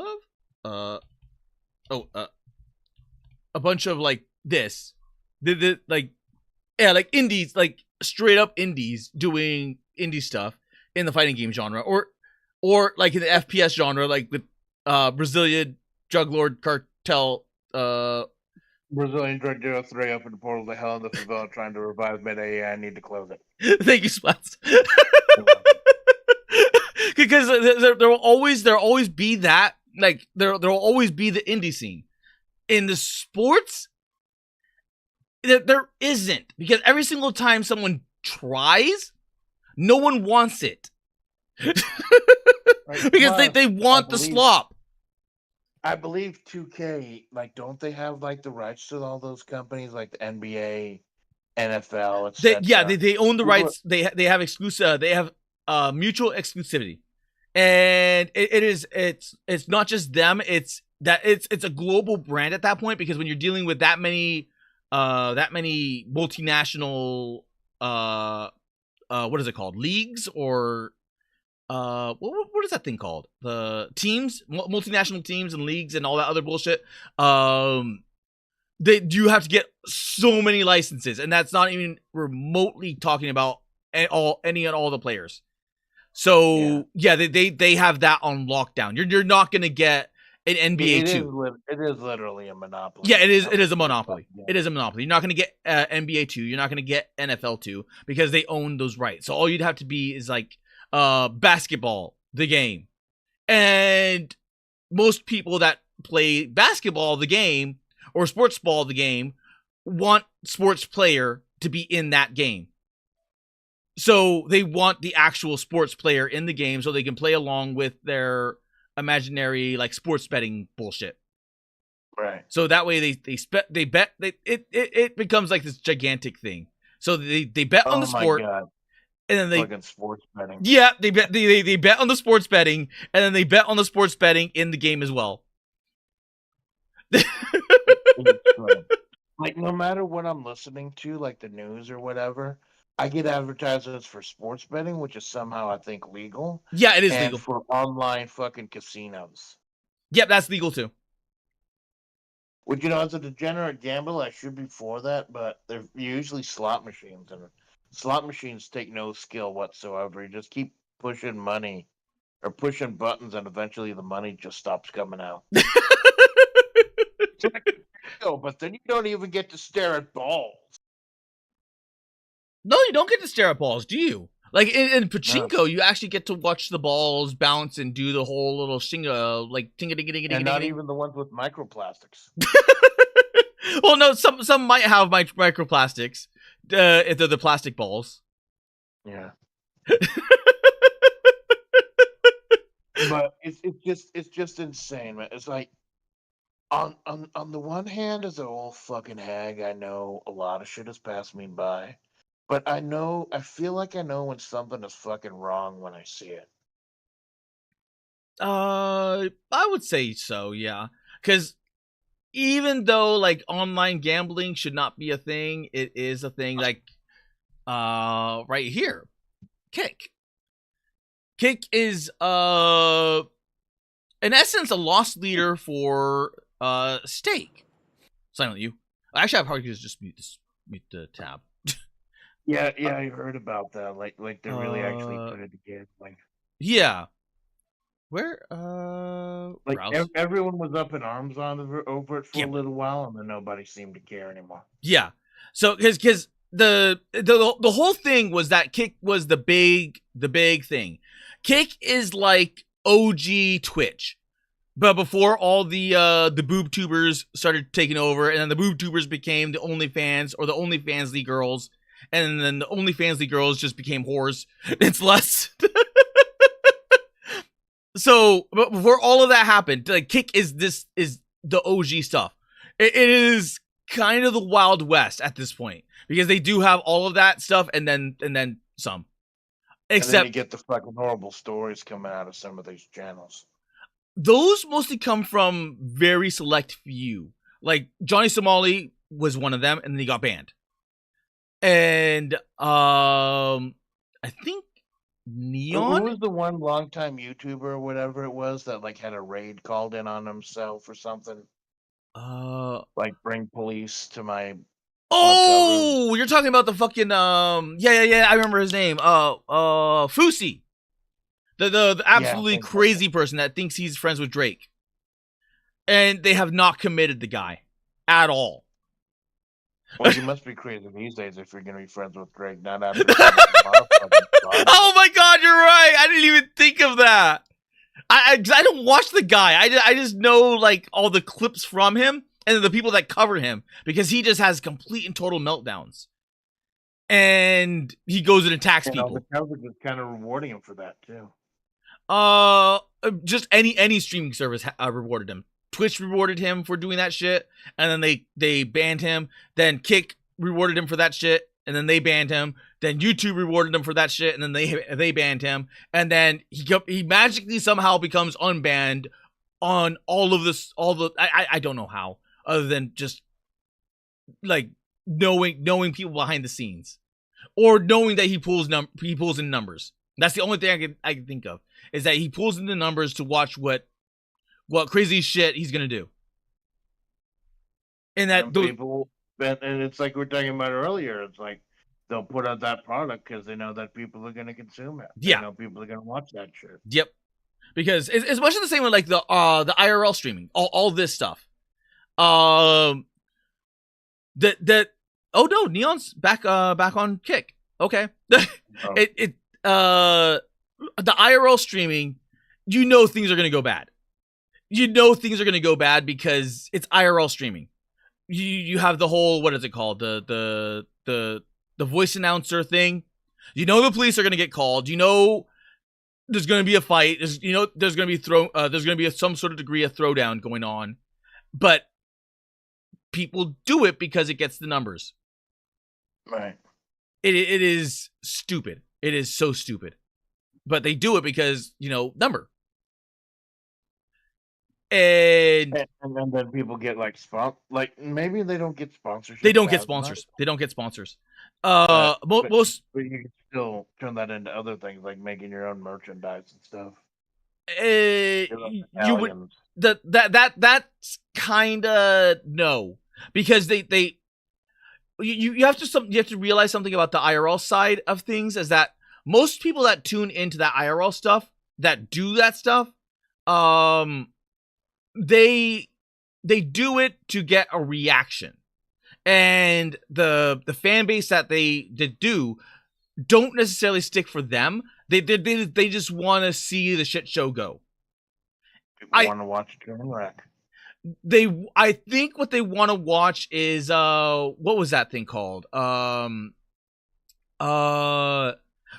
it was the real life TV stuff, where you get to watch things go down and get to watch people die on stream or on video. I think that's what they want. Videos? No. It was a site. It was Lively. Was it Live Leak? I think so.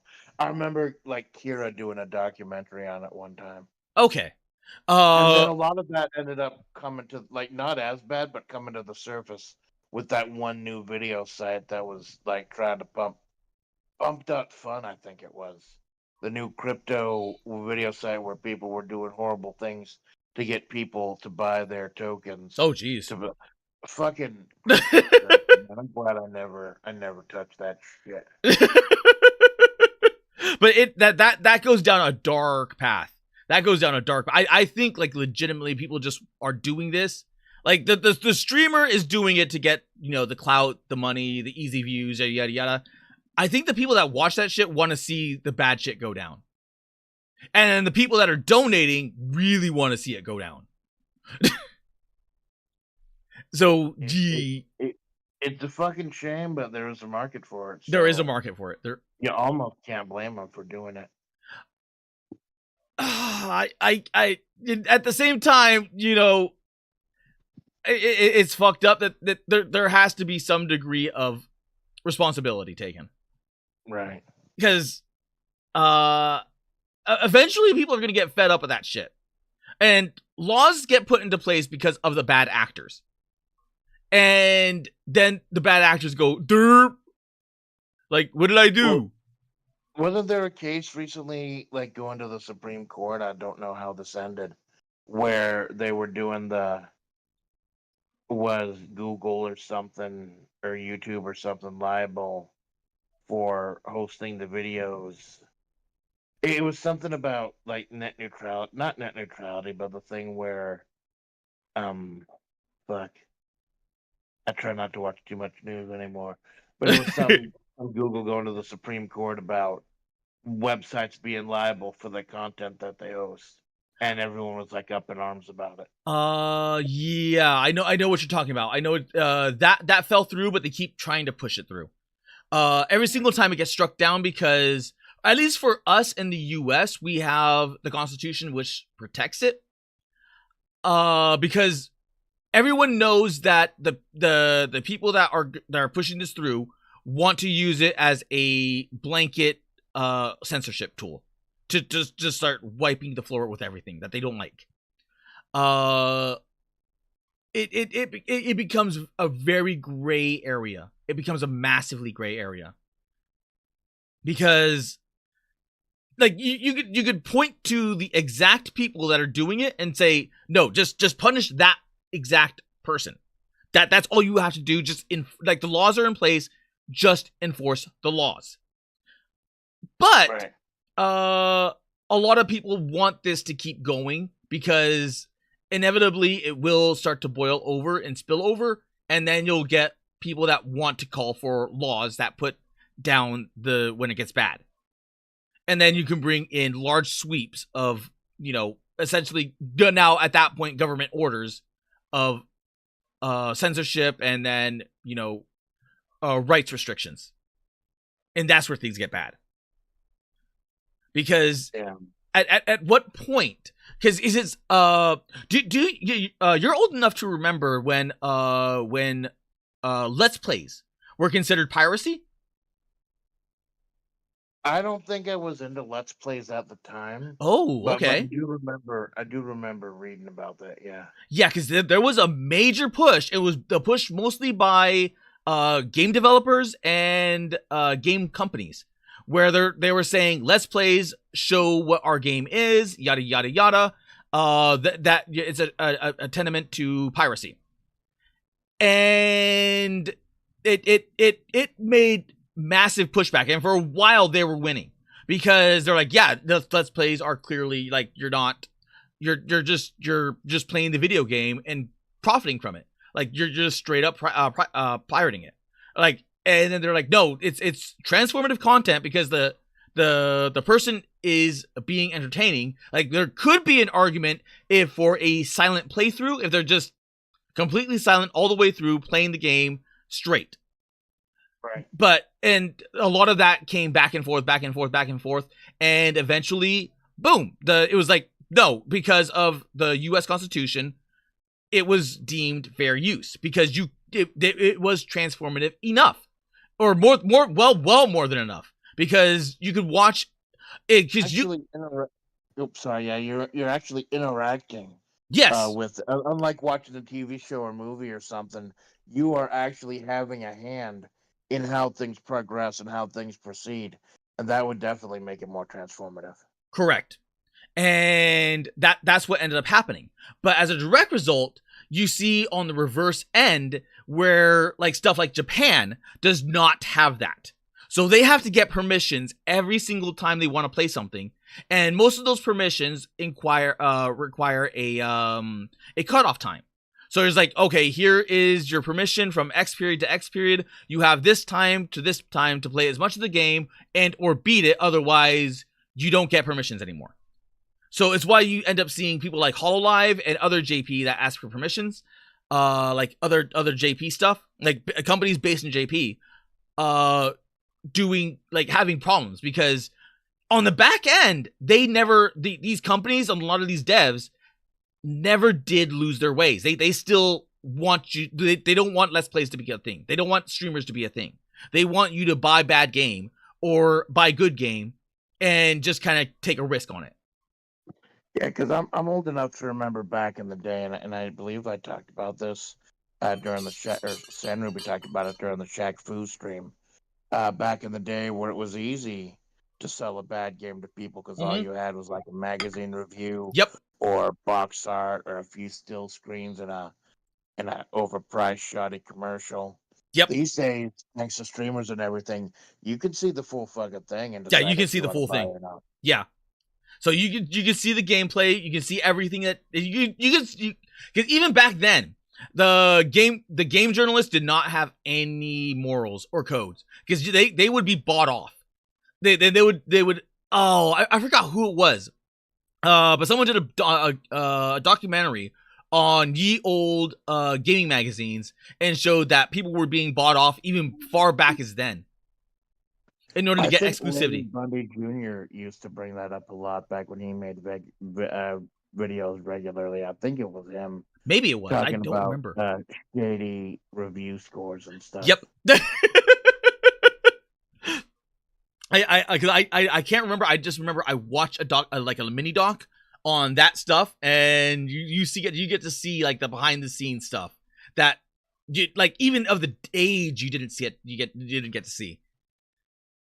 Yeah, but even these days, like, really close, like, game journalism was always a piss rag.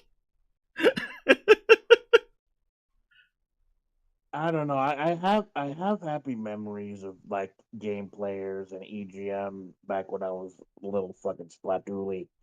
But none of it were actually the reviews themselves. It was all like the extra content, like the art and the guides. Yeah. It was always the art. It was always because the magazines had what was it? There was it had the gaming. What was it called? It was really big. I forgot the artist's name. Was it Gensoman? He did a lot of like fighting game and like Cammy and whatnot. Yep, it was Genzo Man. So you would end up like with 1 or 2 big panels of his type of art style. Way back when, and you would end up like with like little mini posters and really cool things. A lot of it may not have been indicative of what the game actually looked like, because it was meant to sell magazine covers as well. Yeah. But those are some fucking amazing ones. Like, holy shit, look at that one. Because I remember some of the names from way back then, and I was like, oh yeah, because that was what the cover is what sold you, like what drew your eye, and then you're like, okay, what is inside of it, and then you if they had it open, like if the plastic around it was already torn open, you could look through it. If it wasn't, you'd kind of have to go, okay, do I start to cut the plastic open? Well, I think at one point I just subscribed to Game Players. That was the one I liked because they had weird fucking goofy humor. And they had like little special inserts for the subscribers. One of them, like one side was behind the scenes, and the other one was some weird, crazy fucking special story about the cleansing and giant apes and shit. And Slippy from Starbucks was there for some fucking reason. But it was a magazine. Gameplay was a magazine that it had its own personality, its own weird fucking sense of humor, and that's what really drew me. It wasn't like the game reviews. Okay. But like also like Nintendo Power too back in the day. Even though I think that was officially put out by Nintendo, it's not the reviews you remember most of the time. It's the extra stuff they had. Yeah. Yep. Because at least with Nintendo Power, they actually put in an effort. A lot of the gaming mags, oh god, Neo Geo gaming mag. A lot of them were just like not good. It was like maybe you get a what is it called? Like a teaser for what is coming down in the future, and it would just be this small panel, this small stupid little panel, and you'd have to rely on that. Right. Oh, you right? Yeah, I was just laughing. Oh, okay. It's just been a full fucking face full of nostalgia tonight, man. And I think we all need that sometimes. Fucking hack as I am, remembered back in the days before people were paying $300 for a game, the fucking DLC. Oh yeah. Although I do like we're going back to the Let's Plays and everything. I do like how it is so much easier to judge whether you're gonna want to buy something or not now. Well, that and you. Yeah, but usually you have your guide that you watch. Like you have your if you have like that a fighting game, you have your fighting game guide that you like. Oh, like okay, you know what? Like Justin Wong or Maximilian. Dude. Yes, Maximilian. You're like if I want to know like gaming like fighting game stuff, I go to this person. I go to this guy because this guy knows the shit. And he probably knows some inside background information because of who that person is. And like, okay, strategy games. It was Total Biscuit. It was Total Biscuit and a few others, but yeah, that whole genre is probably dead at this. It's basically dead at this point. It's starting to get revival, but it's some hard going. It's some hard going. Well, all it takes is one good game to bring it back and have a lot of people want to kind of copy the formula or release older games that may have had the formula. Yeah. All it takes is one big hit. And I forget who it was. I think it was Sterling. I listened to a lot of Sterling back in the day before she started talking about like the same 2 or 3 topics again and again and again. Talking about how back in the day there was something about pasta sauce, testing different types of pasta sauce. And they had never tried chunky pasta sauce before. And in a couple of taste tests, they let people try chunky pasta sauce. and everyone fucking loved it. Which kind of goes with even marketing doesn't fucking know is that sometimes there's a market for things people don't even know they want until it comes out and then Yeah. they can't get it. You kind of have to just test the waters, but that's where it starts to get scary because when you look at a development cycle of a game, sometimes you are just like right there, like you're at the right place at the right time with the right product, and sometimes you are the right play, like the right game at the wrong time with the right product. And the right man in the wrong place can make all the difference. Yeah, it like because it. You won't believe how many times like I think Chaco knows of a few of them when it comes to sports games, maybe where they tried to revive the sports game genre, and it was just like a really good sports game, but just no one wanted it. Yeah, but then you also fall into the trap of just trying to follow the latest trend. Like you see, like 500 fucking hero shooters. Like even Marvel Rivals is doing the fucking hero shooter thing now. Yeah, or PUBG became popular, and then Fortnite did the battle royale, right? And then you have every game has to have the fucking battle royale mode. Yeah, now. yeah. So I'm kind of glad almost, that the battle royale is dying. It still exists to some degree, but you're no longer getting the battle royale like gold rush craze. Like you're not getting the fucking culling 2 or something. And you're not getting fucking Concord. Yo, God, Concord. I still can't believe that day. Because when people were talking about Concord, I was still talking about freaking EVE Online. So when people talked about Concord, I was thinking Concord in here, and they're like, "Wait a minute, no, it's the Concord game." I'm like, Concord game, and then I did a reaction to that. That was a shit show. That was an absolute shit show. Yeah, it's like I remember you were talking about like seeing the designs and everything, and just kind of dull and light. Which you're if you're gonna have a fucking hero shooter, your designs can't be dull and boring. Yeah, you can't. You have to have them be charismatic. You have to have them be hot.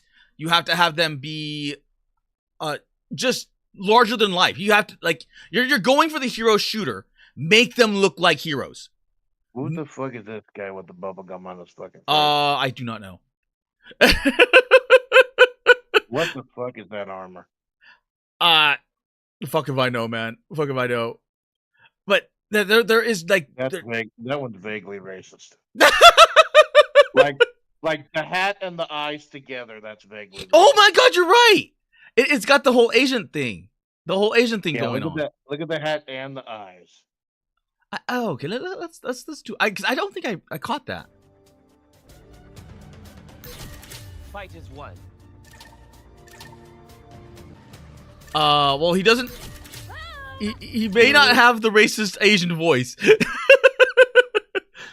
but he's the only one that really kind of stands out, and he only stands out because he has that what is it called?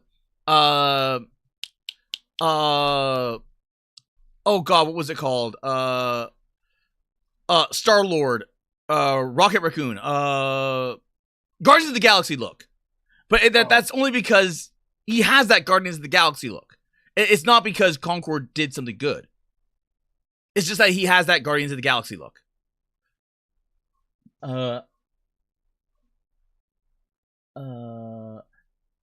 Is Splash talking about Nintendo Power? Fucking Doom guy with the helmet. Yeah, so much of this was bad. Yeah, like, a lot of this was bad. A lot of this was bad design. And she's a sniper. She's a sniper. When you think of a sniper, you don't think of... I mean, I literally showed a sniper. Like, girls, front line 2. It always comes back to girls front line 2. Macchiato. So that... Here's your businesswoman sniper, and it like you have that sniper, and she has character. Then you go to Widow, Maker, Overwatch 2. And boop. Are you there, Flats? Yeah. Quiet you. Widowmaker skins. And boop. Like, Widowmaker has a very, very unique design. Right. And you know that she's a sniper. You look at her. She looks like a fucking hobo. Yeah, I mean, I know Overwatch is shit the bed both as 1 and 2.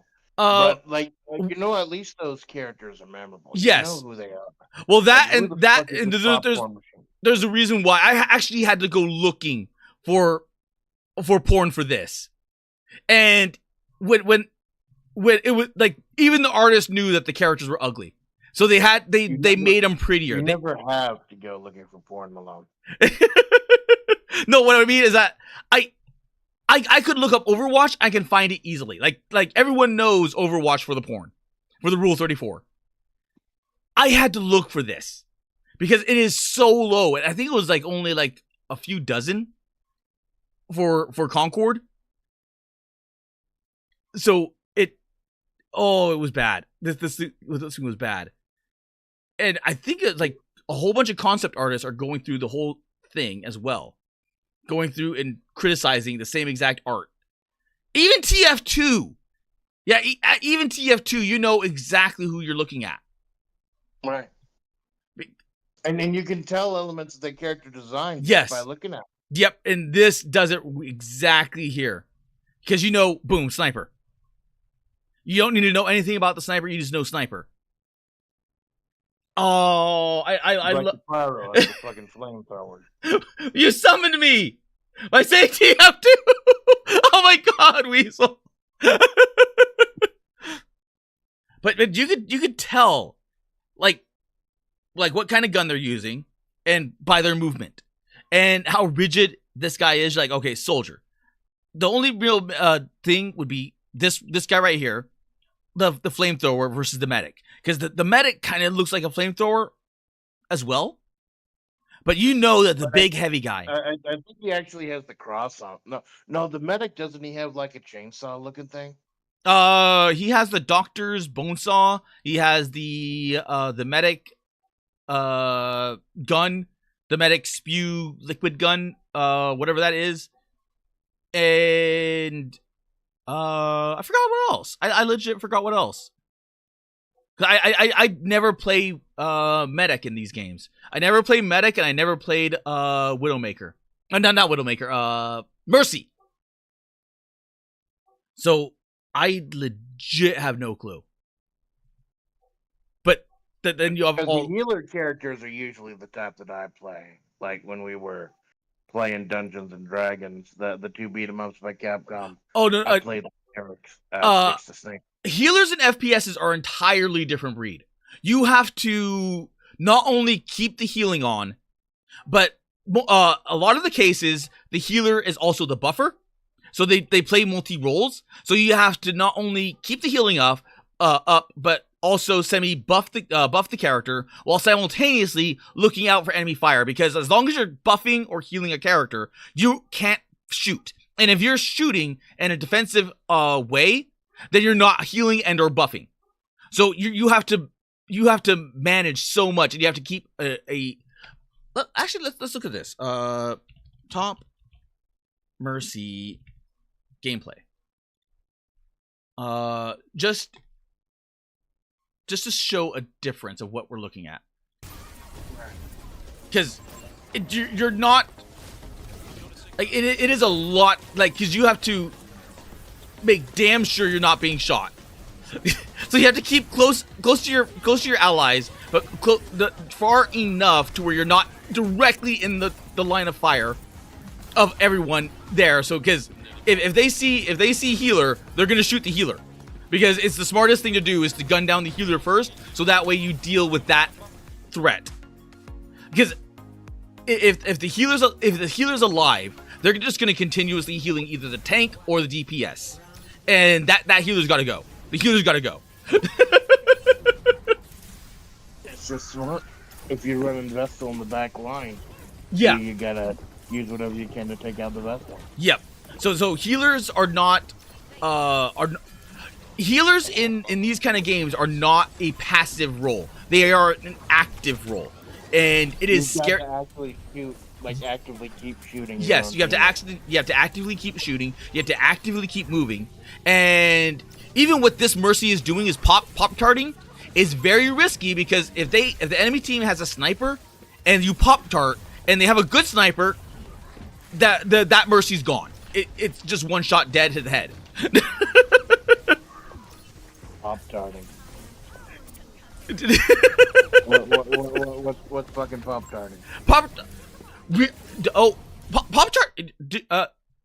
Do you know what? Making me hungry at this point, Malone. Do you know what? Do you know how when you put a pop tart in it can also be like a toast, toasting, like a toasting pop. No, but I've played I Am Bread. Okay, do you remember when you put the bread in the toaster and you push the little button down? Right.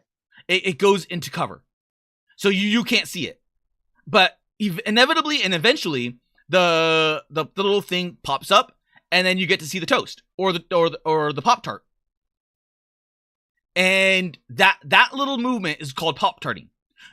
So you're ducking back into cover, popping out of cover, ducking into cover, popping out of cover, and you can do this multiple times. You go boop boop boop boop boop.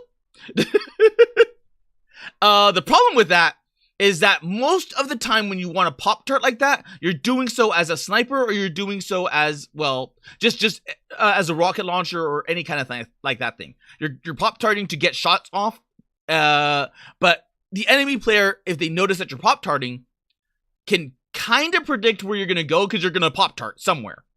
So you just go, okay, where is this guy gonna pop up? And pop tarters usually like to have their favorite pop tart place that gives them overlook over an area to where they can get a good field of fire. Right.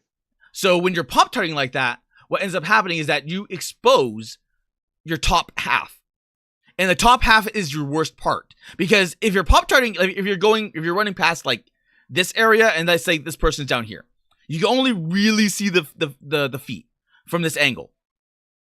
If you're pop tarting and you're pop tarting out of cover, you can see the shoulders, the head, and maybe the arms and the chest, but it exposes your head. And that is what is scary about pop tarting. It's very high risk, high reward, but at the same time, it gives you cover to where you can't be shot. It just exposes your critical parts. That's the type of high level gameplay that only comes with practice and watching a whole bunch of believe it or not, pop tarting is actually noob levels. It is low level. It's like ground entry floor things, because you want to do you know what bunny hopping is? Is it like pop tarting? No. Bunny hopping is where you jump continuously in order to either build up movement or build up speed, or to make. Yeah, I've seen that shit. All the speedrunners do it for all the 3D platforms. Keep jumping again and again and again. Yes. Because it's somehow faster than just walking. Yes, and the bunny hopping, I think, dated back to ye old boomer shooters. I can't remember which, but it would make yourself a lot harder to hit. Well, it would make your critical locations harder to hit. So you would fire, and you would rapid fire down the person. You'd like bunny hop, bunny hop, bunny hop, bunny hop, bunny hop, and the whole point is to make sure that they can't get a good location on your head. So you're still gonna get hit. You're just gonna be less likely to get hit. It increases your lifespan, or your life expectancy. So it turns it from maybe a few milliseconds to maybe a second. So what Mercy's doing is flying around, bunny hopping and pop tarting all over the place, but she's following that player, and that's where it gets dangerous. Because if the diva was paying attention to the healer. The healer may have been effed.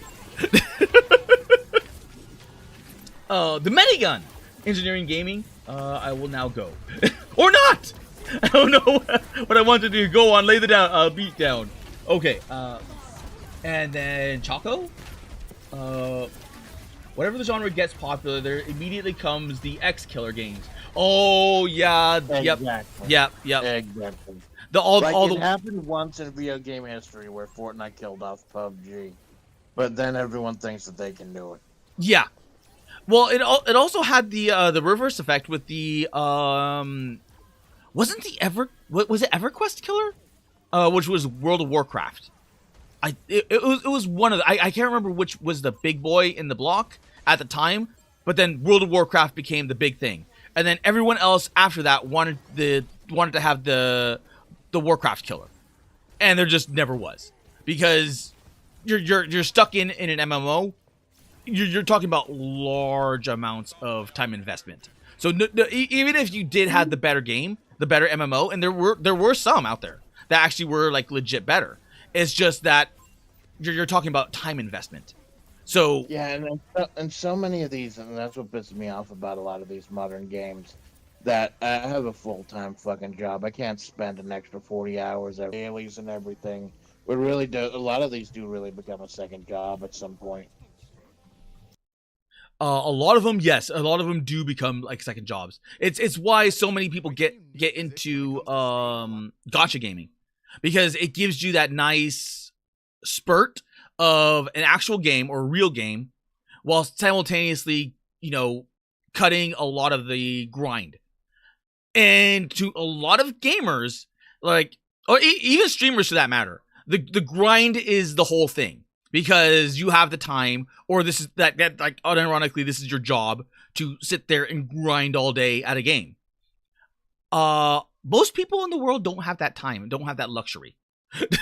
So you have that time in your luxury when you're young, and you have that time in luxury if you're a streamer. Not so much with a lot of other things. Well, that's why there are a lot of these games that are geared towards the fucking streamer bait games, or the streamer bait games. Yep, children with dad's credit card numbers on the funny 3 numbers on the back.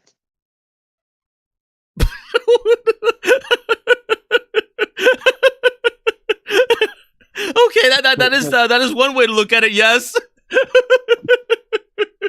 Splat scamming the children. The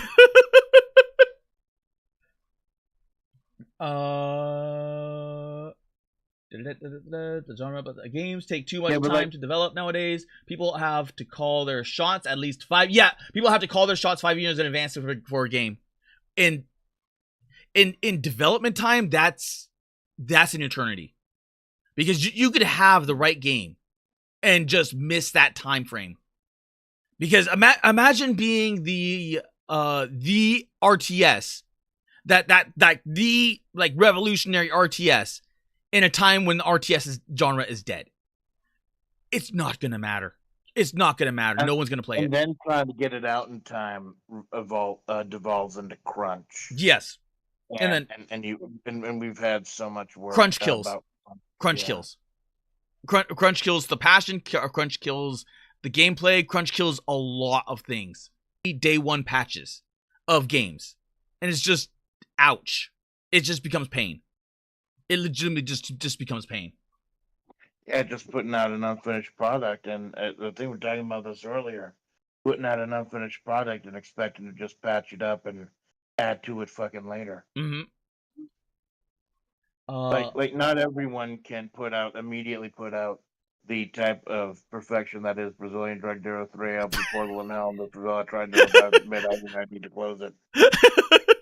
Even though that is still in early access, like it still is in early access, but it's still fucking beautiful. It is still good. It is still a really decently good game. Like I was already speed running past, like I went past things that required keys because I just was bunny hopping over obstacles all over the damn place. Well, I'll keep an eye on this thing and wait to see if they actually finish it or not.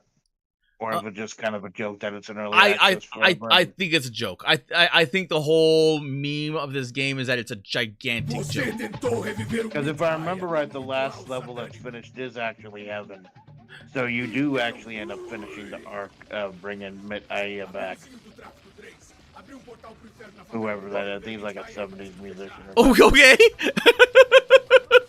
But yeah, I'll tell you, man, between the game with the muscles caught in the ceiling of the auditorium, and I can't believe it's not gambling, and Brazilian drug dealer 3 open portal to hell in the FlaVR trying to revive mid-A. I need to close it.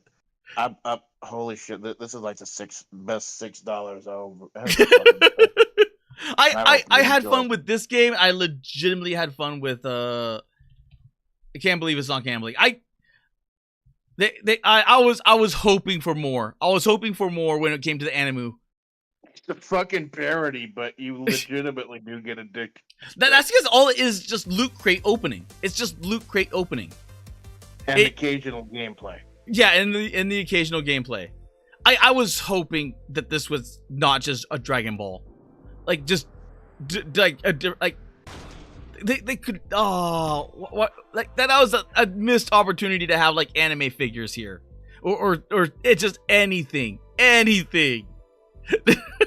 Well, I think you're expecting a little bit too much, man. Not every game can be as brilliant and as rich as Brazilian Drug Dealer 3 open portal to hell in the FlaVR trying to admit I need to close it. But you can enjoy it for what it is. Yeah, and you what can. It is, you can repeated boxes and bowls. But it literally is just the what is it called? Overwatch loot box opener, or the Battlefield 2. Yeah, Battlefield 2. There's too many loot box games, man. There's too many. There's way too many. And I'm saying this as a gotcha player. I'm saying this as there's way too much of this shit. Because the only ones you play right now are Nikkei and Girls Frontline 2, right? No, Nikkei, Snowbreak, and Girls Frontline 2. Snowbreak also, yeah. Maybe you should have like a daily gotcha stream. Like maybe you can make that a regular thing. I probably could.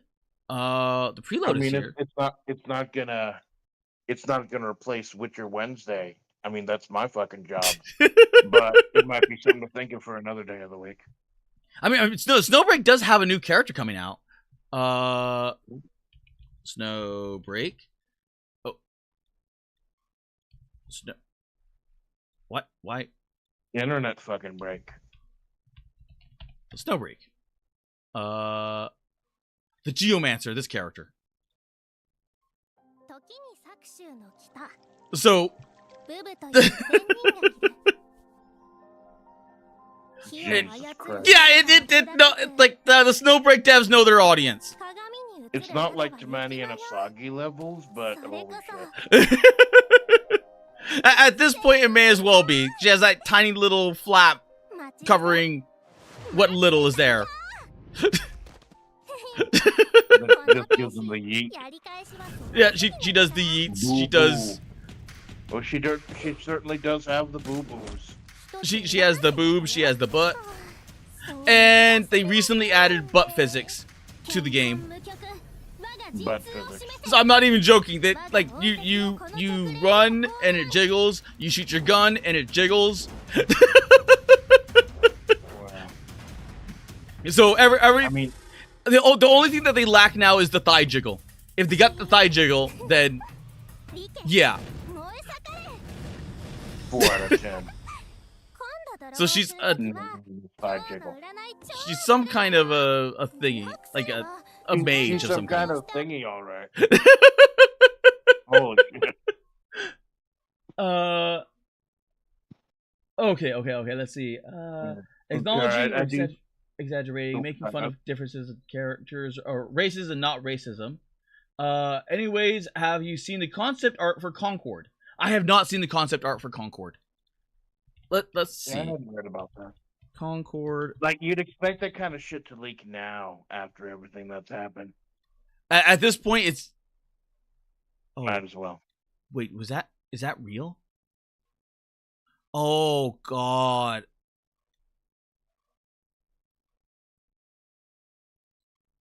I would have loved this character. This is... That's actually kind of neat. Yeah, this goes back to, like, old Doom. This was the old Doom armor. Yeah, plus chick carrying a fucking chain gun around. That's one. That's one. Zarya, yeah, got the Zarya. Let's go to 4. Oh god. I hate the modern age, man. I hate the modern age. I hate modern age politics. It ruins everything. I'm glad it's starting to die, but Jesus, it's gonna be another like 10 years before like stuff gets right. Yeah. She still looked like a hobo. Still look like a hobo. What about this character? Oh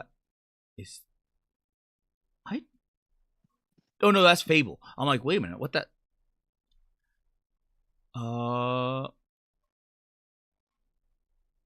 It's still would have probably been bad.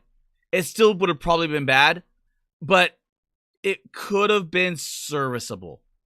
It legit could have been serviceable. Oh, they were gonna go scaly with the guy. That does look slightly more interesting. Yeah, it does look a lot more interesting, and he has that triangular cowboy hat. I like that cowboy hat design. Kind of a whole Rango type of thing. Yeah. I legit like this. I like that. Well, I guess, well, they fucking axed it in the studio, so I guess we'll never know what could have been. It played like Destiny. From what I've seen, it played like a bargain bin Destiny. So it still would have been bad. Well, something's fundamentally broken, man. Yeah, it was like why play Concord when you can play Destiny 2? And even then, because Destiny 2 is kind of on its way out for Marathon, I think. Let's see, Marathon. Marathon announced trailer.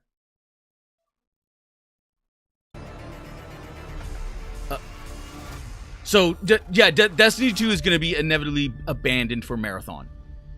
So that Concord would have been one of those things that it didn't matter what it did. It's in a genre right now that just it cannot compete against. You have to bring something new. You have to bring something new, innovative, or your design has to be like Project Mugen, Marathon, oh god, what is it? Did I download Stronova? Yeah, I did download Stronova. Get lost in the shuffle like Battleborn or whatever it was, the Clockwork. Oh yeah, Battleborn. Oh my god, that one. Like Stronova is your third-person anime shooter, but you get really interesting abilities. I still need to play this game. But like you have to do something different. You have to do something either different or unique. And or better. Yeah. Or like leaps and bounds better. Yeah, leaps and bounds better to where you can stand out. To where you can go, okay, you know what? I'll give it a try. And then once people give it a try, that's all you need is that foot in. Once you get that foot in, then you actually can start to sell people on what you have. But getting that foot in is actually hard. Chronos. What's Chronos?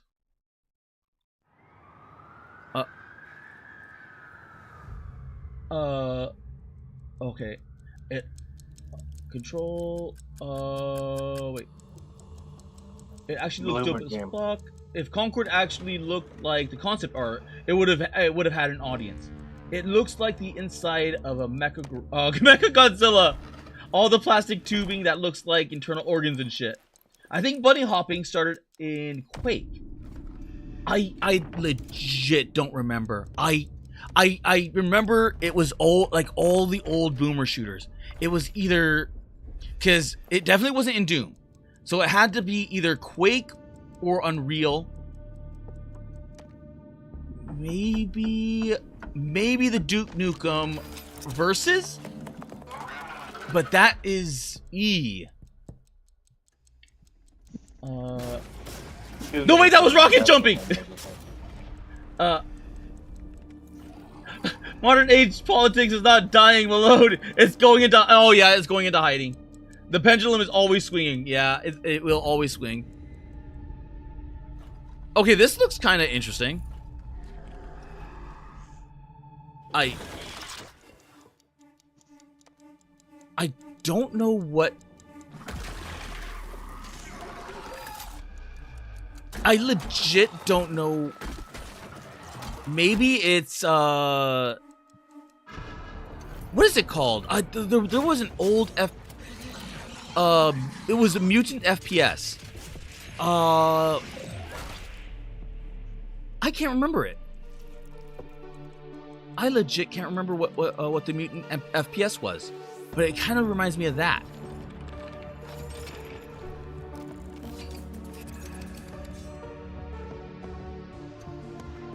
It's interesting, whatever it is. Yeah, I lost the game of chess, so here's your face.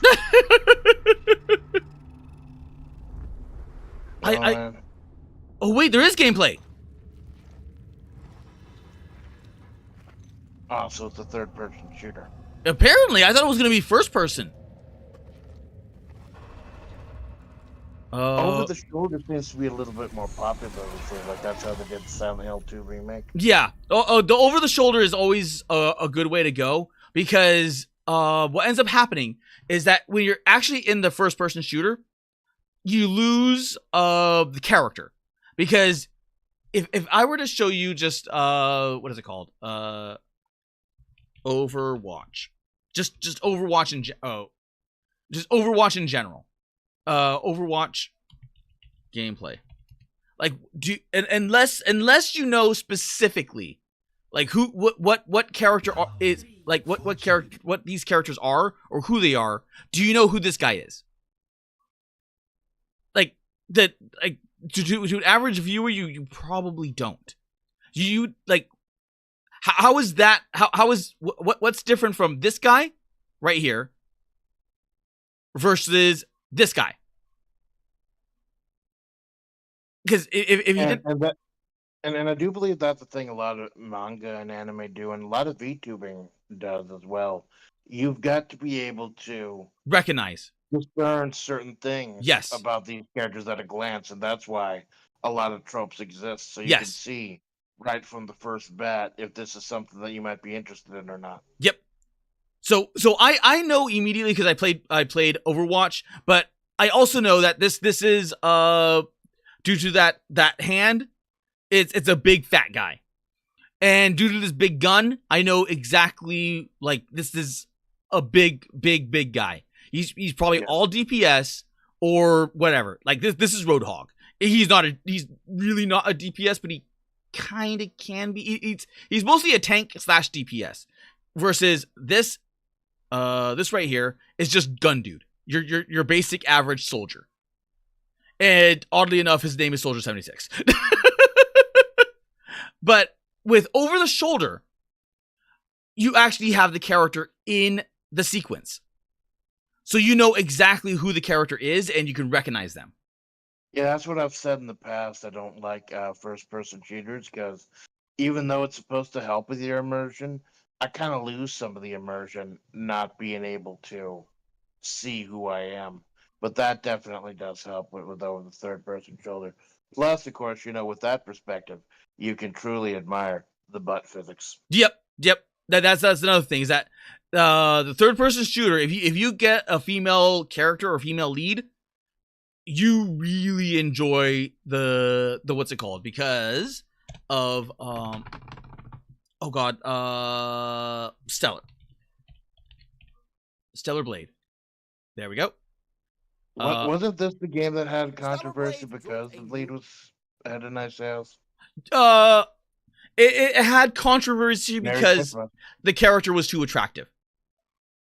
Like, unironically, that was it. It appealed to the quote-unquote male gaze, and the character was way too attractive, and like, the character is modeled off of a real model. and they're like herder. And yeah, I don't know, man. Why are there so much fucking politics and drama and everything? Why can't I just enjoy fucking games? because there is no the sad reality is that when people want you locked in on their ideology or their politics, they don't want you to have an escape. It's why I hate censorship. It's because loop back around, loop back, like you grew up in the 90s, so you remember like the satanic panic, war against video games, war against D&D, all that other shit. And everything, yeah. Modern day bullshit is the same exact shit as it was back then. The only difference being is that the pendulum swung the opposite direction. Yeah. And the pendulum is swinging right back again. So now it's the other side's turn. And what do you see now? You see the same exact people complaining about the same exact shit, violence in video games, and then people get fed up with that shit. It's like Joku says. It just kind of goes into hiding. That's one of the big reasons I tried to ban all politics from the fucking desert. You know you're gonna piss off 49% of people if you say certain things. And I just want people to fucking enjoy. Yeah, you just want people to enjoy the game. You just want people to unplug and just and I have enjoyed my time with you today, my man. I know it's about time that you usually wrap up. Oh yes, 9:13. I do thank you for letting me over. Now this is definitely worth the $6. Oh yeah, we despite all the scuff, despite all of the scuff. Yeah. Despite me having to get on my fucking phone, we made do, man. We made do, which is what is important. Because I could not miss your first Brazilian drug deal 3 open the portal. The hell of trying to revive me. I need to close the stream. The first of many, I'm sure. Oh, Choco, the pendulum is a bladed horseshoe. That is astute. That is astute right there.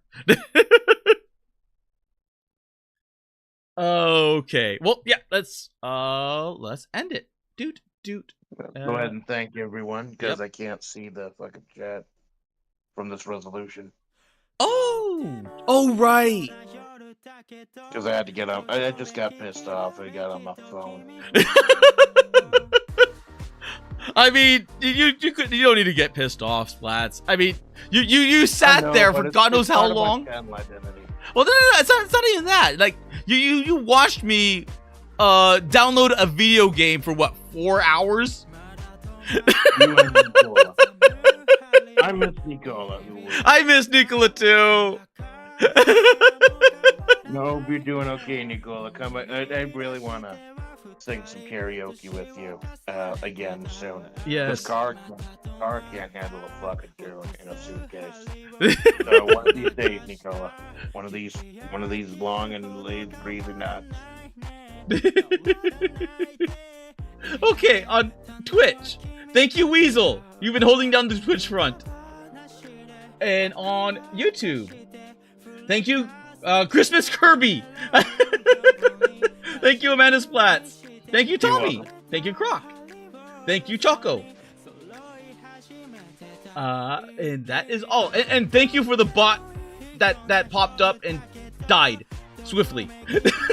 Another one. Oh.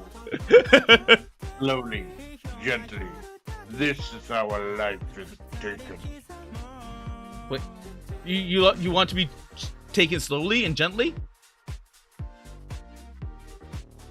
I'm fragile. Yeah, I'm a bony desert bitch, so be gentle with me, senpai. I'm okay, not. Now that we've pissed off everyone in fucking Mongolia, we'll go say tonight. Did you ever end up getting a outro catchphrase? Yes. Oh well, no. Well, yeah. I have the Otsukata because it. The Otsukata hits so right for me. It legit hits so right. It really does. It's just nice and simple. Says exactly what it says on the tin. Yeah, because it hits it just right. Because Otsu Kare is just take care. Like, thank you, take care kind of thing. It is so good. And Pikami had a similar catchphrase as Otsukare.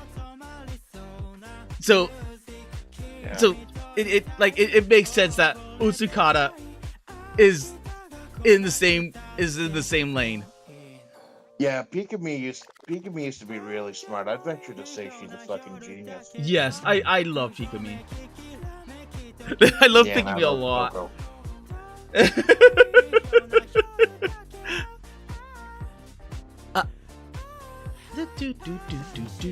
Oh, and thank you, lurkers and VOD watchers.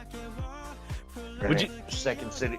I call them second screen saints because even though they may not be saying anything, they're hanging out with me just the same. And you could be watching, listening to any fucking thing in the world right now, but you're enjoying this for some reason, and we think the world of it. Thank you, man. It does, yes. You want to see your outro? Wednesday night, watching Brazilian Drug Dealer 3 open the portal of hell to trying to revive me. I need to close it. You've made an amazing decision. You made the right fucking decision, in my opinion. It's always right. It's always the right decision here on the Space Witch. Have you named your fucking spaceship yet? No. I've just been calling it Space Witch Station. I have not done the space the themes, and I've not done the fan name. What kind of captain doesn't name their fucking shit? Come on, man. Apparently the car kind. Fair enough. You've had more important things to focus on. Like almost getting 1,000 subscribers. Hey everyone. Normally I would like, I'm at like 81, 82 subscribers or something. And I would normally take this moment to try to hawk my channel and try to get 100 by my 6-month anniversary, January 17th. But I'm going on a huge fucking hiatus. So anyone who is going to subscribe to me, subscribe to Car instead. We want to get my senpai up. We want to get the super chats and everything. Even though I luckily can directly donate $6 in the form of I Can't Believe It's Not Gambling, the game that saves the muscles, caught the ceiling, the gymnasium, Brazilian Drug Dealer 3 outbound for illness as well, trying to revive mid-IA. I need to close it. Not everyone has that kind of luxury. Yes. Yep. Also, let's raid the Rhymy. Let's soft raid the Rhymy. Yeah. Fucking ain't right, man. I'll drink to that. Have a good night, everyone. I am your faithful Amanda Splats, and this is the Amanda Splats Project. Good night. Good night. Otsukara. Otsukara, Otsu Desert. Otsu Desert. Otsu Splat. Otsu Roadkill. Otsu Death. I feel like fucking death after